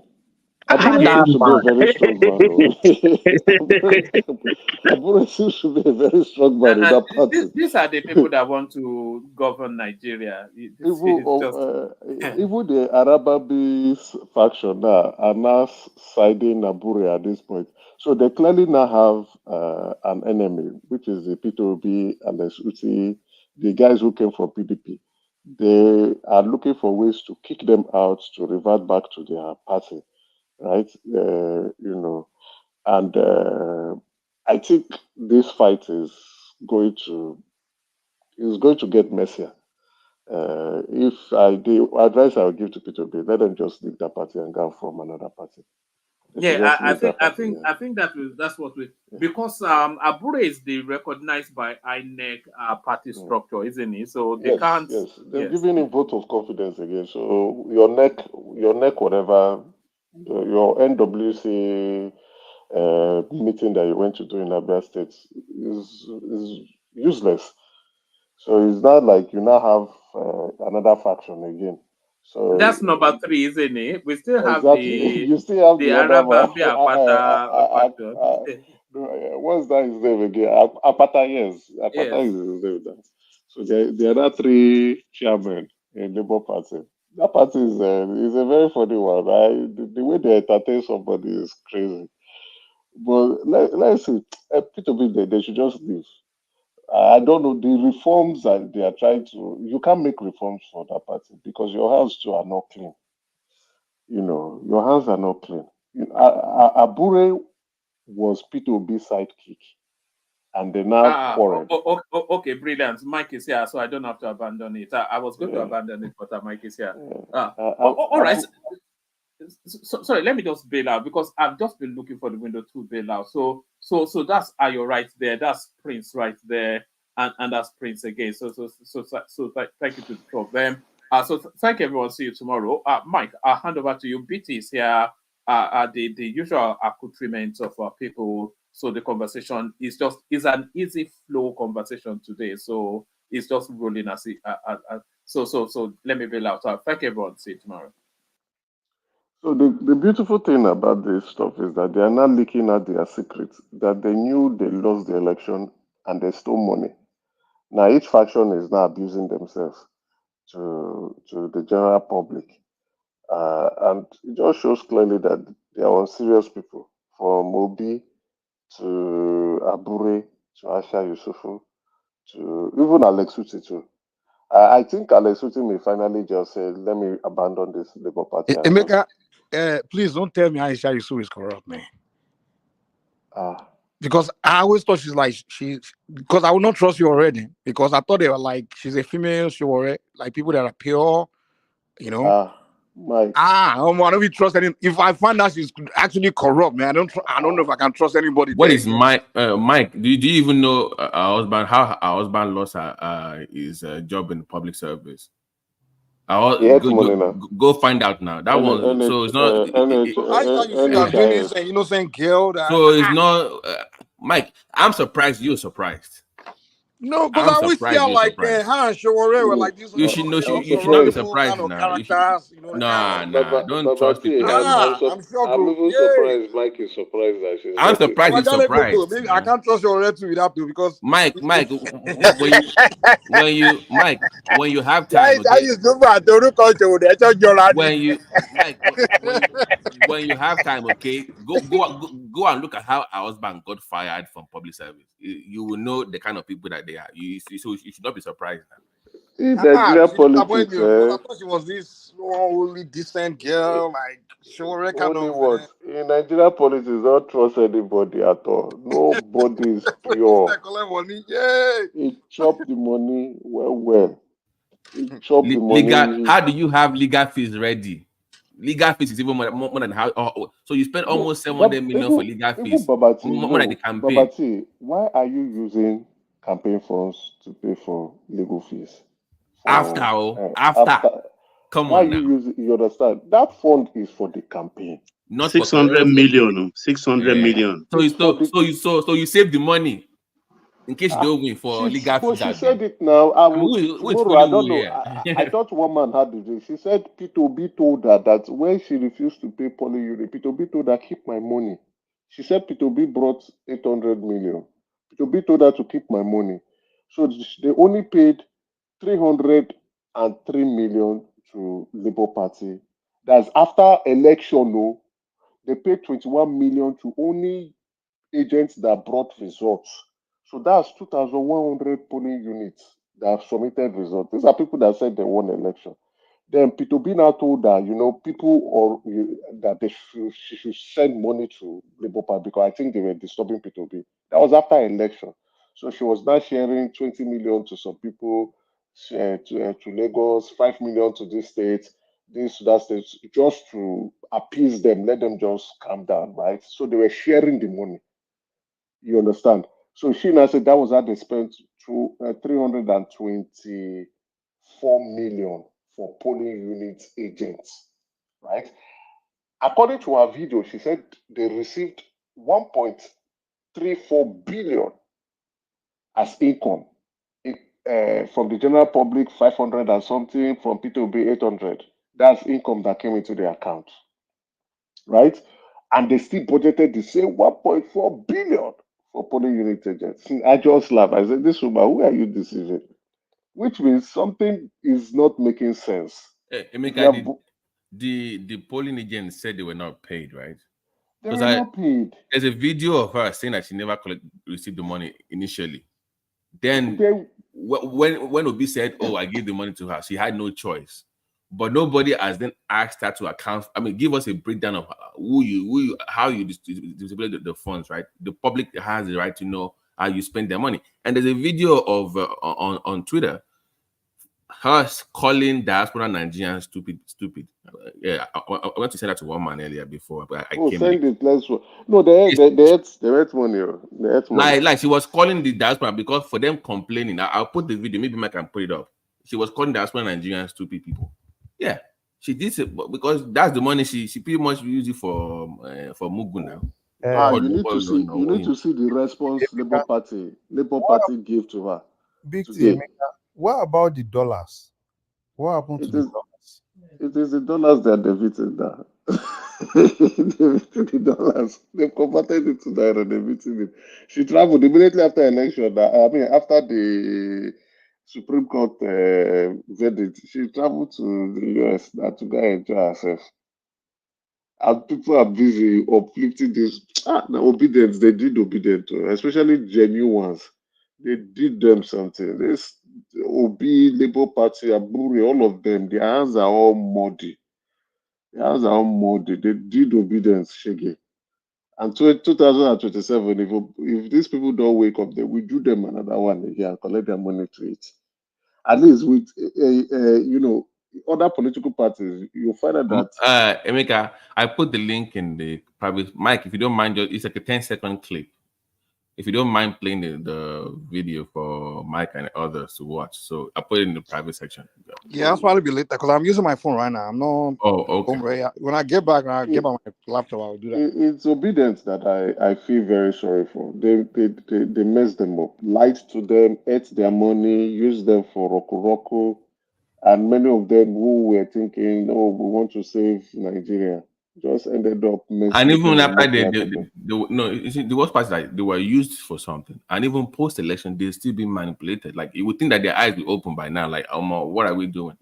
Exactly. And they are still getting donations. Imagine spending 600 million for court cases, and during that court case, if you remember, they were still looking for donations. Even though I said you had the money. That's true. Remember, That's true. people are still paying for Supreme Court stuff. Yeah, They were that's still true. I receiving forgot. donations. That's true. So you said all eyes on judiciary. That court case was to make money. Now they knew they were not going to win that case. But Mike, she said that they had 700 million for court cases. So why are you asking for donation?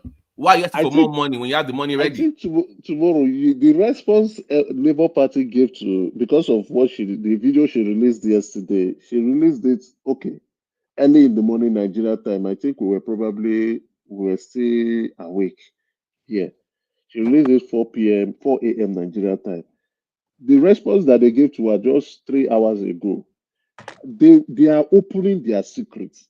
That was when they said that they knew they didn't win the election. They are not all, it's like they are all coming out to wash their dirty pants in the public.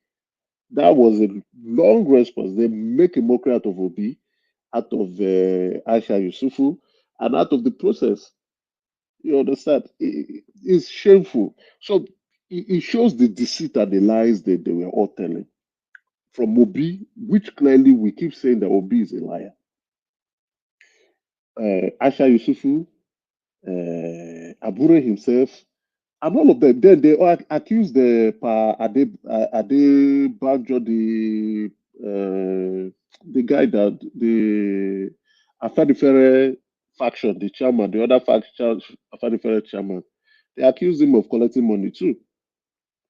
That money entered into his accounts, private accounts. Imagine if Obi had won the election. Baba. Yeah, they accused him of collecting money. You see, that's why he was supporting P2P. Wow. So I'll try to send it to Wamba tomorrow. Let's Wamba read. Who was the one accusing Baba of collecting money? The Obedience. Labour Party accused him additional the faction of Adebanjo. What's that his name? I can't remember his name. The faction of Afenifere. Adebanjo, thank you. Afenifere. That money entered about 600 million entered into his private account. No, if you read that response, you just shake your head and say these people will kill. They will kill everybody. So Aisha Yusufu cannot come out to tell Nigerians that she didn't eat money. She can't. She can keep deceiving. No, Emeka, you know what happened? That secretary to Baba Adebanjo, that's, I've forgotten his name.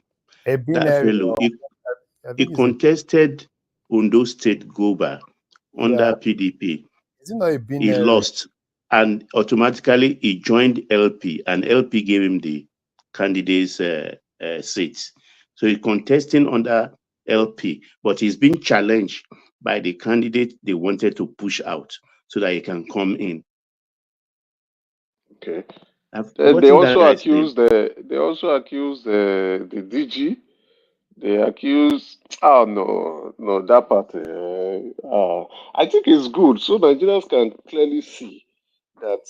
Look at. No, like I mean, to be honest with you, it's not really for Nigerians. It's for it's not for obedience. Traditional ones that were looking for change. And trust me, Omeka, they were genuine obedient that really wanted change. There were some of them that were actually genuine that wanted change for the country. Those are the ones that will help. But all this delusional, because they will make excuses for them. If you are really about try, you will make excuses for Obi. You will find a way to absolve him of any wrongdoing.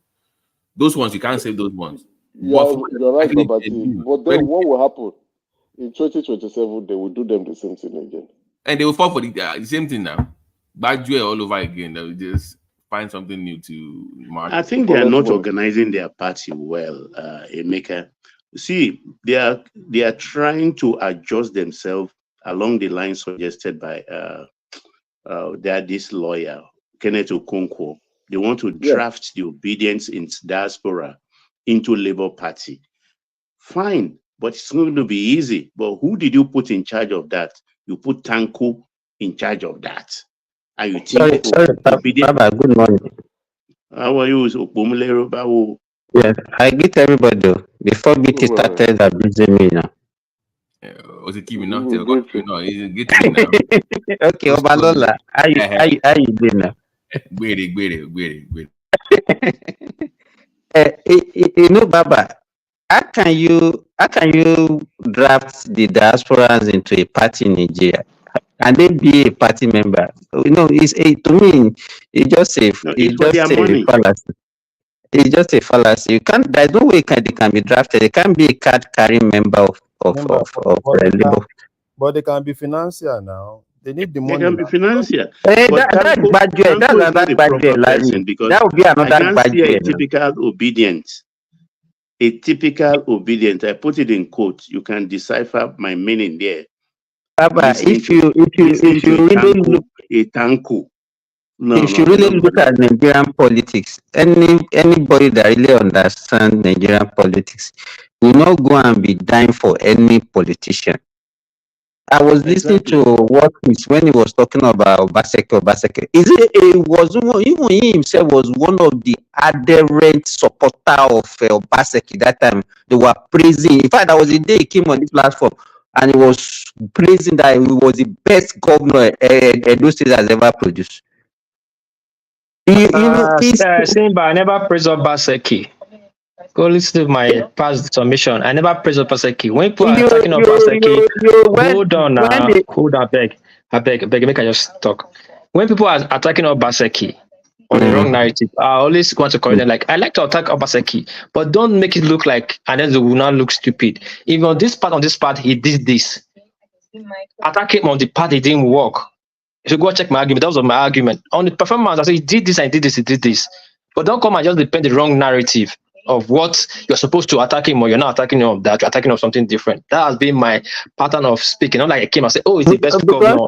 I'm not PDP, I'm not APC. You know, Nigerians, once we have bad belly for somebody, it's like we behave like women. If we don't like somebody, we don't mind whoever is coming to take over from that person. We just close our eyes to all the evil deed, all the bad side of that guy. Say no, we just want that change. And then when the change comes, then they are not showing us shaggy. Then we start crying again. Everybody was just after. No, we don't want Oshomole. Successor. We just want to kill it. That was the spirit that they used in bringing Obaseki. And now we start. There's nobody. Let me tell you, Nigeria. There's nobody we can bring. Even to me, the Nigerian situation, it looks glooming, and because whoever you bring, okay, look at it. We are talking about Labour Party. We look at the passion some people who are taking. I don't know, is it that Labour or no Labour? Look at the mess in that party. Can we guarantee that the Labour Party will be the party that will save us in Nigeria? The answer is no. It's even more messier than the so-called corrupt. And who are the people even in that Labour Party? Are they not the people that left the APC and PDP? And we just like deceiving ourselves in that country. All those people. That's why I was upset in the beginning. I'm like, look at the people surrounding like all these old corrupt people. I mean, and then we close our eyes against all these people. You are not looking at it as a change. Which change are we talking about? They were selling it to us as if it's something brand new, some guaranteed change. I'm like, really? And I look at Obi, I look at Donyo Kupe. I'm like, okay. This Elisha man that talks with his tongue. What is his name? This former PDP man. Is it not this media aid of? Is it Goodluck Jonathan? Oh, Oshutokun. I don't even understand the way we reason in that, and we are very easy to be deceived, and that is what is happening. Nigerians are very gullible set of people. What piece? I have a question for you. Okay. Go ahead.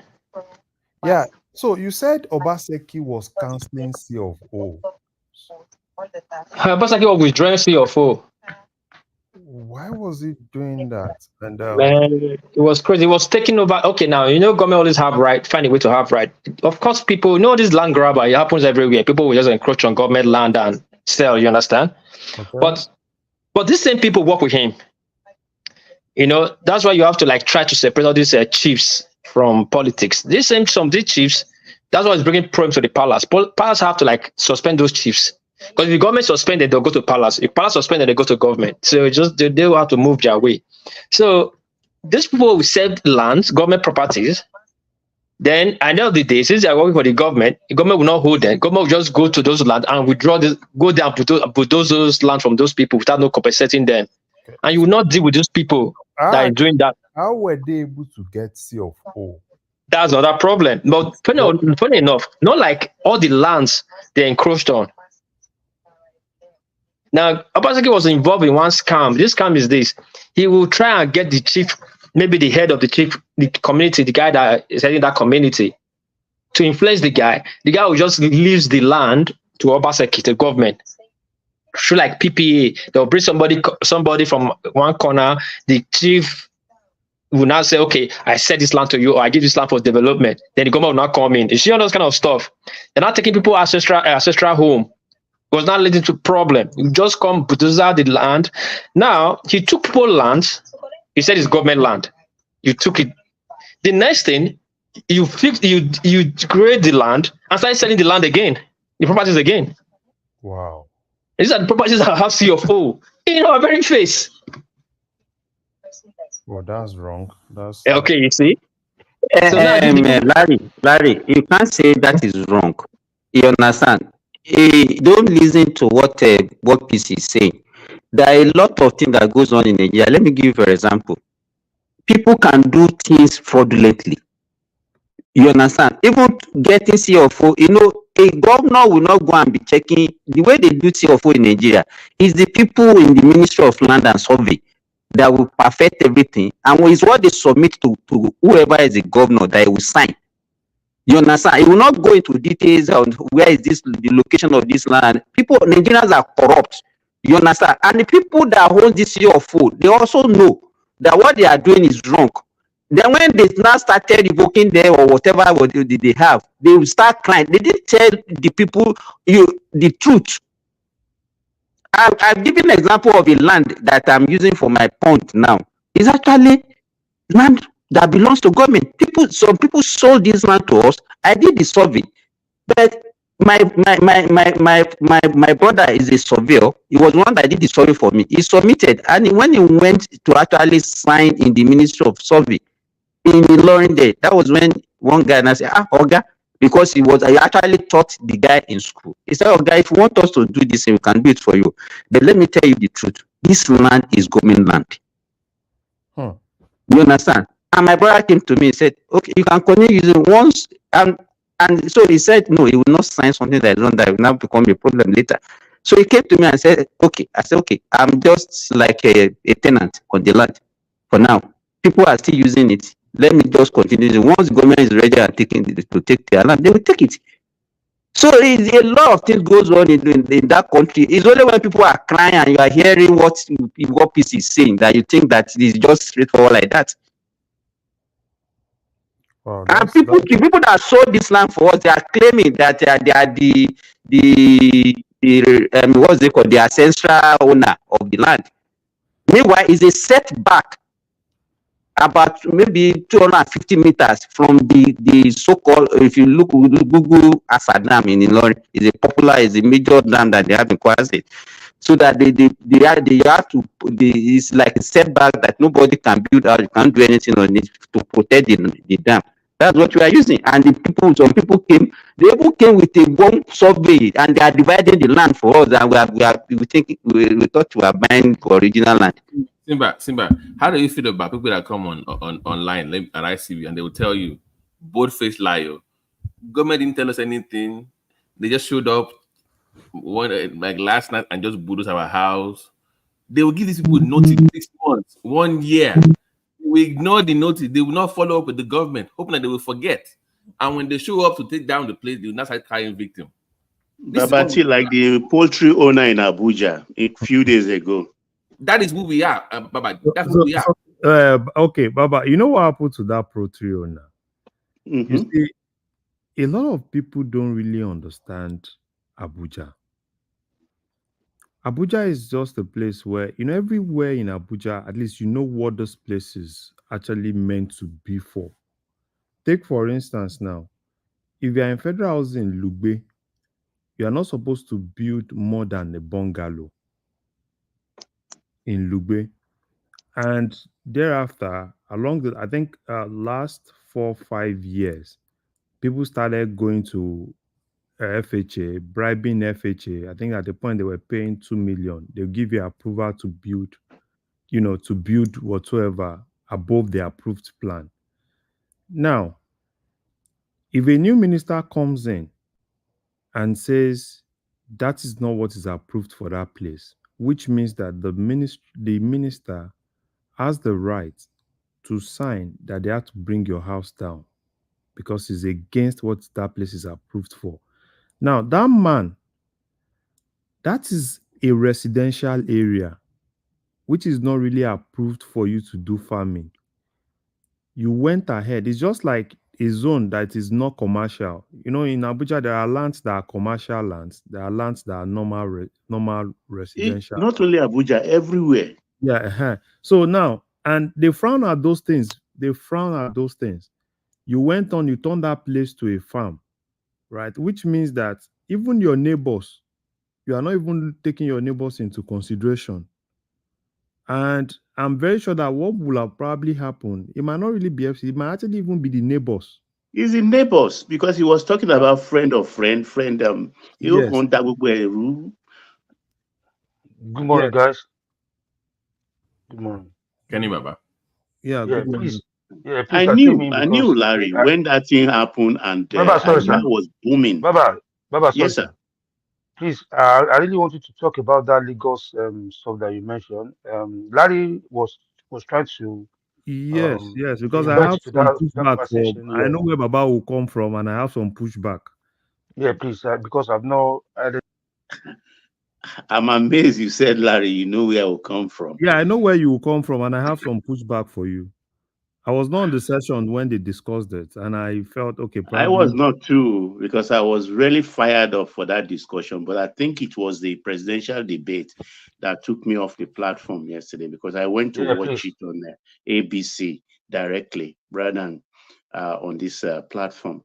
It's something unfortunate, actually. If, with the permission of the panelists, we may discuss it if you want to. Yes, please. I came in because of that. I really want to. You are not the only panelist, so it has to be a consensus. I'm a Democrat. Okay. Just briefly, to what? Please Simba tell us. will not like that too, because Simba is a anti-democratic person. They don't practice democracy inside their media. So you are here. They I want to say Adale Koko said as well. Adale Koko, I want you to speak to that topic as well. What? Yeah, Baba, I want both of you to speak. I want both of you to speak about this topic as well, please. Yes. Okay. Well, let's start from historical perspective, and I'll be very, very true to 90%. The rest 10%, I'll respectfully beg the panelists to indulge me, because that is, I can't wash our dirty linen in the public. The Omo Ikos, we know ourselves. Allow me to be very vague. We know ourselves, we know our attitude. I think we should be satisfied allowing the Yoruba Lagosians, who are already in the groove. When I say in the groove, that is groomed to take over the governorship space. I say that with all sense of responsibility. Soberly, I say that. It's not like conceding to the Yoruba Lagosians, but I know the attitude of the Omeikos. I will just put it vaguely like that. Then before I go historical, Lagos State actually is owned. I don't know. I'm just picking this percentage offhand. At least 70% owned by the Aworis. Owned by the Aworis, Ibejuleki, anywhere. Then when we talk about Ekpe and somewhere, what's this, or Itoikin area, Ikorodu, those are Ijebus. The rest, starting from Igbesa down to part of Igbesa, because the other part of Igbesa is in Ogun State, to Agbara, and all the rest to Ibeshe, and all the rest, Imushi, Agege, Shomolu, and all the rest, they are, because even where we have Unilag now, used to be Abulele, all those areas owned by the Aworis. The people we call Lagosians today, initially the settlements stopped at Ido, historically. Then the Saleko area was just like a fishing settlement where everybody comes to. The Lajes and everybody converge here. You know, where you have river, you have the Ajay deity. Everybody comes here to do business and also worship. The Benis came and then they did their thing and left. But then the slavery thing came. It was the Benis that actually established ownership in Lagos. The old original Lagos Eko. It was the Benis that established the ownership. And the first 4 Obas were actually buried in Benin. The first 4 Obas of Lagos were actually buried in Benin. But then the slave trade came. Lagos, having the ocean by them sides through the lagoon, was a slave port. And a lot of Lagosians, then we can call Omeikos, they were carted away. When they came back, they felt superior. They've acquired the Portuguese language, some of them have acquired the English language. Those that come back from the Irish enclave and the British side, the European slaves, all came back. And they felt that with their kin in Isaleko, in Ilado, in Ido, in Oluwas, in Ijora, they are not more civilized. They moved southward and they started establishing their own. That is why in those areas you find streets like Louis White, Coca, Strachan, and all the rest. You find all those streets in that side of Lagos. They embraced the Catholic religion. But that doesn't mean they didn't have, because they are Aborigines too, they have ties to the rest of Omeikos. They are Aborigines, like my own family, for instance. We have our native name before the slavery thing came. You understand? And then that's why my great uncle was even a private secretary to a certain, I will not mention, a certain Oba in Lagos in the 1920s, because they are related through blood. So the question now is, when these things are like this, I've repeated here all the time that those who actually built Lagos, because we are fisher folks, whether we like it or not, we are fisher folks and we indulge in slave trade. But those who build Lagos in terms of infrastructure, when we say infrastructure of those days, we talk about buildings, not like we know it now, buildings, and there are two. And in this order, and maybe first Ijebus, followed by the Egbas / Ijesha. I don't know to be 2 or 3. The Egba or Ijeshas will follow, followed by the Ibadan, then the Igbominas. When I say Igbominas, I'm talking about those people in Igbomina and also in Kwara. Okay, we know ourselves, no doubt. Every Lagosian, we know ourselves. We know ourselves and we know our attitude. But when it comes to the government in this Fourth Republic, the order which we are following, for me, as a Lagosian, I'm very comfortable with it. I am very comfortable with it. Why? Because I'm seeing development. Corruption, yeah, I'm not going to deny it's anything ruled by a human being is tainted by corruption without a shadow of a doubt. But I see, at least in that corruption, there is development side by side. Now, we the Aborigines, we now said, no, we want to take over the mantle. Well, if you want to take over the mantle, there is an order to follow. If you're against the order, whether somebody comes from Iragbiji, whether somebody's come from Ijebu, or is an Oshoman that has been a commissioner in this state before and went to be a senator in another state or went to be a governor in another state, I call that semantic. Semantic in the sense that when you say we want to take over, our children already are commissioners. Our children are DGs. They are grooming them, they are working. We have to be patient. And those that are fathers in Lagos State today, that's the Aborigines, they are being taken care of. They are being taken care of. The only person who may be strayed from that taking care of our elders is the last governor before Sanwo-Olu. And of course, he was kicked out because he was reported. So we should be satisfied with that patronage. Because if we come in and allowed us to take over, I think respectfully, let me put it in a very polite way, our progress will be slowed down. Let me put it that way. You can read between the lines. Our progress will slow. And that slowness is what I don't want. I want it to continue.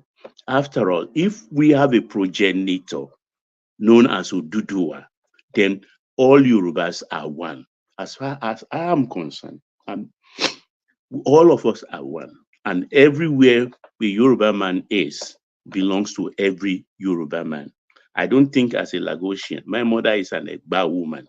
I don't think if I go to Bagura today and I point to my grandfather's house, anybody will push me away because I know my grandfather's house. I know the Oko of my people in Egba. So why should I? And I can even be, after all, Oshila of Okiono. We know where the father came from. But today is an Egba in Okiono, which is number 2 after the Alake enclave. Oshile is the son of Madam Teju Osho. Yeah. Madam Teju Osho is the princess in Okiono, not the father of Oba Teju Osho. Is a mother, that's reality. So if that is allowed, I can go to Ilesha, like every Yoruba man on this platform, or everywhere. No Yoruba man has only one route. I can trace my own route to Nukwe. I can trace my route to Ilesha. And I can, by my mother's side, I can trace my route to Ijebu and also Abeokuta. But my father is an indigene of Lagos State. So every Yoruba man will have 3 or 4 routes. And in all those routes, you are entitled to hold any post by virtue of your language and by virtue of your birth.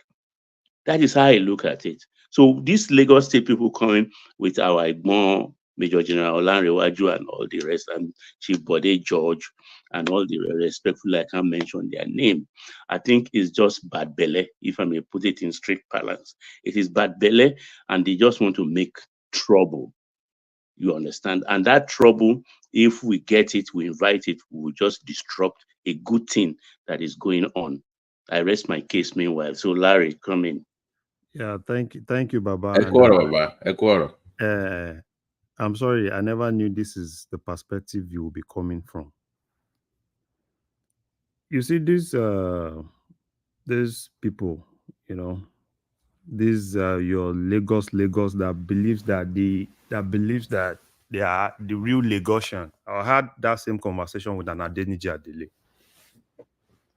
and I said this: it's easy for you to say Lagos belongs to you, but I used to tell them something. Lagos Island belongs to you and not Lagos. And I like the way you're able to differentiate it. The fact that Lagos is a state and you guys have, because I think in most cases they equate Lagos Island to be Lagos State. And they always... That's the problem. Yes. They equate Lagos Island to be Lagos State. And Lagos Island is not Lagos State. Lagos State, that's a state. And I like the fact that you said, Ikorodu is part of Lagos State. And predominantly, the people from Ikorodu are Ijebus. Ekpe, they are Ijebus. And now when you come towards Ogun State side, Abule Egba, Agbado, all those places are basically Ogun State people. So when some of these people come, they've had this argument at the point when they were pushing the Adeniji, the Lays, what's those people, Onitiri, they were kind of like pushing themselves, and they were like, yeah, they are just, for me, I believe they are just being lazy, and they feel they are looking for shortcuts, and there's no shortcut to all those things. If you want to be involved in Lagos politics, put yourself into Lagos politics. Talk to some other people, right? Lagos politics is just like politics of Nigeria, where someone from the north believes that they own Nigeria. And that's exactly what some of all those guys are not really getting. They believe that, Eko, and, we've said this severally, Eko is not Lagos State. Eko is just like a unit in Lagos State. And I thank you very much. The way you actually, because you were being truthful, which is what I don't see from, most of all those guys, particularly the Adeniji, the Lake people. Larry, maybe Baba is saying it because he's not a politician. Yeah, but Larry, there's also a political angle that you're about to touch on. There's a political angle to it. If you notice, this only comes up in Lagos every 4 years. When it's close to election, you start hearing some. Yes. And it's like the New York thing where somebody doesn't know that New York State is different from New York City. When you say New York, you got it, BT, because that is the next governor, and that is what they are fighting against. They don't want exactly is the next governor.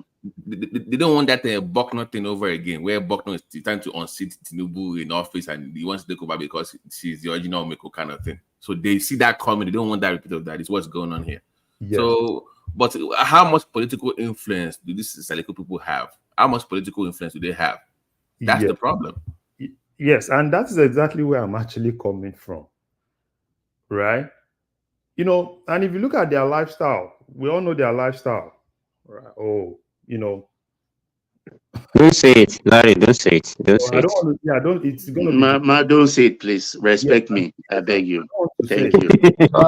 This narrative you guys are giving is a very wrong one, man. You guys are painting into kind of tribal. That's why I said Baba is not in the right position to give explanation about this Lagos for Lagos explanation. Because me and Jalico and Baba actually engage on this thing. You see, let's remove sentiment, let's remove tribe or whatever. What they are saying, regardless of who or what, the people of Lagos, either Saro, Aguda, Tapia, the Benin, or the Egbas that are original in that Lagos space are not involved in the government. Forget all the other things you are talking about. If you go to Lagos secretariat, all the positions are filled from people that just came from now that Tinubu is there from Oshun State. No, not like they are born there. That is wrong. No, Wolpis, check No, the not wrong. Just commissionership hold on, position. please hold on. Hold on, please. You don't really don't have the facts. No, that's we're just kept you guys just talking. We're not talking about. Don't try to bring sentiment of tribal into it. Let Lagosians rule their state. No. When you said people from Oshun, that's why I said it's wrong. My friend is a commissioner. He's from Oshun. He always came to Lagos to study. He's a commissioner, 2 times commissioner in Lagos. Who is that?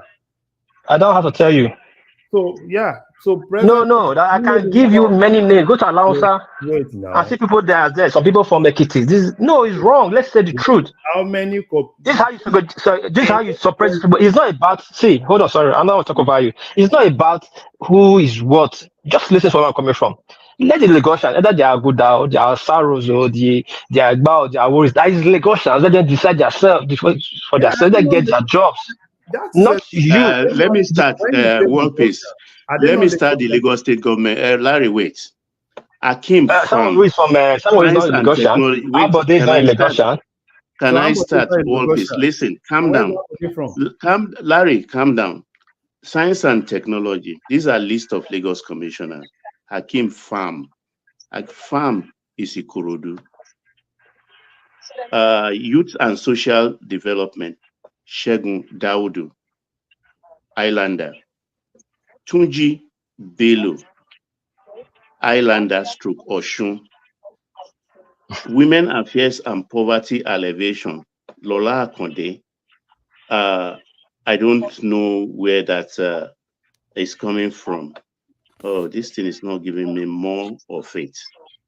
So if a man or a woman happens to be a commissioner, if she's married, she could be married to a Lagosian. If it's a man by mother or father, he is a Lagosian somewhere. None of them are totally what I would say an outsider in quotes. Carry on, please. Okay, anyway, sorry, Larry. We can say what you are saying here. If what you are saying here, the way it is, there won't be protest. This protest has been on ground for not from today. It has been on ground since 60s. Baba knows this. This is not what we start talking about now. Anytime they always tie it to the one thing about Lagos, like America, they always want to tie one country as a big bad bear. America must have an enemy to show to its citizen. So that's Lagos. Lagos, they must tie something like, oh, people are coming for Lagos, so we must protect it. Because the real family that control Lagos is a very small family. And Baba knows this. Very small family. So those families will always down to the power that bid or protect their interest. We talk about Korodu. The Olise family is one of the biggest families from Korodu. Have you spoken about that? Have they hold power in Lagos? Which family is that? Olise. They have never hold power in Lagos. Though they have passed in the 60s, they have former Attorney General of the Federation. But the richest family in Kurodu. It's not about riches. We know about riches. We know about the riches. It's not about the riches, Oga Baba. We know we from the south and the southwest. Money is not everything. Tradition matters first. I just said one of the biggest family in Kurodu. I didn't say the biggest. I said one of the biggest family in Kurodu. The Olise have not hold anything. Even this guy who took their land. You know this very well. This guy that left there before. World Peace, the Olise, that is Lisa. Lisa is a traditional title. It's an inheritance or a carryover from the Benin dominance. Yes, I know. I'm not putting Benin. I'm just saying about them. I'm talking about people. Let's move this thing. This guy, what's this called? Baba Fashola took their land. I just see them in power. I can go on and go on and go on. I understand. I can call about the Tafia. I can call about the. I'll call so many families that have not been in power. I understand your bias. Not my bias. I understand your bias. No. I understand your bias, right? But what I want you to understand is this, and I've said it here, and I'm going to say it again. Lagos Island is not Lagos State. No, see, this is what you see. This is the problem. We are not talking about island. Hold on, just hold on. Hold on, Larry. Let me finish. Larry, hold on. Let me finish. Larry, hold on. Hold on. I'll let you finish. Please. I'm not talking about Lagos Island. I'm talking Lagos in general, in total. Lagos in total. Hold on now. Hold on, please. Lagos in total. The people that are really suffering, not just by the island. This is what you don't get. Okay, tell me this Fourth Republic. Tell me the people from Lagos in total that are held the number one position. The governor. Tell me. None. Governor. No, forget governor. Is their birthright? Don't say their governor. No, it's not. It's not. You saw what are you talking about now? No. So, can I clarify something? You say it's their birthright. What is? It's the Lagos people's birthright. Yes. No. Because I remember you always quoting federalism in your argument. No. See, anybody has the right to you can't be. You can't. You know you cannot smart me on this. You know, people. You said guys. Larry, hold on now, because you always say in the federal state anybody can run for anything. So I don't know why you're bringing. No, man. Don't put words in my mouth. Not say me. Hold on. I beg. Federalism now. That's now be federalism.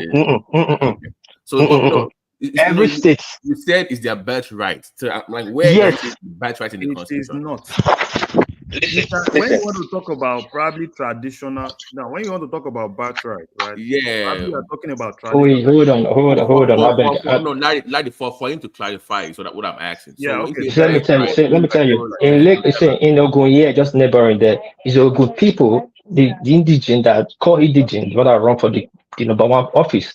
Right. They in Osun there or Ibadan closed again. It's the core people, the core Ibadan, that's the core indigenous, the core family. You've noticed that the governorship comes from the core family or backed by the core family that run from the governorship. But that of Lagos is different. You will see somebody, Apode is not a Lagosian. His father is not from, his father came there to settle less than 100 or something, 100 years or less than. Sanwo-Olu, same thing. Fashola, same thing. Tinubu, don't know where he came from, he's not from Osu. This is what we are talking about. It's not about island. The Lagosian, the Lagos people, the Lagos people. You said where is somebody from? Let's start from there. Where's somebody? Ondo. No, it's not from Abode is for go see. It's not from Ondo. Not to take my own. Don't forget Abode father. Is from Ondo.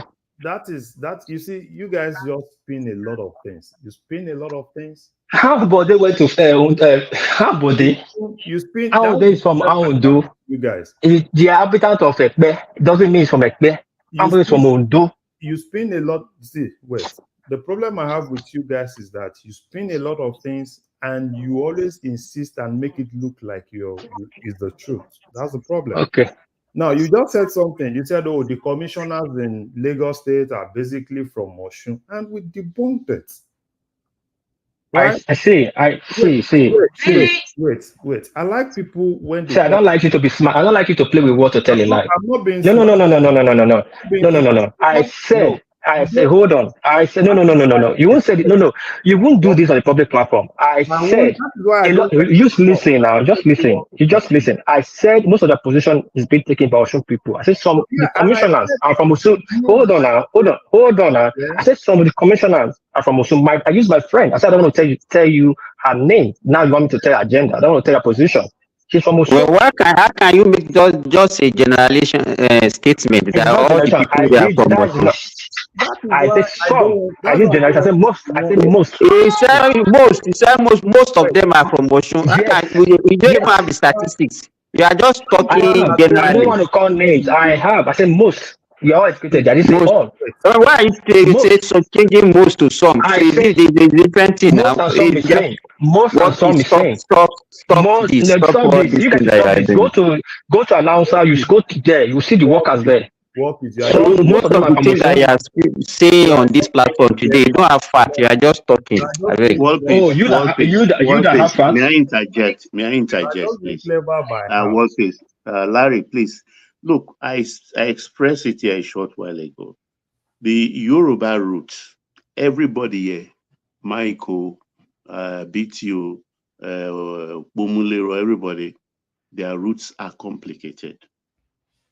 The Yorubas intermarry. That's why I used your Shiole of your Kiono, for instance. Look, if I go to my maternal grandmother's house, my paternal grandmother, for instance, Maoriki is different. As soon as I enter, they call me Akombi. What do they use? They use the Nupe, Takpa, Omobinja, Ludo, Omoyanda Mejo. That's what they will call me. When I go to my father's place, it's a different Oriki. They call me Alabi. Alabi, and they will say Omopopo Aguda, Omolobonundure, and so on and so forth. When I go to my mother's place in Egbaland, it's a different thing entirely. And I'm sure those Yorubas here are the same thing. So whether you go one place to become a king or a governor or a commissioner, as far as I'm concerned, it really doesn't matter. It's about performance. That's my own take. Okay. Yeah. Let's, you see, War Peace, okay, I think he dropped. I think he's just trying to be clever by how, and that's exactly why most times when people drop things like that, I don't let them run away with it. He just dropped a blanket thing. Oh, majority of them are from Oshun, which we all know that is not the truth. That's not the fact. But I understand his bias, right? His bias is more, perhaps, that's why I was talking about, the Lisa, they are from Benin. I understand his bias. And that's why people need to understand that when you talk about Lagos State, it's a whole lot. You can't talk about Lagos State and not talking about the Benins, you're not talking about the Aworis, you're not talking of the Egbas, you're not talking of the Ijebus. And you're not talking of, is it the Ogbomina, or what do they call them, Baba? The Igbomin, those guys that sell iron rods. That's Igbomina, Uru people. Yeah, the ones that sell iron rods, right? The padlock and all the rest. Padlock, and they will have 27 houses, 30 houses. Exactly. So And you can't talk about Lagos State without talking about those guys.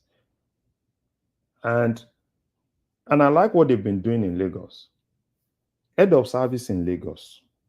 The last one was Muri Okunla, right? And this present one, is it something Johnson? Baba, correct. And Okunla is a Jebu. Yes. Muri Okunla.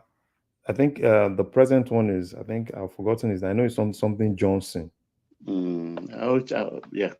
Yeah. So I know they've been having this meeting for long, and at a point it was this man, this Oluwole Adeniji Adele, they've been championing all those things. Oh, they want to get themselves. And I think at the point they try to bring them in. Right? So it's easy. You can't force it. You can't force it.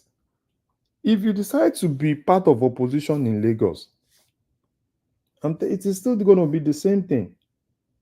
But the judge has been part of opposition for long. And if you really want this thing, you need to join them. And I like, Baba, you understand what is the politics in Lagos now. Because the way it's going, I don't know, except probably if Tinubu has another option. Amsat is coming up. And that's why you are seeing all those things. Of course, that is it. And I support, because you look at Zamzat, very sharp. And it looks like the driving force behind it, like the wind behind the sail of Sanwo-Olu. People don't see Amzat as that. It's the driving force of Sanwo-Olu. Yes. So that's why, when they say, oh, this and this, are you going to push away the Aworis? Are you going to push away the Egbas and go take over the place that belongs to them? Are you going to take away the people from Ekpe? I don't understand. I don't understand. So they should just face the reality, learn to play the politics. Or the Agbada Igi people. Yes, I don't understand. You understand what I'm saying? I don't understand. So they need to learn to play the politics in Lagos, bring themselves closer, and find their way how to get to that top. That's what I just think. But if they think, oh, Even our children are commissioners, they are PAMSEC. Our wives are there. Yes. You get my point. The thing is, we know ourselves. So if they just think, oh, they will just just hand over everything to them, it's not possible. It's not possible.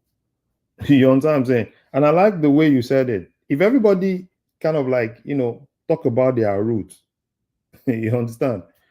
It's a whole lot. And a lot of things that a lot of people don't know in Yoruba land is this.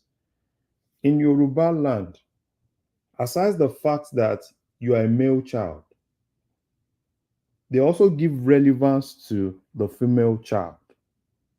And I like why Al Baba came up with the issue of Oshile Okiono Egba, Obateju Osho. Obateju Osho, Iyalode, is a female. And Abisoye. And they still give her that respect, and her son became the king. So it's like that. So they should just learn, and I have this conversation. I have a lot of them within my circle. Larry, somebody like War Peace cannot come and be telling us our history as Yoruba. No. What Baba was saying earlier, let me tell you, in fact, just recently, that was when I got to know some of my cousins. You understand? Even within the same, in Yoruba land, we used to have compounds. This also called compound, this compound. You understand? Like everybody has their lineage.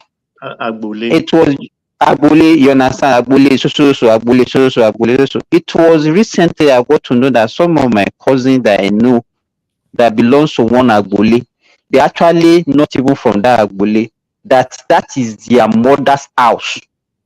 And that is where they built their house, and they became the head of Agbole.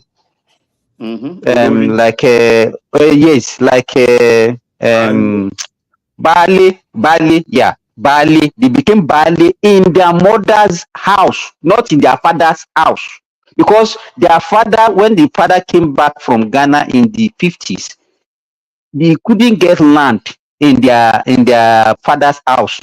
So, and they gave him land in their mother's house, and that's where he built, that's where he raised all his children, and they became the son of that compound, that Agbole.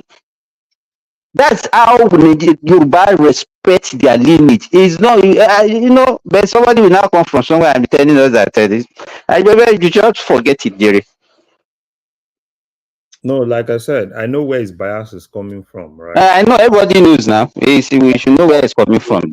Beninese, right? And that's why it was kind of talking about the Lisa, they have their roots from Benin. I understand. He also has, he's part of the family. So, but what I'm trying to make him understand is there are a lot of people in that family. So, and all of them actually have their stakeholders in that family. Not like, one is superior, right, to the other stakeholders, because everybody actually have where they own within that particular Lagos state. Larry, Baba has finished the job. My surname today, you understand, my surname today, it was my grandmother that gave it to my father, and she's from Ofa. You understand what I'm saying? She is from Ofa. We are bearing the name from Ofa. You understand? Most people they don't even know that I'm not from Kwara State. They used to think that I'm from Ofa. You understand? And whenever they are doing anything, they will send message to all that we should come and participate. That's how complicated Yoruba roots is. Yeah. You understand? And as Baba was also saying, we also have we have some kind of connection with the Takba, the so-called Nupe people. I don't even know how Yorubas and Tapa are so mixed to the extent that every you see that there's our own we have in fact one in our Oriki there's Tapa Oriki there. It's a long story. That's for another day. A lot of people don't understand the complication in Yoruba lineage and history. We all have at the end of Baba, it's unfortunate that with some of the elders that we have. Oh, we lost you. We lost. Oh dear. Hello. You see? Okay, we can hear you now. You say some of the elders we have. Baba, it's unfortunate some of the elders that we have, like all this Bode Judge. You understand? I don't know why that man is behaving the way he's behaving. Not behaving like a proper. And these days, I don't know, maybe because of money, because of the economic situation, the so-called Yoruba leaders, the way we used to hold our leaders in high esteem, incorruptible, and all those things, it's not the same thing again. They can just say anything just to favor them. To me, and sometimes when we talk, because we are not brought up to actually be abusing our leaders, and that is why we still give them the respect. Simba. The Yorubas we are complicated people. My own father told me this story in 1954 when Awo was the premier of Western Region, and he tried to introduce a free primary education, which we are now boasting of every day. Nobody in Yoruba, free education, free.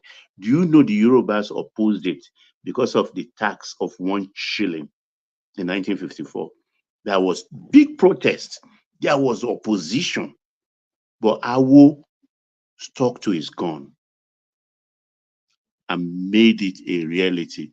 But 60 years down the line, 70 years down the line, we are all proud like peacock.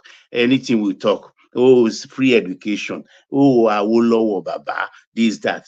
But this was a man we lampooned in his time. That's what and how the Yorubas are. Opposition, that's what we are very good at.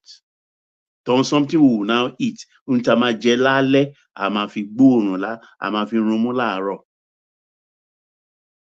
and it is happening today. Because when you look at every platform, everything, the biggest opposition to this government is in Yoruba, is from Yoruba land. And I remember, this is how it's been all along with the Yorubas. I don't understand the Yorubas. I don't understand. We have a good thing going on in Lagos, and by extension, in all the west, southwest area. And yet, we want to use sentiment to destroy ourselves. Baba, if you want to spin it, okay, you say Lagos axis. These people that we are talking about, are they really, they Alake and all these people that surrounded Tinubu, are they really from Lagos? All of them, they are their states.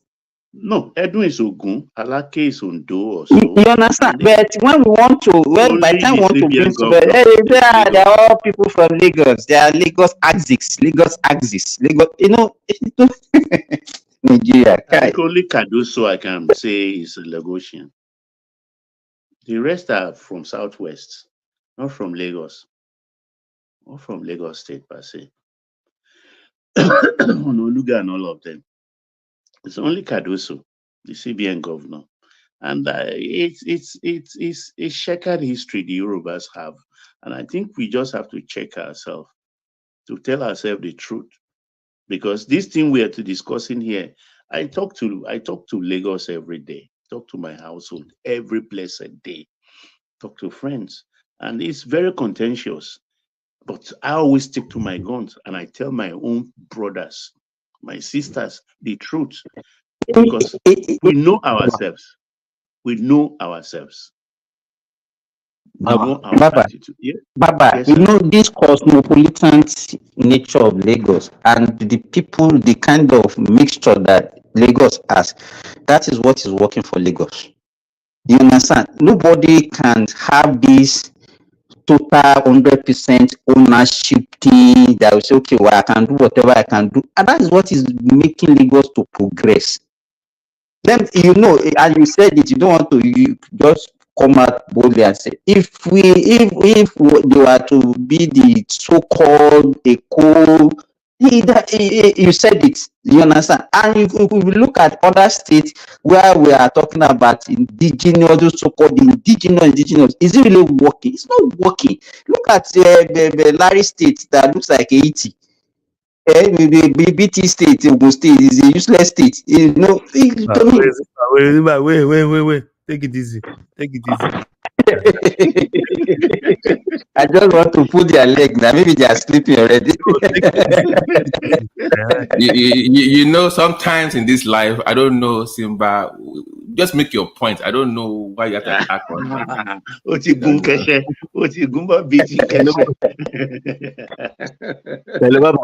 sir. Do I Hello, love Baba. this platform? Hello, Baba. Oh, dear. Yeah. It's Darati. Okay, Well done, sir. Thank God. We are fine, sir.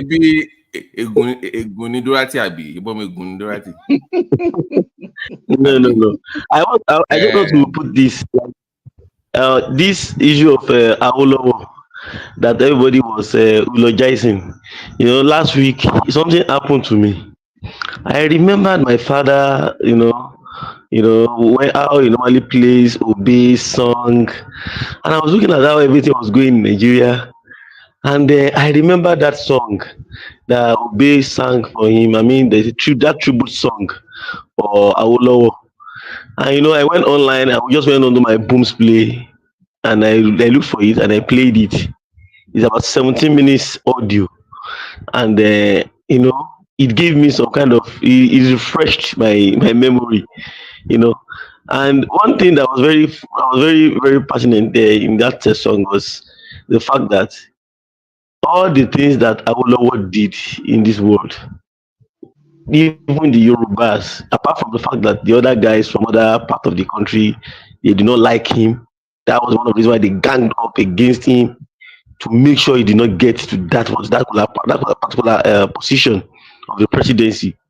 But he said one thing in that song. He said they abuse him in his face, they abuse him behind his back, but he stood with the truth. So one bu lẹ́yìn ẹ̀, wọ́n bu lójú ẹ̀, síbẹ̀síbẹ̀ ó dúró lórí òtítọ́. When I now remember I normally listen to that music. That when you said it just now, the thing rang. I mean, there was a link there, like what?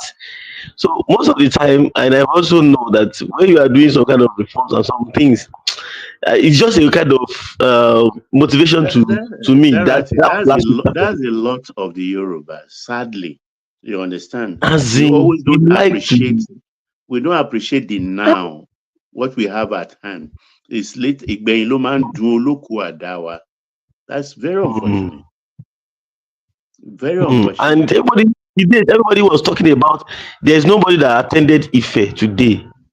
And even the African Development President, schooled in New Ife. I know a lot of Ife graduates that they are proud of that space now.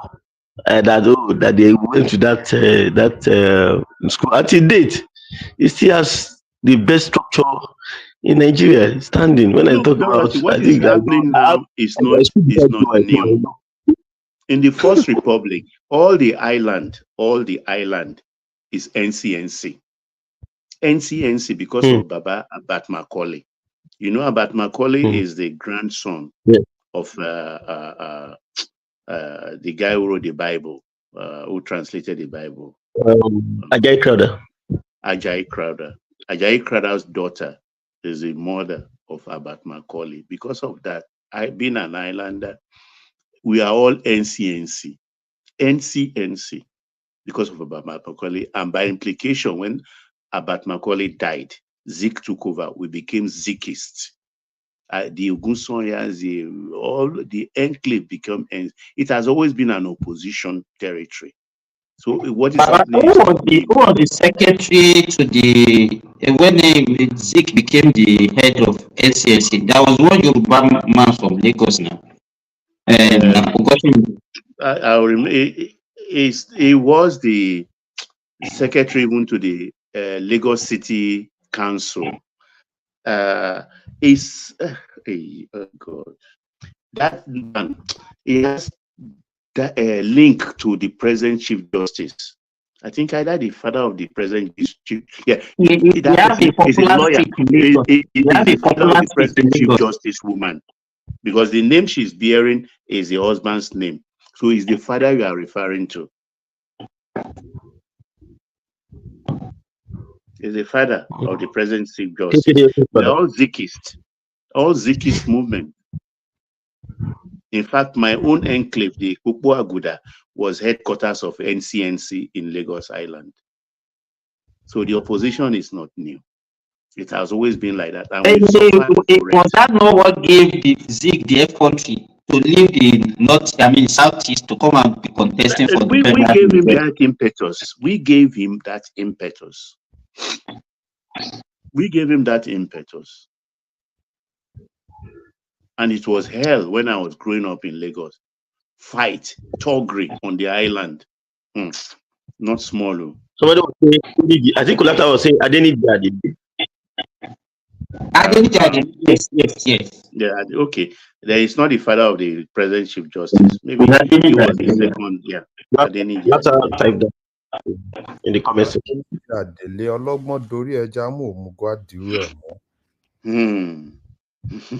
Ọmọ eku wẹ́rẹ́wẹ́rẹ́ ní ìlú Lado kò ṣeé fọwọ́ ro bẹ́ẹ̀ ni kò ṣeé fàdá ro bẹ́ẹ̀ ni tàbá ro àkókò níbẹ̀.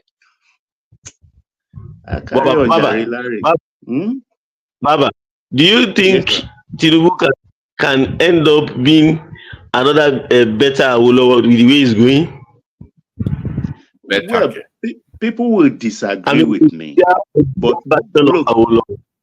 look, Dorothy, believe it or not, yes, I see a light at the end of the tunnel. Believe it or not. I know 99% of Nigerians may disagree today, but what that man is doing, the financial economic reform he is doing, is causing hardship right now as we speak. But 3 years down the line, 4 years down the line, we will all be smiling, not because we are rich, but simply because you cannot suffer as a man who lacks. If you are sick, you can go to the hospital and get treated.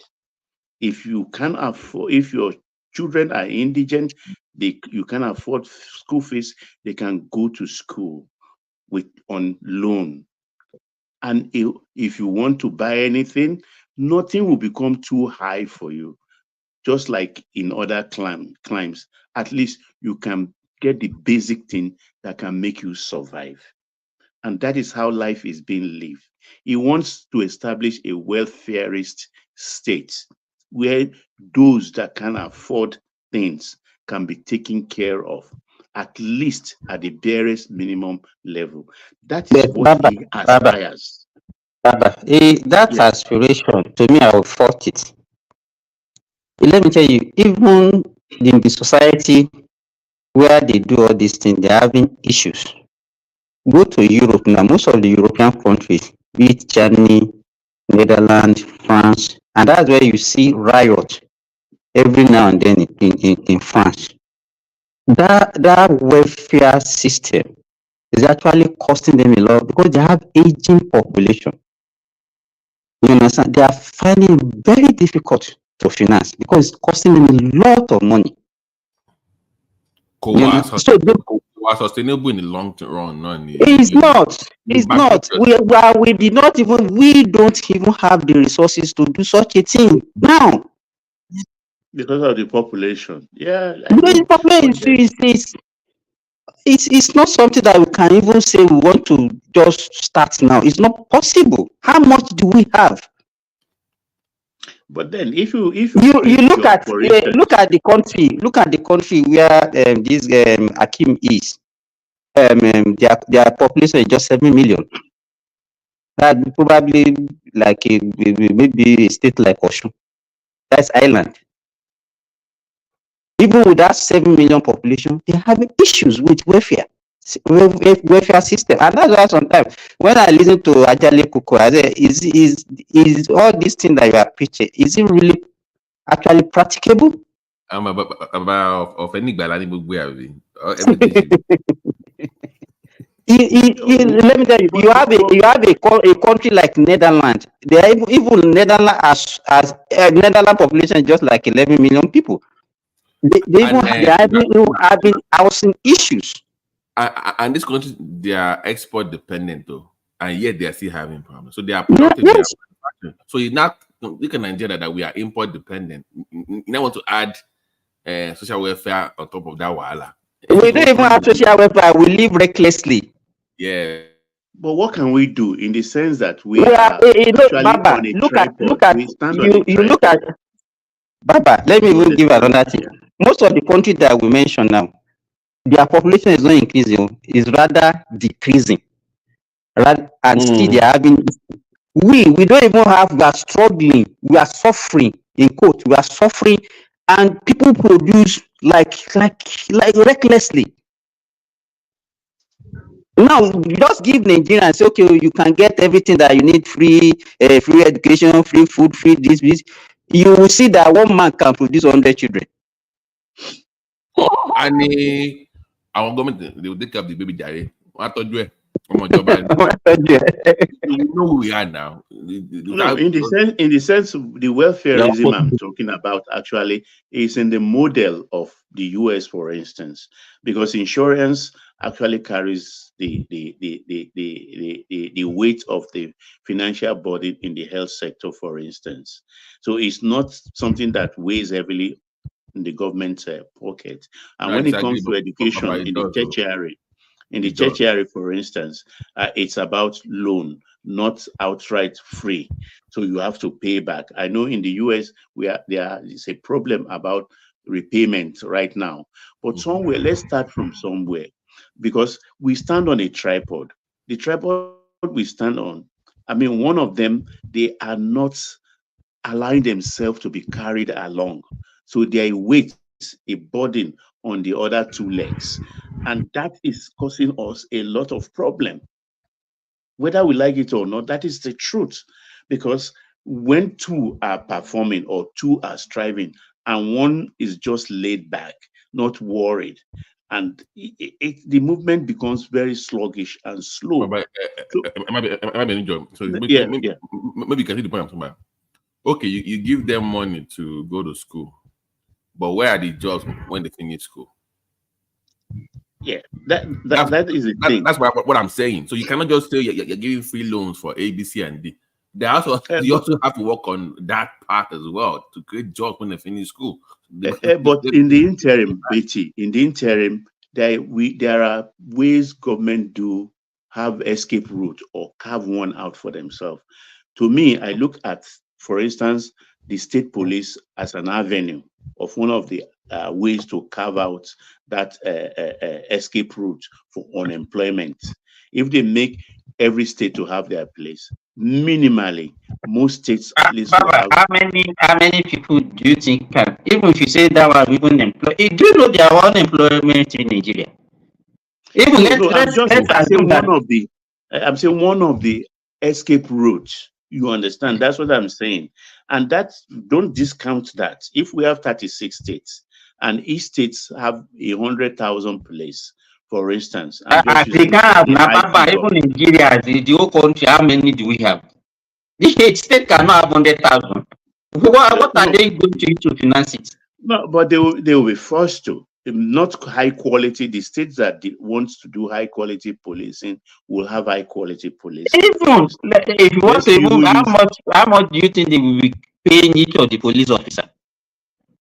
Well, it all depends. But look, just put somebody to work. Let them have Papa, we have to look at the resources that we have. I'm not talking about the one that is under the ground that you are not tapping. You understand? Yeah. How much do we even have? You understand? Every time I used to mention this, the combined the state and the national budget is a budget, not even our revenue. It's just it cannot move an inch. It cannot change anything in that country. We have infrastructure deficit. We have so many deficits, So and we don't even have the money. what do you suggest? What do you suggest as a solution, for instance? We always look at the model that we see abroad, but that is not the way they started. They built their country to some extent before they started doing all this welfare thing that you are talking about. That's not the way they started. They work first.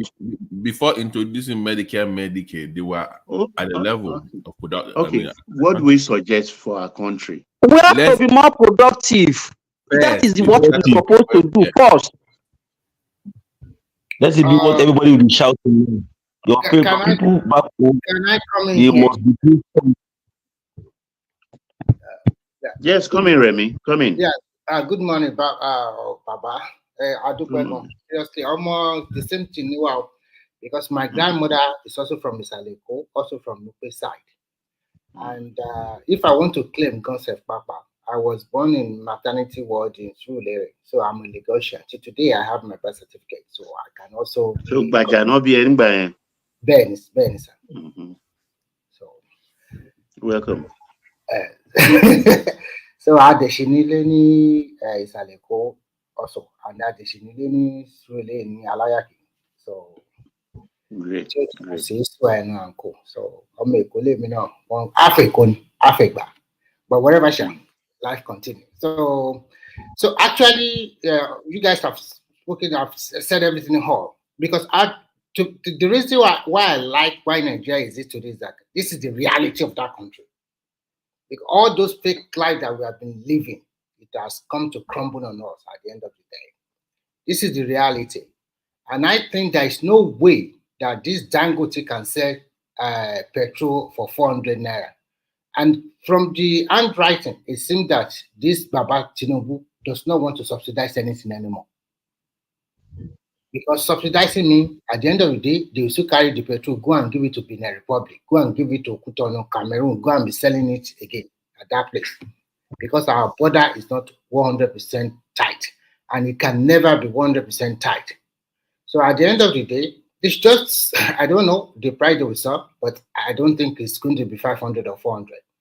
If we follow the international trajectory or something like that, maybe around 800 to 1,000 naira.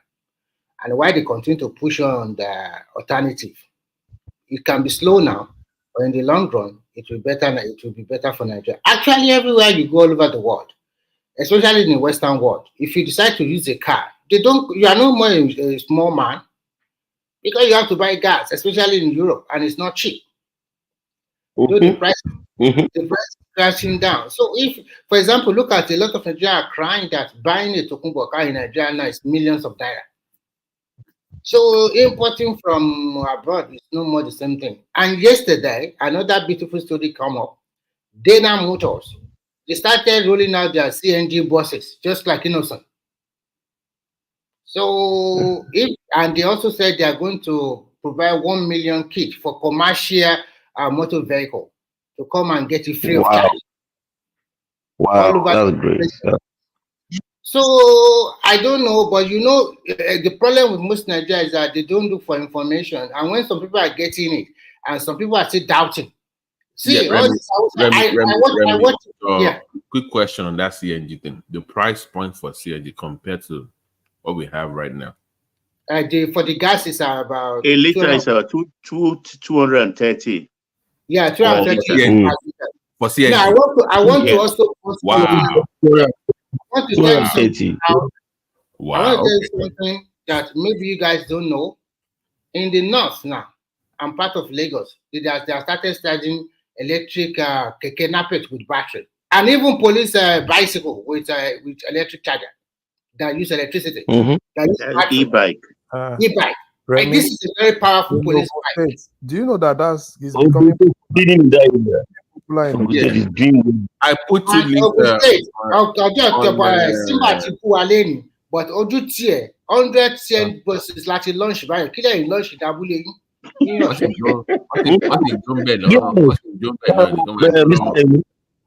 Great. Problem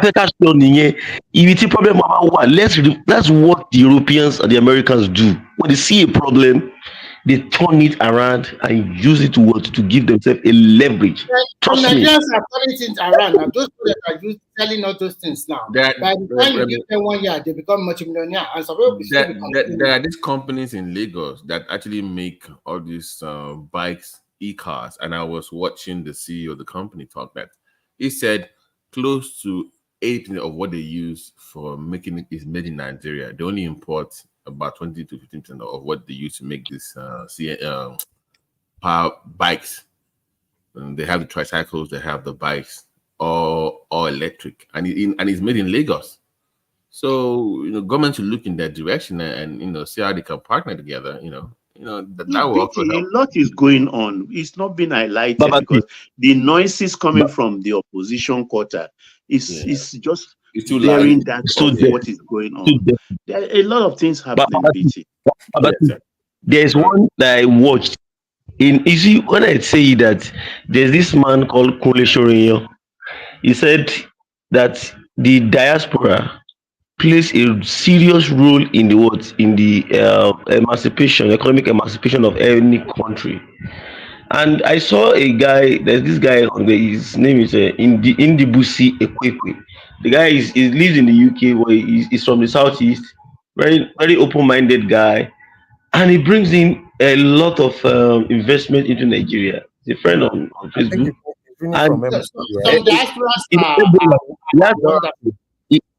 He has a company in Nigeria. He has a company that they invested in Egolas as of last year. Yes. Is it the individual from MIT? Yes. Okay.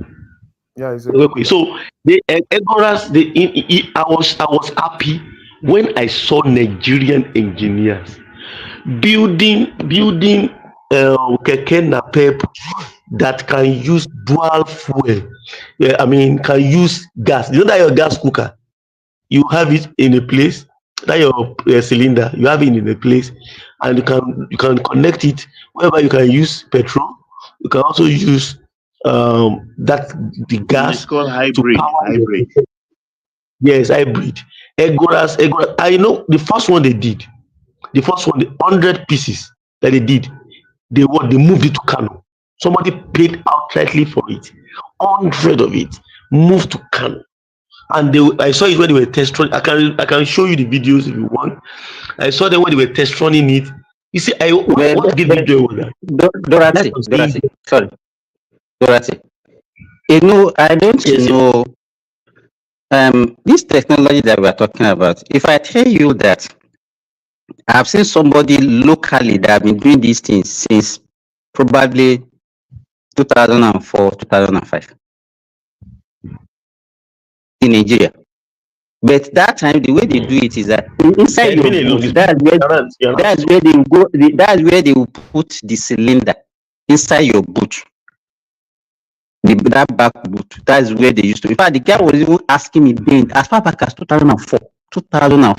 But the reason why I'm mentioning this is that, is it really something that is safe and sustainable? Are we just being carried away by, we can do this as an alternative? No, because if it's that technology that has been, and that time it was even cheaper also to operate than to use petrol. Simba, it is 100% safe. And I will tell you why.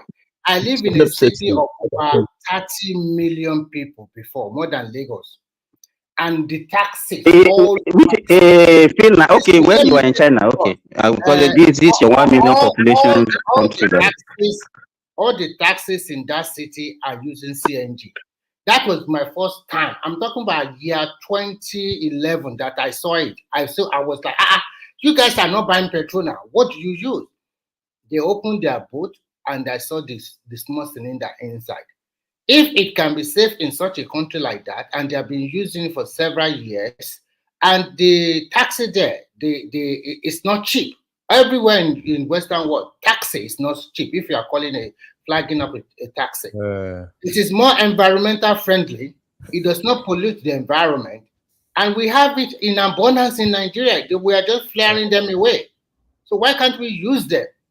I'm not talking about if you still want to be buying your petrol for your car, it's your choice. Even that time, the one that the guy was constructing is this cooking gas that we used to use that time, the cooking gas. Simba Remy, the problem This is not cooking That gas. is that one is called No, LPG. I said that was what you were using that time that I was talking about. No, this one is No, compressed wait, natural. now I'm not saying the same thing. I'm just telling you that cooking gas was what we were No, using then. because o ti bú abú so ìwọ náà máa ready láti máa fún èmi náà máa fẹ́ jà díẹ̀. The problem I have is I don't want us to go through the route that India went through with CNG. It's not what will rush, and particularly all this conversion. So when India moved massively into CNG, they rushed into it, and some of those things were not really done well, and there are a series of explosions. There were a series of explosions. So that's why, for me, it's a new technology for us. So all this conversion, everybody's converting, I want them to be sure, and in terms of quality, in terms of everything, in terms of standard, safety. No one to have some people launching from the middle of nowhere, explosions all over the place. Really, what is happening in that BT, Larry? You see, the CNG this thing is heat up when it shakes, like you're mixing it to backbone. So you must have good roads. Where there are good roads, it is safer than petrol. But this way we have biggie on the road. That's where the explosion comes. India has more of those things because they had series of explosions. If you go on internet, it's called the bad roads. Yeah, go on internet, CNG explosion. It was at the point it was almost happening every time. Yeah, it has to be smooth, not something that will shake, big. So it was happening almost every time. That's my fear, right? It's good for us to kind of like have a national initiative of moving to CNG, right? And Nigeria. So Larry, why don't we just do that? The CNG is just for commercial buses. Why you guys? If anybody that buy a car in Nigeria is not a poor man, so you can afford the petrol. And I think the petrol should also be sold in like the way they are doing in Europe. They have alternative. Here we have 90, 95, and 98. The 98 quality is better than 95. So the difference in price is also there. They can also introduce something like that to Nigerians. So if you are buying 95, you can buy it at 700 naira. And if you are buying 98, you buy it at 900 or 1,000. I don't know. Yeah. Do you know that, this was what I was talking when I was talking to somebody today, and we're talking about this petrol. Dangote, if Dangote is more expensive than the Malta, this thing, it will get to a point that some people will want that Dangote for. And even filling station, the filling station can tag some of those things. If you want the cheaper one, this is cheap. If you want this grade, this is this grade, right? If it's Dangote NNPC, tag all those ones. Because the problem is, even Dangote coming, because I know they will still do mixture in Nigeria, even with that Dangote for. They will buy it, do the mixture. You know your people. They are very, very... I know, you know them now. You understand? They will buy it, they will do the mixture and everything. That's why for me, I'm more like, if they can do that, because I know some people. Now, there are people in Nigeria, you bought a new car, you know how much, that car actually cost. All those problem of carburetor, problem of all those things, all those fuel pump, all those, necessary problems. And let me even ask you a question. How can some Nigerians that they will buy a car of 100 million be complaining about petrol price? How can you buy a car of 25 million, 30 million naira? You want to show off, but you don't want to pay for the price of the petrol. I don't get it sometimes. That was what I was saying. You think we have common sense? No, that was what I was saying. Government should invest massively in public transportation. That is it. Invest massively. Massively. If you invest aggressively. That I means think you've been able to take care of. I think Larry, Gary, that is another fallacy. Government should not even try it. See, It can never work. It can never work in Nigeria. Believe me, it in the cannot. model I know. Maybe they should encourage. Let me tell you, we have been seeing all these youngsters grow and all those things. Those are the people they should encourage and invest more. Not government dabbling to any business in Nigeria. Government should not buy the bus for them. This is what I look at in the other clan. This is what they do. Very simple. Like Lagos State now, they will divide Lagos State into like different routes or routes, and then they'll say, okay, Larry, this Oshodi Assets is yours, and Mr. Simba, this Lekki is yours. These are your routes. They give you a bus number. You are going to be the one that will source for money, buy your buses, and ply those roads. Mr. Larry cannot come from Oshodi and come and compete with you in Lekki. No, it's not going to happen. So they have already designated those routes to different people. So that way, nobody is fighting. And all the routes are very, very good, and you are going to make your money. So this way, when you go to the bank is ready to give you that loan to get to make your business grow, because they know that the population is there to ride your buses, and the government can ask, okay, oh, Mr. Larry, we give you this. You are going to bring maybe electric buses or whatever you use to do your stuff. They just make sure that you pay the right taxes, and the taxes is not high, so that what you charge people is much more lower. Sometimes they also give you tax rebate for 5 years, no pay tax. So that's what they do. In this way, they maintain that the price of those public transport is not so high. Yes, Simba. So saying that government should invest, right, is just the same thing they are doing now. So all the CNG buses, it's not like, government is just putting it out, right? So what they do, okay, are you conversant with how they are doing the distribution of the CNG buses? So how they distribute these present CNG buses, right? They give it to companies. And as they give it to companies, it's going to be on, I don't know the number of years. It's more of an higher purchase. It's more on higher purchase, right? So the ones they gave, I think in Oyo was not, the one they gave in the 20 buses they gave in Oyo was not handed over to the Oyo state government. It was handed to a company, a transport company. And those ones they will pay back, right? So, and that's exactly what I'm saying.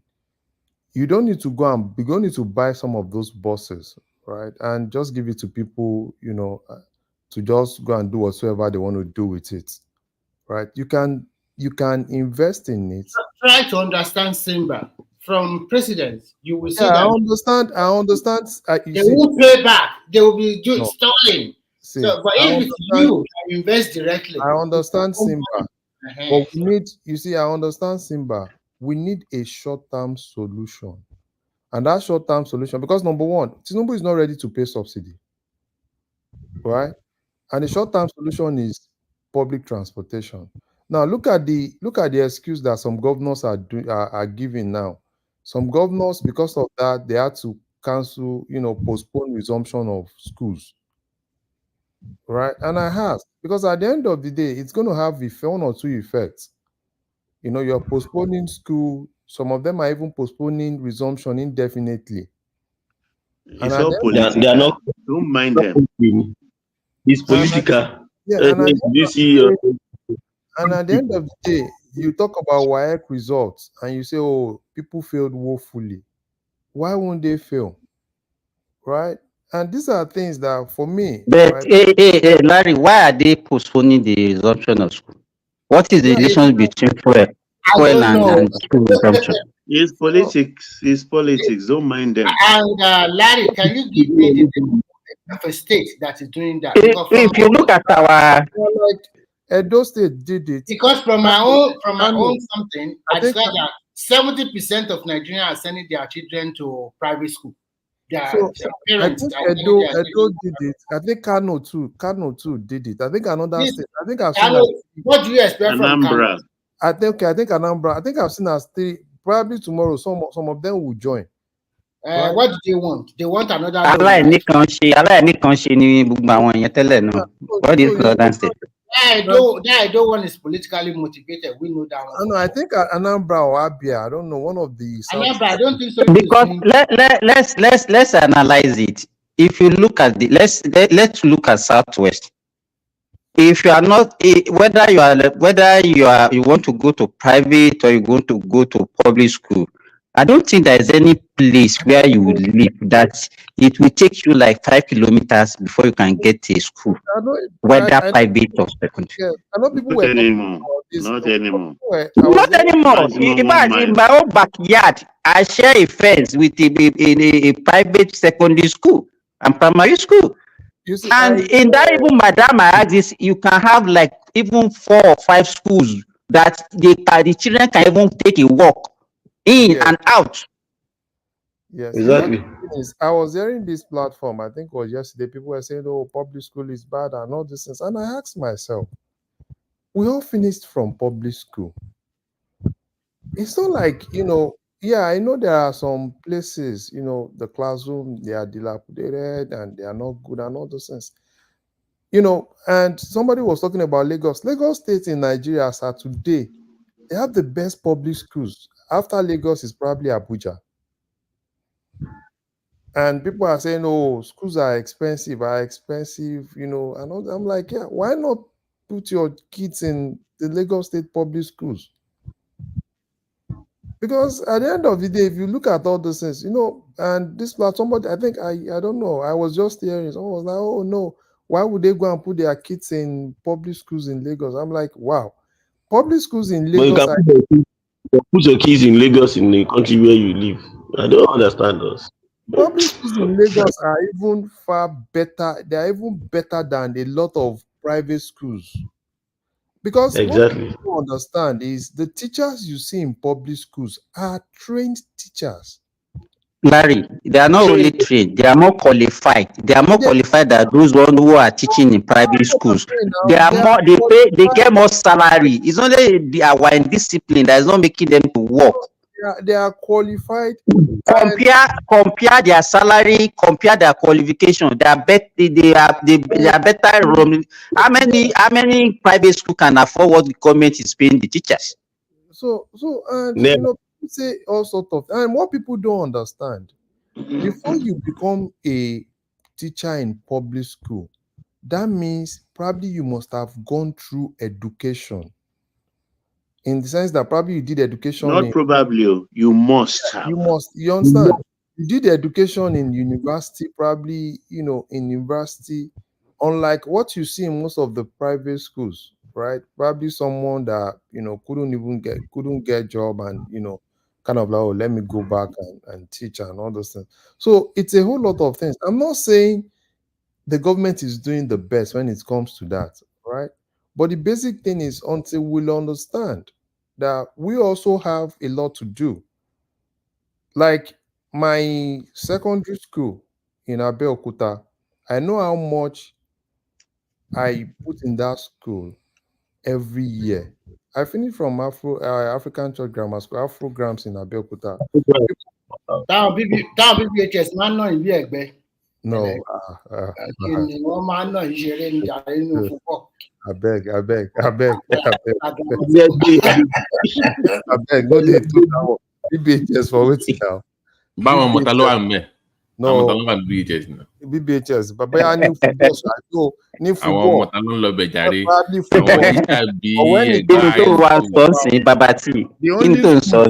The only schools Tamamba Fibako Bamba probably Mayflower Ikene. Probably Abeokuta Grammar School. Thank you very much for saying that. It's obvious. Those are the schools. Anything outside Mayflower. Maybe Afrograms once in a while. No, I finished from Afrograms now. Okay, okay. So we know you now. I'm I finished from Afrograms. No, all those ones are all those ones. When they don't pick you in Afrograms, we put you in those places. In common entrance those days, Afrograms. So once they don't, I have cousins who went to Afrograms. yeah. So once we don't pick you in Afrograms, we put you in all those places. But the thing is, and a lot of people are even trying, right? A lot of people, a lot of alumni are really trying. As in, like now, Larry, I can tell you now that I paid salary for 2 school teachers in my former secondary school. Mm-hmm. So we employ my class employ those teachers, and we are paying. I'm the one paying them every month. So you understand? Even and you see some of the classes also they will go and renovate the schools, put computer, put all those things. I think those are the things that we have to be giving back to the society. Believe me, it's not all these complaints that we do, like lack of infrastructure and. People That's it. complain. You don't give. That's it. You don't give enough. If you are giving enough the way they give in the West, CSR, the corporate responsibility for in the West is top Dorothy, even to today, from my school, it's alumni that run the school. If you cannot be a principal of the school without even being an alumni of the school, they won't allow you. You must be an alumni of to even be principal. We are that I'm telling you. So the alumni run, they have influence. I mean, when you have former kings, former governors as your alumni, I mean, come on. And pretty even much run the Babati, do you know that is real competition in Afrograms now? Every set competition, real competition, no, for alumni. You build stadium, you build like stadiums with labs, everything. One of our junior is doing well in Nigeria. He's one of the billionaires in Nigeria. That guy just basically went in, built a, invested one big computer lab. That some of our guys were like, yeah, we need to just do something big. So a lot of alumni are doing a whole lot of things, and government is also, they are trying. Simba, back in the day, we had we have a 2-floor lab in secondary school. Poly used to come and they can borrow stuff from us now. Secondary school had more stuff in their lab than even the polytechnic back in the days for like biology and chemistry stuff. Yeah, we had like squash, gym, basketball, small handball. I mean, they just funded the whole thing, so you could do anything: house sports, long jump, all the facilities. I played squash in secondary school. Where the squash? Yeah, I played squash in secondary school, in the grammar school. Yeah, the squash. Yeah. So that was alumni. So alumni are really trying. They are really trying. So when people talk about the public schools are so bad, and most times I just sit down like, are they so bad? Because I remember those days, you wouldn't even want to put your kids in private school. Private for what now? You wouldn't even want to put your kids in private schools, particularly secondary schools. Because I remember in Abeokuta then when Barry, putting having your kids in private school is a status symbol in Nigeria now. In fact, even if your child is doing well in public, by the time you are telling your friend that this is school, they say, what? No, Simba. What is your problem? Simba, hold on. That's the fake life we're talking about. The fake life we're talking about. Having security issues. Hold on. People in my own set, we could afford to go to private school. Yes. We chose to go to the grammar school because you need that name on your resume. That it means something to you. Like I still have my school ring to now. I have a school ring to now. Do you know that, Babati? I do. Do you know that till today, right? I still believe that, because most of the things you see in most cases in today now, probably one kid got a parallel, in WAEC and all this. I still believe that they cheat a lot. Because one thing about programs then was basically, you see the competition, you see the school doesn't even support. I remember when I was writing my WAEC, right? The WAEC examiner that came wanted to give us extra time. It was our principal that intentionally came and said they should stop us. As in people were like, and she said something. He said that's the standard of our programs, that she doesn't even care. No, the standards are actually high in those days. Because Honestly, to That's to, I why mean, to, and to, to even to even get in, we your even score get has into to be really, really high. it's wahala. And the They don't schools, do. look, something is spoiled for There's Nigeria. no Hmm. for our own set. There's no second batch list. Though is the highest score getting. There's no you have to choose the highest scores we get in. That's it, and you start off And you know and go from the there. children of who is who you went to school with. Yeah, we know. Is Yeah. who is God who. bless you, Mrs. Egbeyemi. Hmm. God bless you, Mrs. Egbeyemi.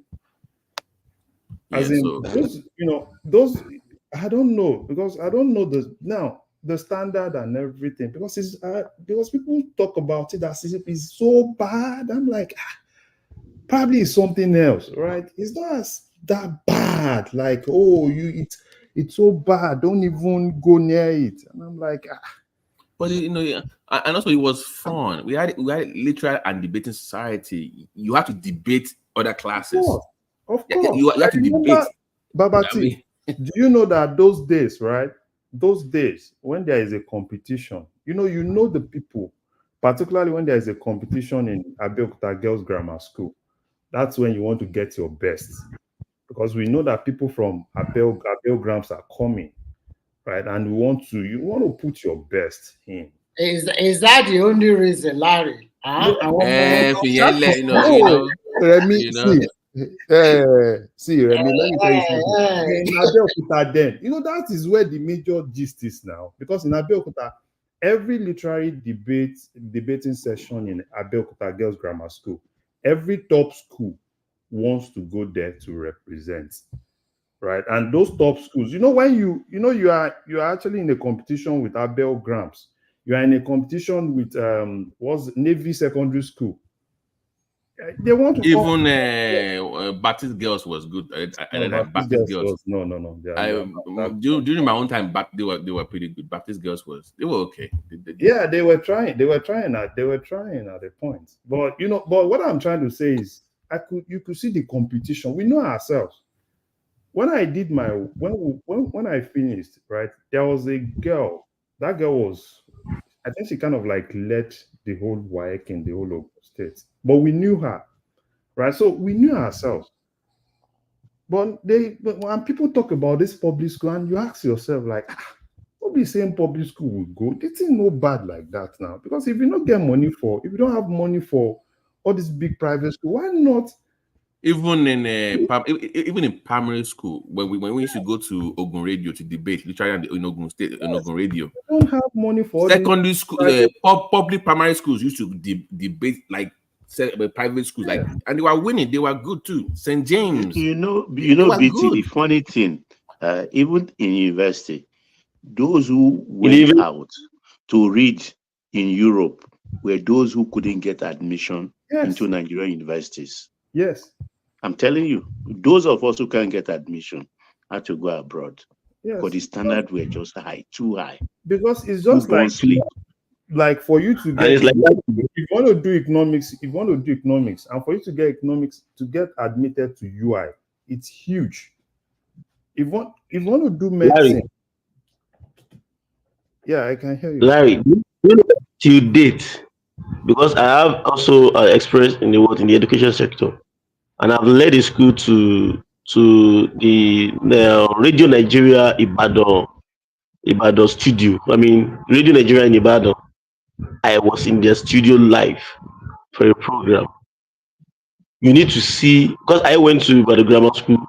I started my school in Ibadan Grammar School. You know these Ionian schools, Abeokuta Grammar School, Ibadan Grammar School, Ibadan Boys, Victory, Odeomu, Bogan, and all these Anglican schools. You know how solid they were. You see a student from Wesley College, Ibadan.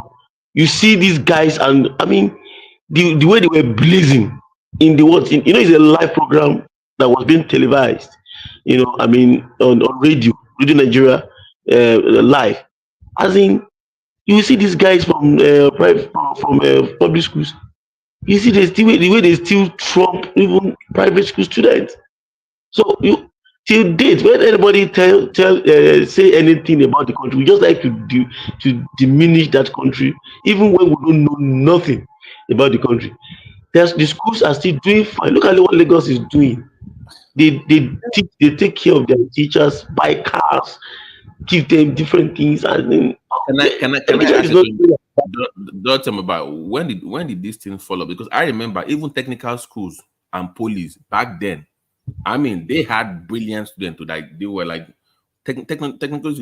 They were doing TV. I mean, they were doing in technical schools close to me, and the police they were like top notch when it comes to engineering back then. So when do you think this thing fell off? Is what I'm trying to understand. What year? Or is it 90s, 80s? When It, did it's this? just it's just it started the decay started already in the early 90s, but I think I think when it social became worse. media. I It mean, became worse. It became Larry, worse. you know in the 80s, you know Gupoli was top notch now. Yes, it was it not Ogunpoli that the likes of Amosun finished from. What will you talk about in Nigeria? Government College Ibadan. There are many all over the country. The even in the north, the Yeah. Balewa College and all of it. I say, but I think this thing begin to have a problem when we start to bring in this social media thing. This social media of a thing also played a big. Then also the government not being serious also, about investing. But I think this is changing little by little now because of the tech area that the STEM education. I think STEM education is beginning to gain traction little by little in Nigeria. Sometimes ago, student of Federal Government College Shagam built a robot. They were into robotics. They are introducing robotics, and this current minister is doing his best, bringing robotics, artificial intelligence, machine learning into schools now, and I think many of them are bringing it into. Putting it together to make sure our kids are able to compete globally, and it's a thing that is in progress right now, and more people should pay attention to that because that look at the program they are running right now, this 3MT progress the program. Right. Those are the things. Those are the things that we need, that will deepen our understanding. Even in my own university where I was looking at them, and I discovered that what happened is this. Do you know what happened? I did a research by going onto the website of all the universities major universities that we have in Nigeria, and I discovered that many of the researches that these guys don't do research. I mean, the research they do, they don't really commercialize them. Then they don't enter into robust partnerships. The leakage systems between, like in the West, where you link your problem to the industry.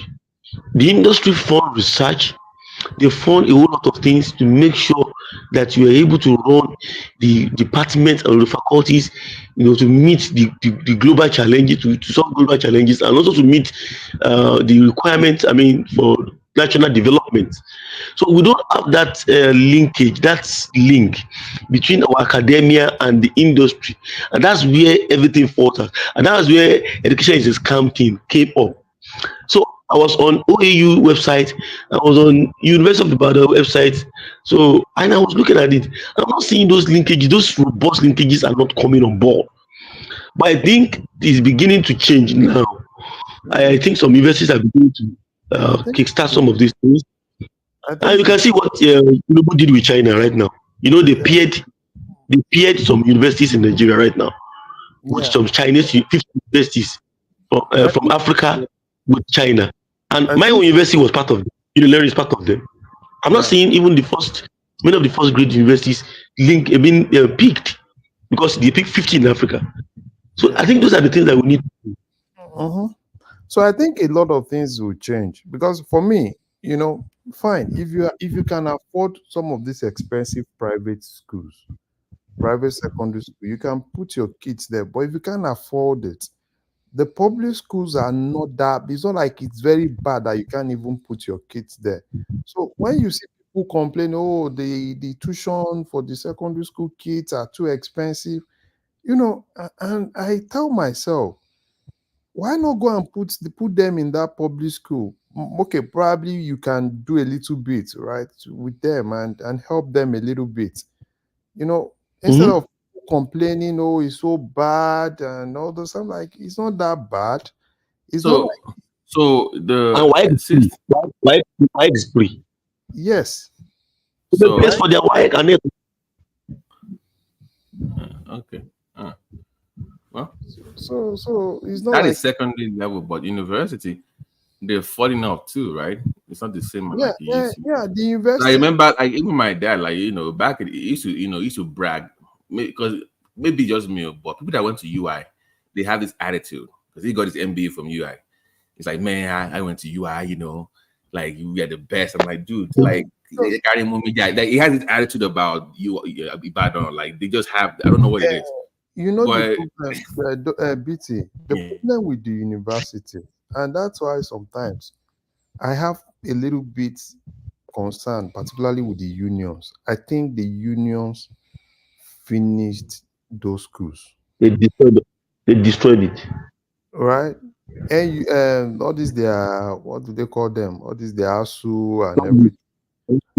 Not Now all those unions, those were people because the lecturers, they know even if we go to strike, we'll blackmail the government, and at the end of the day we'll still be paid for all those months, right? And where I don't, can you imagine a time in Nigeria where university was actually on break for almost a year, on strike for yes. almost a year, and kids, sessions were being mobbled up, sessions were cancelled. So, and these are things that it's been compounded, and it got to a point in Nigeria now that everything is all about, oh, we'll go on strike, we'll, rather than negotiating more. I know the government are also, they also have their blames, but in most cases, right, they don't even care about even the kids, because if you have, that's why for me till tomorrow I don't like Ife, right? I don't like Ife. you mean the university or Yeah, the the university. city? I don't. No. I don't like. I don't Yeah, like to Ife. me, Ibadan, I still get it. Maybe Yeah, but Ife because is, I think it's overrated. It's yeah, just Ife is it's, particular. My own problem with Ife is this issue of union, this issue of, because it's Ife that you 4 years course before you know any small thing, boom, you 7, 8, Aluta. Aluta and everything. So I think they are too unionized. So you I understand? think think there's something. the only way forward in that most of these federal universities to let them become semi-autonomous. Yeah, but the union, They that's what I'm saying now. They won't allow it. They will do everything. won't allow it and they won't work. They are They so will do, Larry, they will do everything. Larry, Larry. Yeah, I can hear When you. I told you, that Nigerian universities have good brains, they are doing excellent. I mean, when it comes to brains, we have it, but we are still not putting them to use. I think you should, let's look at it from this perspective. In Nigeria, the first time the NUC, the first research fair, university research fair that was held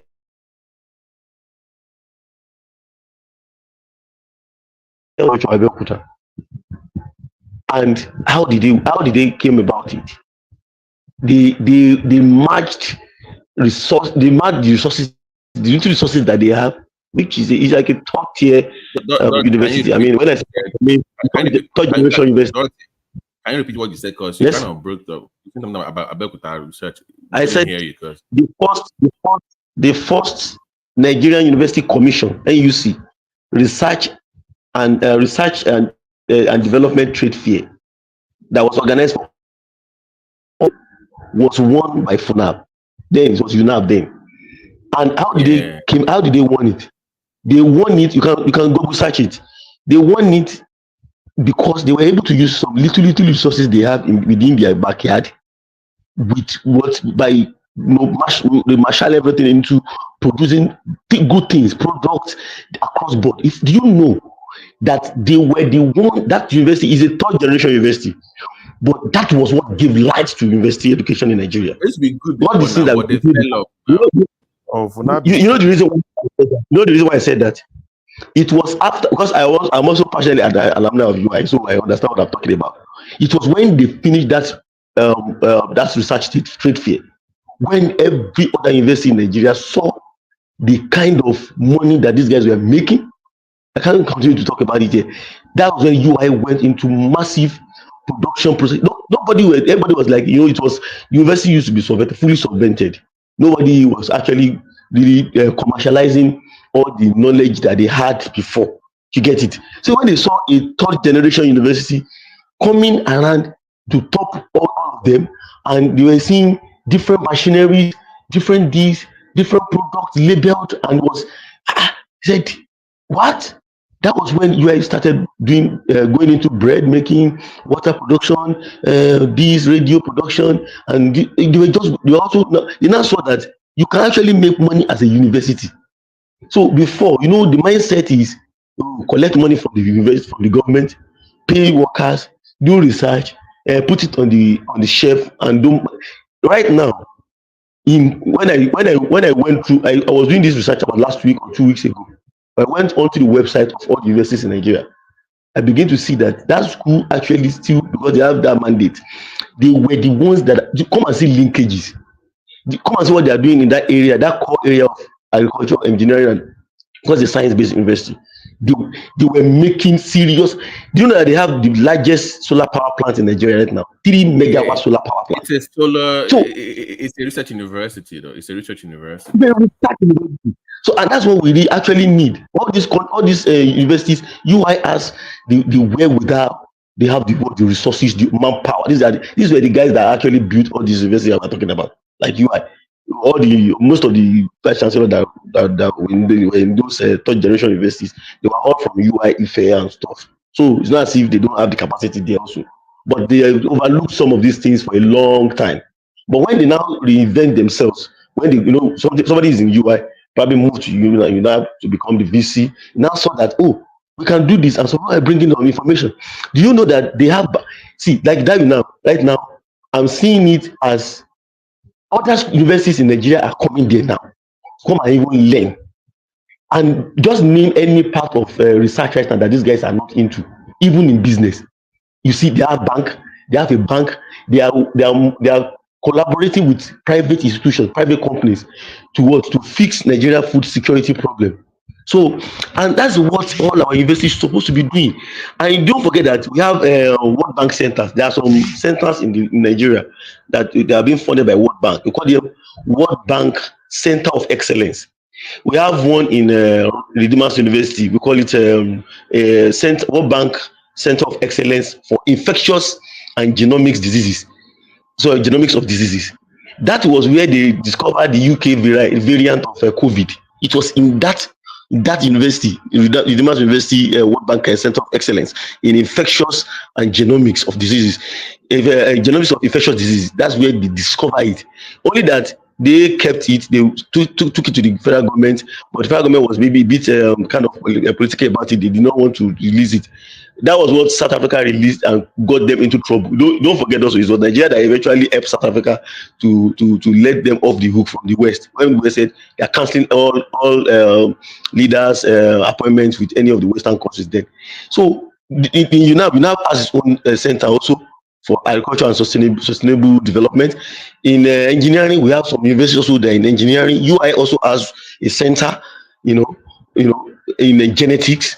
And a whole lot of, they are scattered like, and they have, you know what, they receive students. All the centers I'm mentioning, they have about 15 in Nigeria. They all receive students from all over Africa. They receive students from all over Africa to come and study. They give them scholarship, Pan-African scholarship, come and study in this World Bank Center for Excellence. They just look at your school. What are you specialized in that you can do better? Sometimes it might be health, might be engineering, some are engineering, some are genetics, some different area, some are ICT, and so on and so forth. So what I'm trying to say is this: let all these universities begin to solve our problems. Let them begin. I think some of them that started coming up, like in the East. There are so many schools in the East that are doing a lot of things in the automobile engineering. I've seen UNN Isuka. I've seen some schools like in Boko Federal College federal polytechnics in the East. They are into more of automotive industry, the automotive industry. Good one. Look at University of Lagos. University of Lagos hosts Nord Motors. The factory of Nord Motors is in University of Lagos, inside University of Lagos, which means all the graduates from that school that are studying automobile engineering, mechanical, electrical, and mechatronics, and precision engineering, they will have, these guys will have first-hand experience, because we learn it in class. You move into Nord Motors to go and see how they are doing their thing, and your head will be correct. You'll be globally competitive, and you'll be able to say, oh, yes, this is it. So that's how things. I remember after that straight fair, I think they won it first time, they won it second time, the third time, everybody buckled up there. Everybody buckled up. All the university, okay, I can produce this. I can produce this. Everybody was now looking at ways by which they can generate money also. So without waiting for the government, and that's what we need. That's how universities are being run in the UK, in the US. That's why everybody wants to run to the UK. Now, in 2022, I was on the UK.gov.ng website, and I saw it there. They said UK spent £93 billion on education, and £94 billion. £93 billion, I think they got back 94, almost what they spent in terms of money from university students, from foreign students. Okay, how much are we getting in Nigeria? On a good day, all the students from from African continent should be coming to Nigeria on a good day if we have positioned our universities very well. They are supposed to be coming to Nigeria to come and learn. Sorry, Dorothy. Do you know that here in Finland, most of their money, about 20%, is from education? Because more trooping here, and you are paying an average of like 8,000 to 10,000 euro per academic year. So calculate it, if you have like 3 or 4 year program for one student, it is about 40,000 euros. And people are trooping from all over the world. So you can see they are selling education. Nigerian can also do that, but Nigerian cannot do that with still the federal government funding them. Here, it is the state does not fund them totally. They fund themselves to about 60 or 70%, and the state fund about less than 30%. Until the federal government or the state government remove their hands.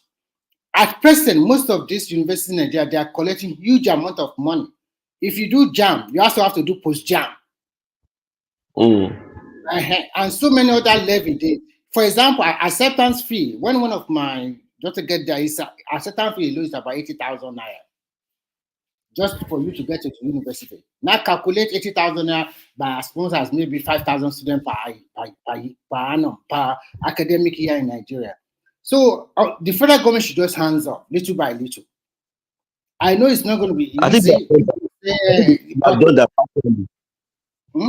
I heard the minister saying they are giving them semi-autonomy. They have not removed fully, but they have given them. They should just do that. Once they do that, then they can now discipline most of these lecturers that they are nothing good for sake or whatever they are doing there. Okay? But with this union system, most of these lecturers are lazy because they always hide. No matter what happened, they will hide under the union. The union will protect them. But when the university generates most of their money themselves, then they can discipline their lecturer by themselves. Here, when you finish your exam, you can also write. You write a feedback about your lecturer. I've seen a lecturer being dismissed from the university because of the feedback from the students. And some of them are demoted. They are demoted. Some of them from probably maybe head of department, they will demote them to normal lecturer again if majority of the students have a negative feedback about them. So in Nigeria,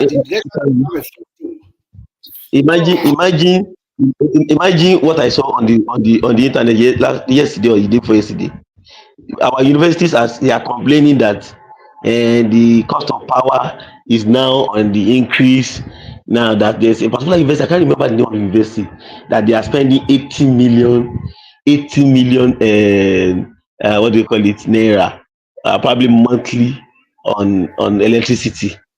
And how people much, in the comment section they collect from the student for the hostel accommodation or whatever? How much do they collect? And people were saying that people are saying that what is the work of the mechanical engineering department, electrical electronics department? What are they doing? And that's why I was saying it that, like for example, right now in Funab, they have 3 megawatt solar power plant. Do you know what 3 megawatt is, sir? Do you know what 3 megawatt power plant is? Even Ghana itself, the whole of Ghana, the last time I heard them launch power plant, having 5 kilowatts, 5 megawatts. It's not even. This is 3 megawatt power. I can give you the link to the video so that you see what I'm talking about. 3 So that megawatt means power plant. that means you now be in Abeokuta. Is it the one in Abeokuta, right? That means they can Yes, power yes. the and do whatever they want. They It's enough. power. I See, don't if you know. know the kind of And when you say they are lazy, people say they are not lazy. That UI as big as everything like that, they cannot generate their own electricity. I think most but big you they have some parts. UI also has solar, but I think they staggered it. It's not a full blown thing. But the way you now be trying to see how they can cut off anything off. You know what 3 megawatt is? That is 6 500 kVA generator. That is 6. That is not. It's not choice media. It's not choice media at all. These guys are not playing at all. 3 megawatt power. That can power the whole. It can power a city if you maintain it very well. Hey, so what are they doing? And they did some of these things with linkages. You know, the linkage system.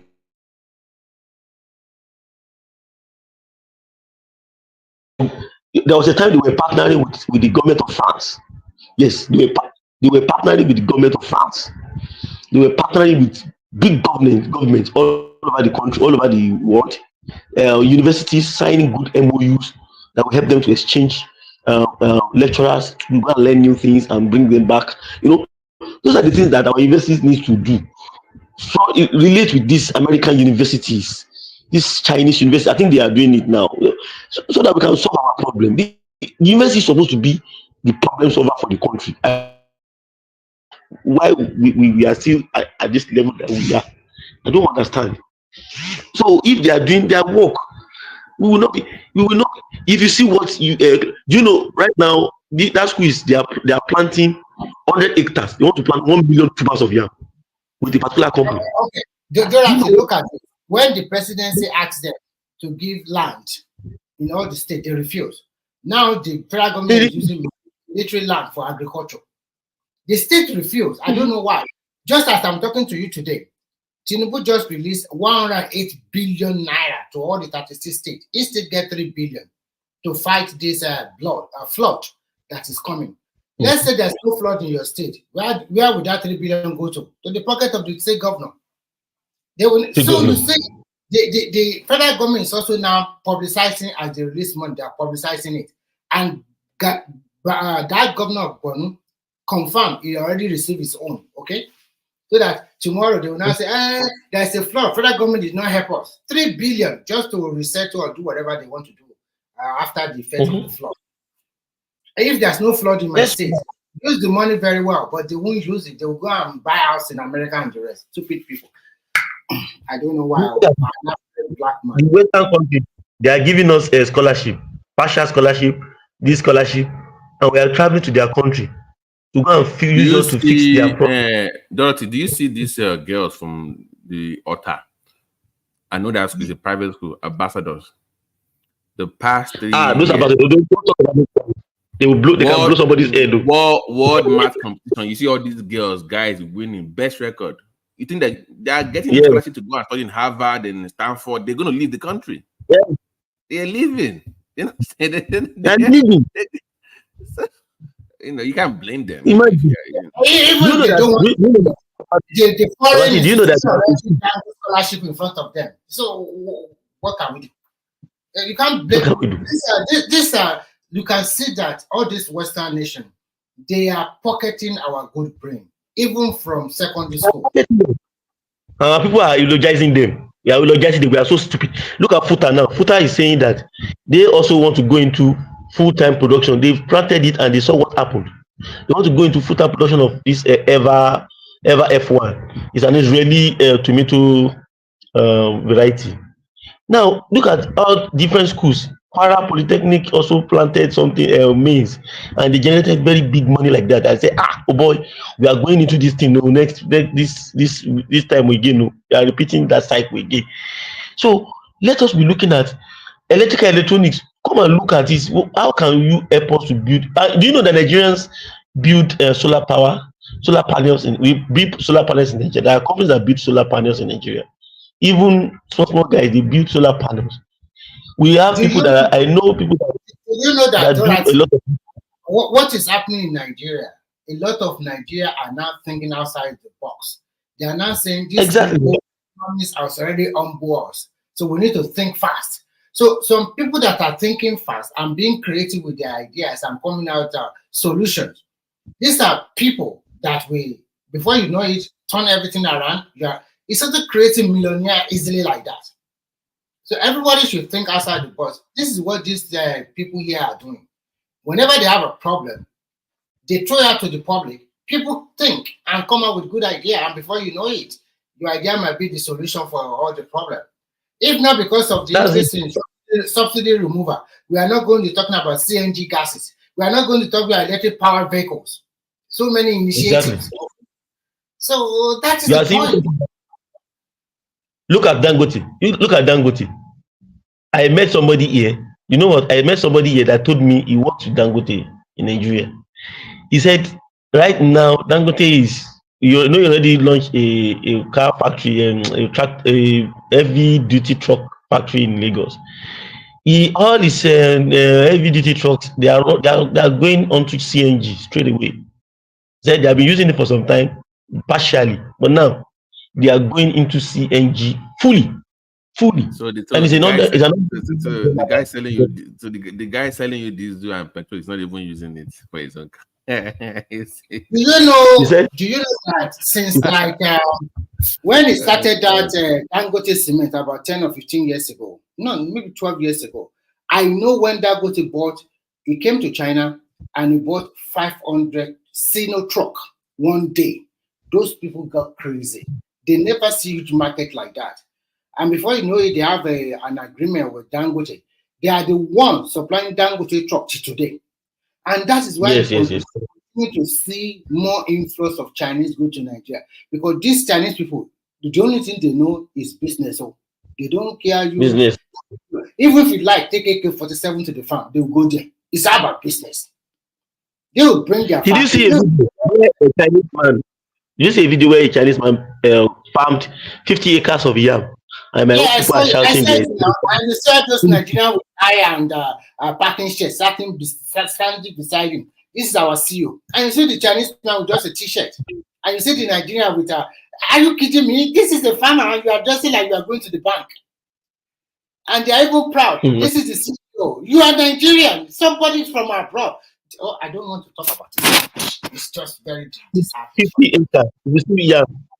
My head was cracking where I am. Well, I said, well, it's only few people that are actually doing that. But I know if FUNAB can partner Access Rice to plant 100 hectares of yam, 100, and they are churning out 1 million yam, 1 million tubers. It's already planted, so nobody's going to come and say, "Oh, he's saying what he doesn't know." The videos are here. Nigeria is everybody, whether white or whether Asian skin or whether black skin or they are eating African food, especially Nigerian dishes. A woman can help you. They are using hand to eat your amala. Tell me you are not consuming that jam flour in Nigeria alone. Do you know how many is being shipped to all these European countries? It's not that they are using to feed Nigerians alone. No. Those Nigerians that are married to white, they are feeding their wife, they are feeding their children, because they see that the food is more nutritious, make them more healthy. So that is the food producing in Nigeria today. So Simba is right. So when you produce in Nigeria, why not ship it abroad and make more money instead of selling to the local people who want to buy it? So that is the problem we are having now. And when a woman is telling you he like plantain, I saw one woman telling me he can eat plantain every day. That fried dodo. With everything. You can see. And it was introduced to him by his wife. The wife is already tired. Every day, plantain. So you can see, we are not. It's not that we are the only one consuming the food, and that is a big opportunity for farmers in Nigeria. If you know what you are doing, just plant plantain. I know people that are already exporting a lot of these products. People, in fact, I just saw one today. If you see what this guy, tell him that if you come to Europe or America, he will cost. See the way he will cost you here. like, what are you talking about? The guy is so, as in, when he has his children inside swimming pool in his house, and he was rolling out granite, and he's already exporting granite to Texas, to Western Cape in South Africa. Is sending it to different part of Europe. Is sending it to West Africa, to Togo, to Benin Republic. I said, this guy would not be thinking of what I was going to do in America. Am I mad? So that means it cannot even meet the demand. It cannot meet the demand. This guy, I saw it on Instagram. I'm talking about. I've been seeing it before, but I just took my time to. I said, these people, this kind of people, they already. Of course, it's a journey. It's not a journey of today. They've been around. I know a lady that started. She showed us how she started this thing. You know, Nigerians don't like building. They just want the money. So, and that's one of the reasons why all this wealth that these boys normally parade on, they don't last longer. In just 5 to 10 years, they are gone. They cannot even put it. You can't leave it for their children. Do you know how much? Do you know how much you buy 2 kg of plantain inside the area? 20k, just 2 kg, 20k. And whenever they bring it, the thing will finish. People are just craving for it. Let me shock you. Here is about $4 for a kilo. It's about $4 for a kilo. So, and if you look at it in Nigeria monetary terms, it's almost 40,000 naira for a kilo. A kilo that will not be more than 2-3 fingers of plantain. So we have the market all over Africa that we can actually ship these things to. And you know, it has started actually. Do you know that it has started? Last month they shipped goods that is worth millions of dollars to other West African countries. I think Nigeria was able to kickstart for the very first time. We were able to kickstart our AFCTA protocol to push some of our product. Dangote product was also part of it. In fact, MTN SIM production. You know, Nigeria produces SIMs. We now produce our SIMs and all this telecommunication stuff in Nigeria now. So they were able to market other parts of Africa. Quarter 2 MBS report. Nigeria already surpassed. We now have a positive surplus export against our import. For the first it started time, under Buhari. No, it started under Buhari when it was the last quarter. Yes, that was the first one we had. So since he left, I think this is non-oil sector that is pushing that economy now. Yeah, I think when I divided that money, it was 6.95 trillion. When I divided it by 1,500, it accumulated to about $4.9 billion. I said, what? This is massive. This is what we are talking about. Do you know that there's nothing that people don't export now to any part of the country? Just name it, any food, anything. Nigerians are now become, and those, as I said it, those that are creative, they will not be shouting in this Nigeria that it's hard. It's hard. People are making money. See, people are making money from some useless things that we normally think they are useless before. Good things that we thought they were useless before. They are packaging it and they are moving it and people are buying it. The world needs Nigeria. The only thing is that Nigerians, anytime I talk to my people back home now, I don't talk about anything except for, hello, what are you now producing now? All of you must be producing something. Those ones that are producing and looking, this is how you can do it. Get more funds, be able to run it. The other ones that have not been doing anything, I said, come, you must prepare to start doing something. So that's the only way out for us. That's how myself I've been producing things since I was in the university. I mean, I've been producing things since I was in the university. So I know if you are not producing, one of my friend, he said in Nigeria, he said if you want to be poor, fully poor, don't produce anything. But just make sure when you are producing something, you are providing a service that brings in money. You see all this mindset of my job is enough. You will die in penury and poverty, serious poverty. So if our people can go home, and these skills that we are not also taking serious, I'm also looking at how the country can also regularize skills. I saw an actor in Nigeria that became a plumber in the US. I mean in Canada. I was not telling a friend. I said this same man will not want to be a plumber in Nigeria. And my friend was saying, if it's that easy, kiriko kiriko. And I told him, I said, don't be stupid, friend, don't be silly. My mom's cousin, but it's not too far. It was like the difference between them is very high. I said, guy bought a land from handwork faster than me, that because I had a faster education probably than him. So we are not too far away from ourselves, but he's in terms of age, he has more age on the side than me. Said this guy, it was my mother that advised him that go and learn photography, and from there he also later learn tiling. And this guy bought car, built his house from tile, and he was also helping out his parents and his younger ones. For me, I said this guy today he already own a house, already own car. I don't know how probably he's still keeping up with the economy right now in terms of using car. But as of 2018, 2016, 2017, he already has a car. So what are you talking about? That's one problem that we have with you guys. You guys don't want to do these things when you are at home. Tell me to package it and do it. This care system, home care system and stuff that we are doing in Nigeria, we don't actually see the business side of everything that we are doing back home. Until now get to the US, UK, Western countries, Asia, we now begin to see that it's not the same thing that we are doing, that they are packaged and they are paying them very well. And the people do care work and they're doing very fine in the UK and other countries. But in Nigeria, you say, people will be making jest of you. Yeah, and that's one of our problems. Eh? While I was a student, the house my cousin lived there was owned by a welder man. He had 3 flats.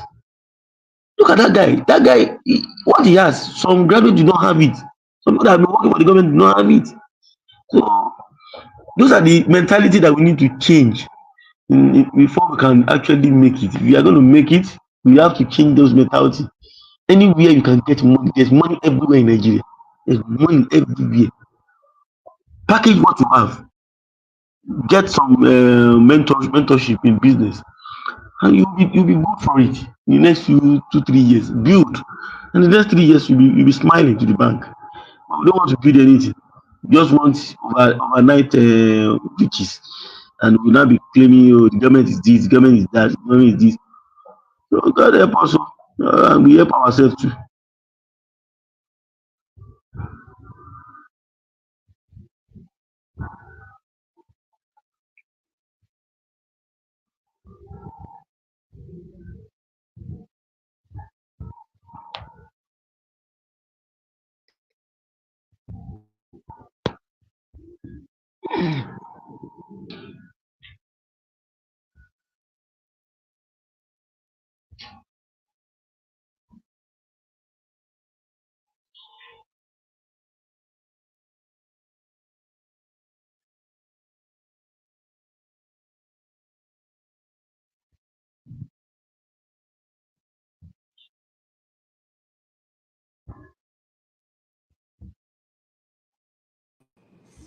Are you guys done? Yes. Yeah. I'm All the only right. one that is here. Everybody has gone. Okay, I'll go ahead and end the Everybody stream. has gone.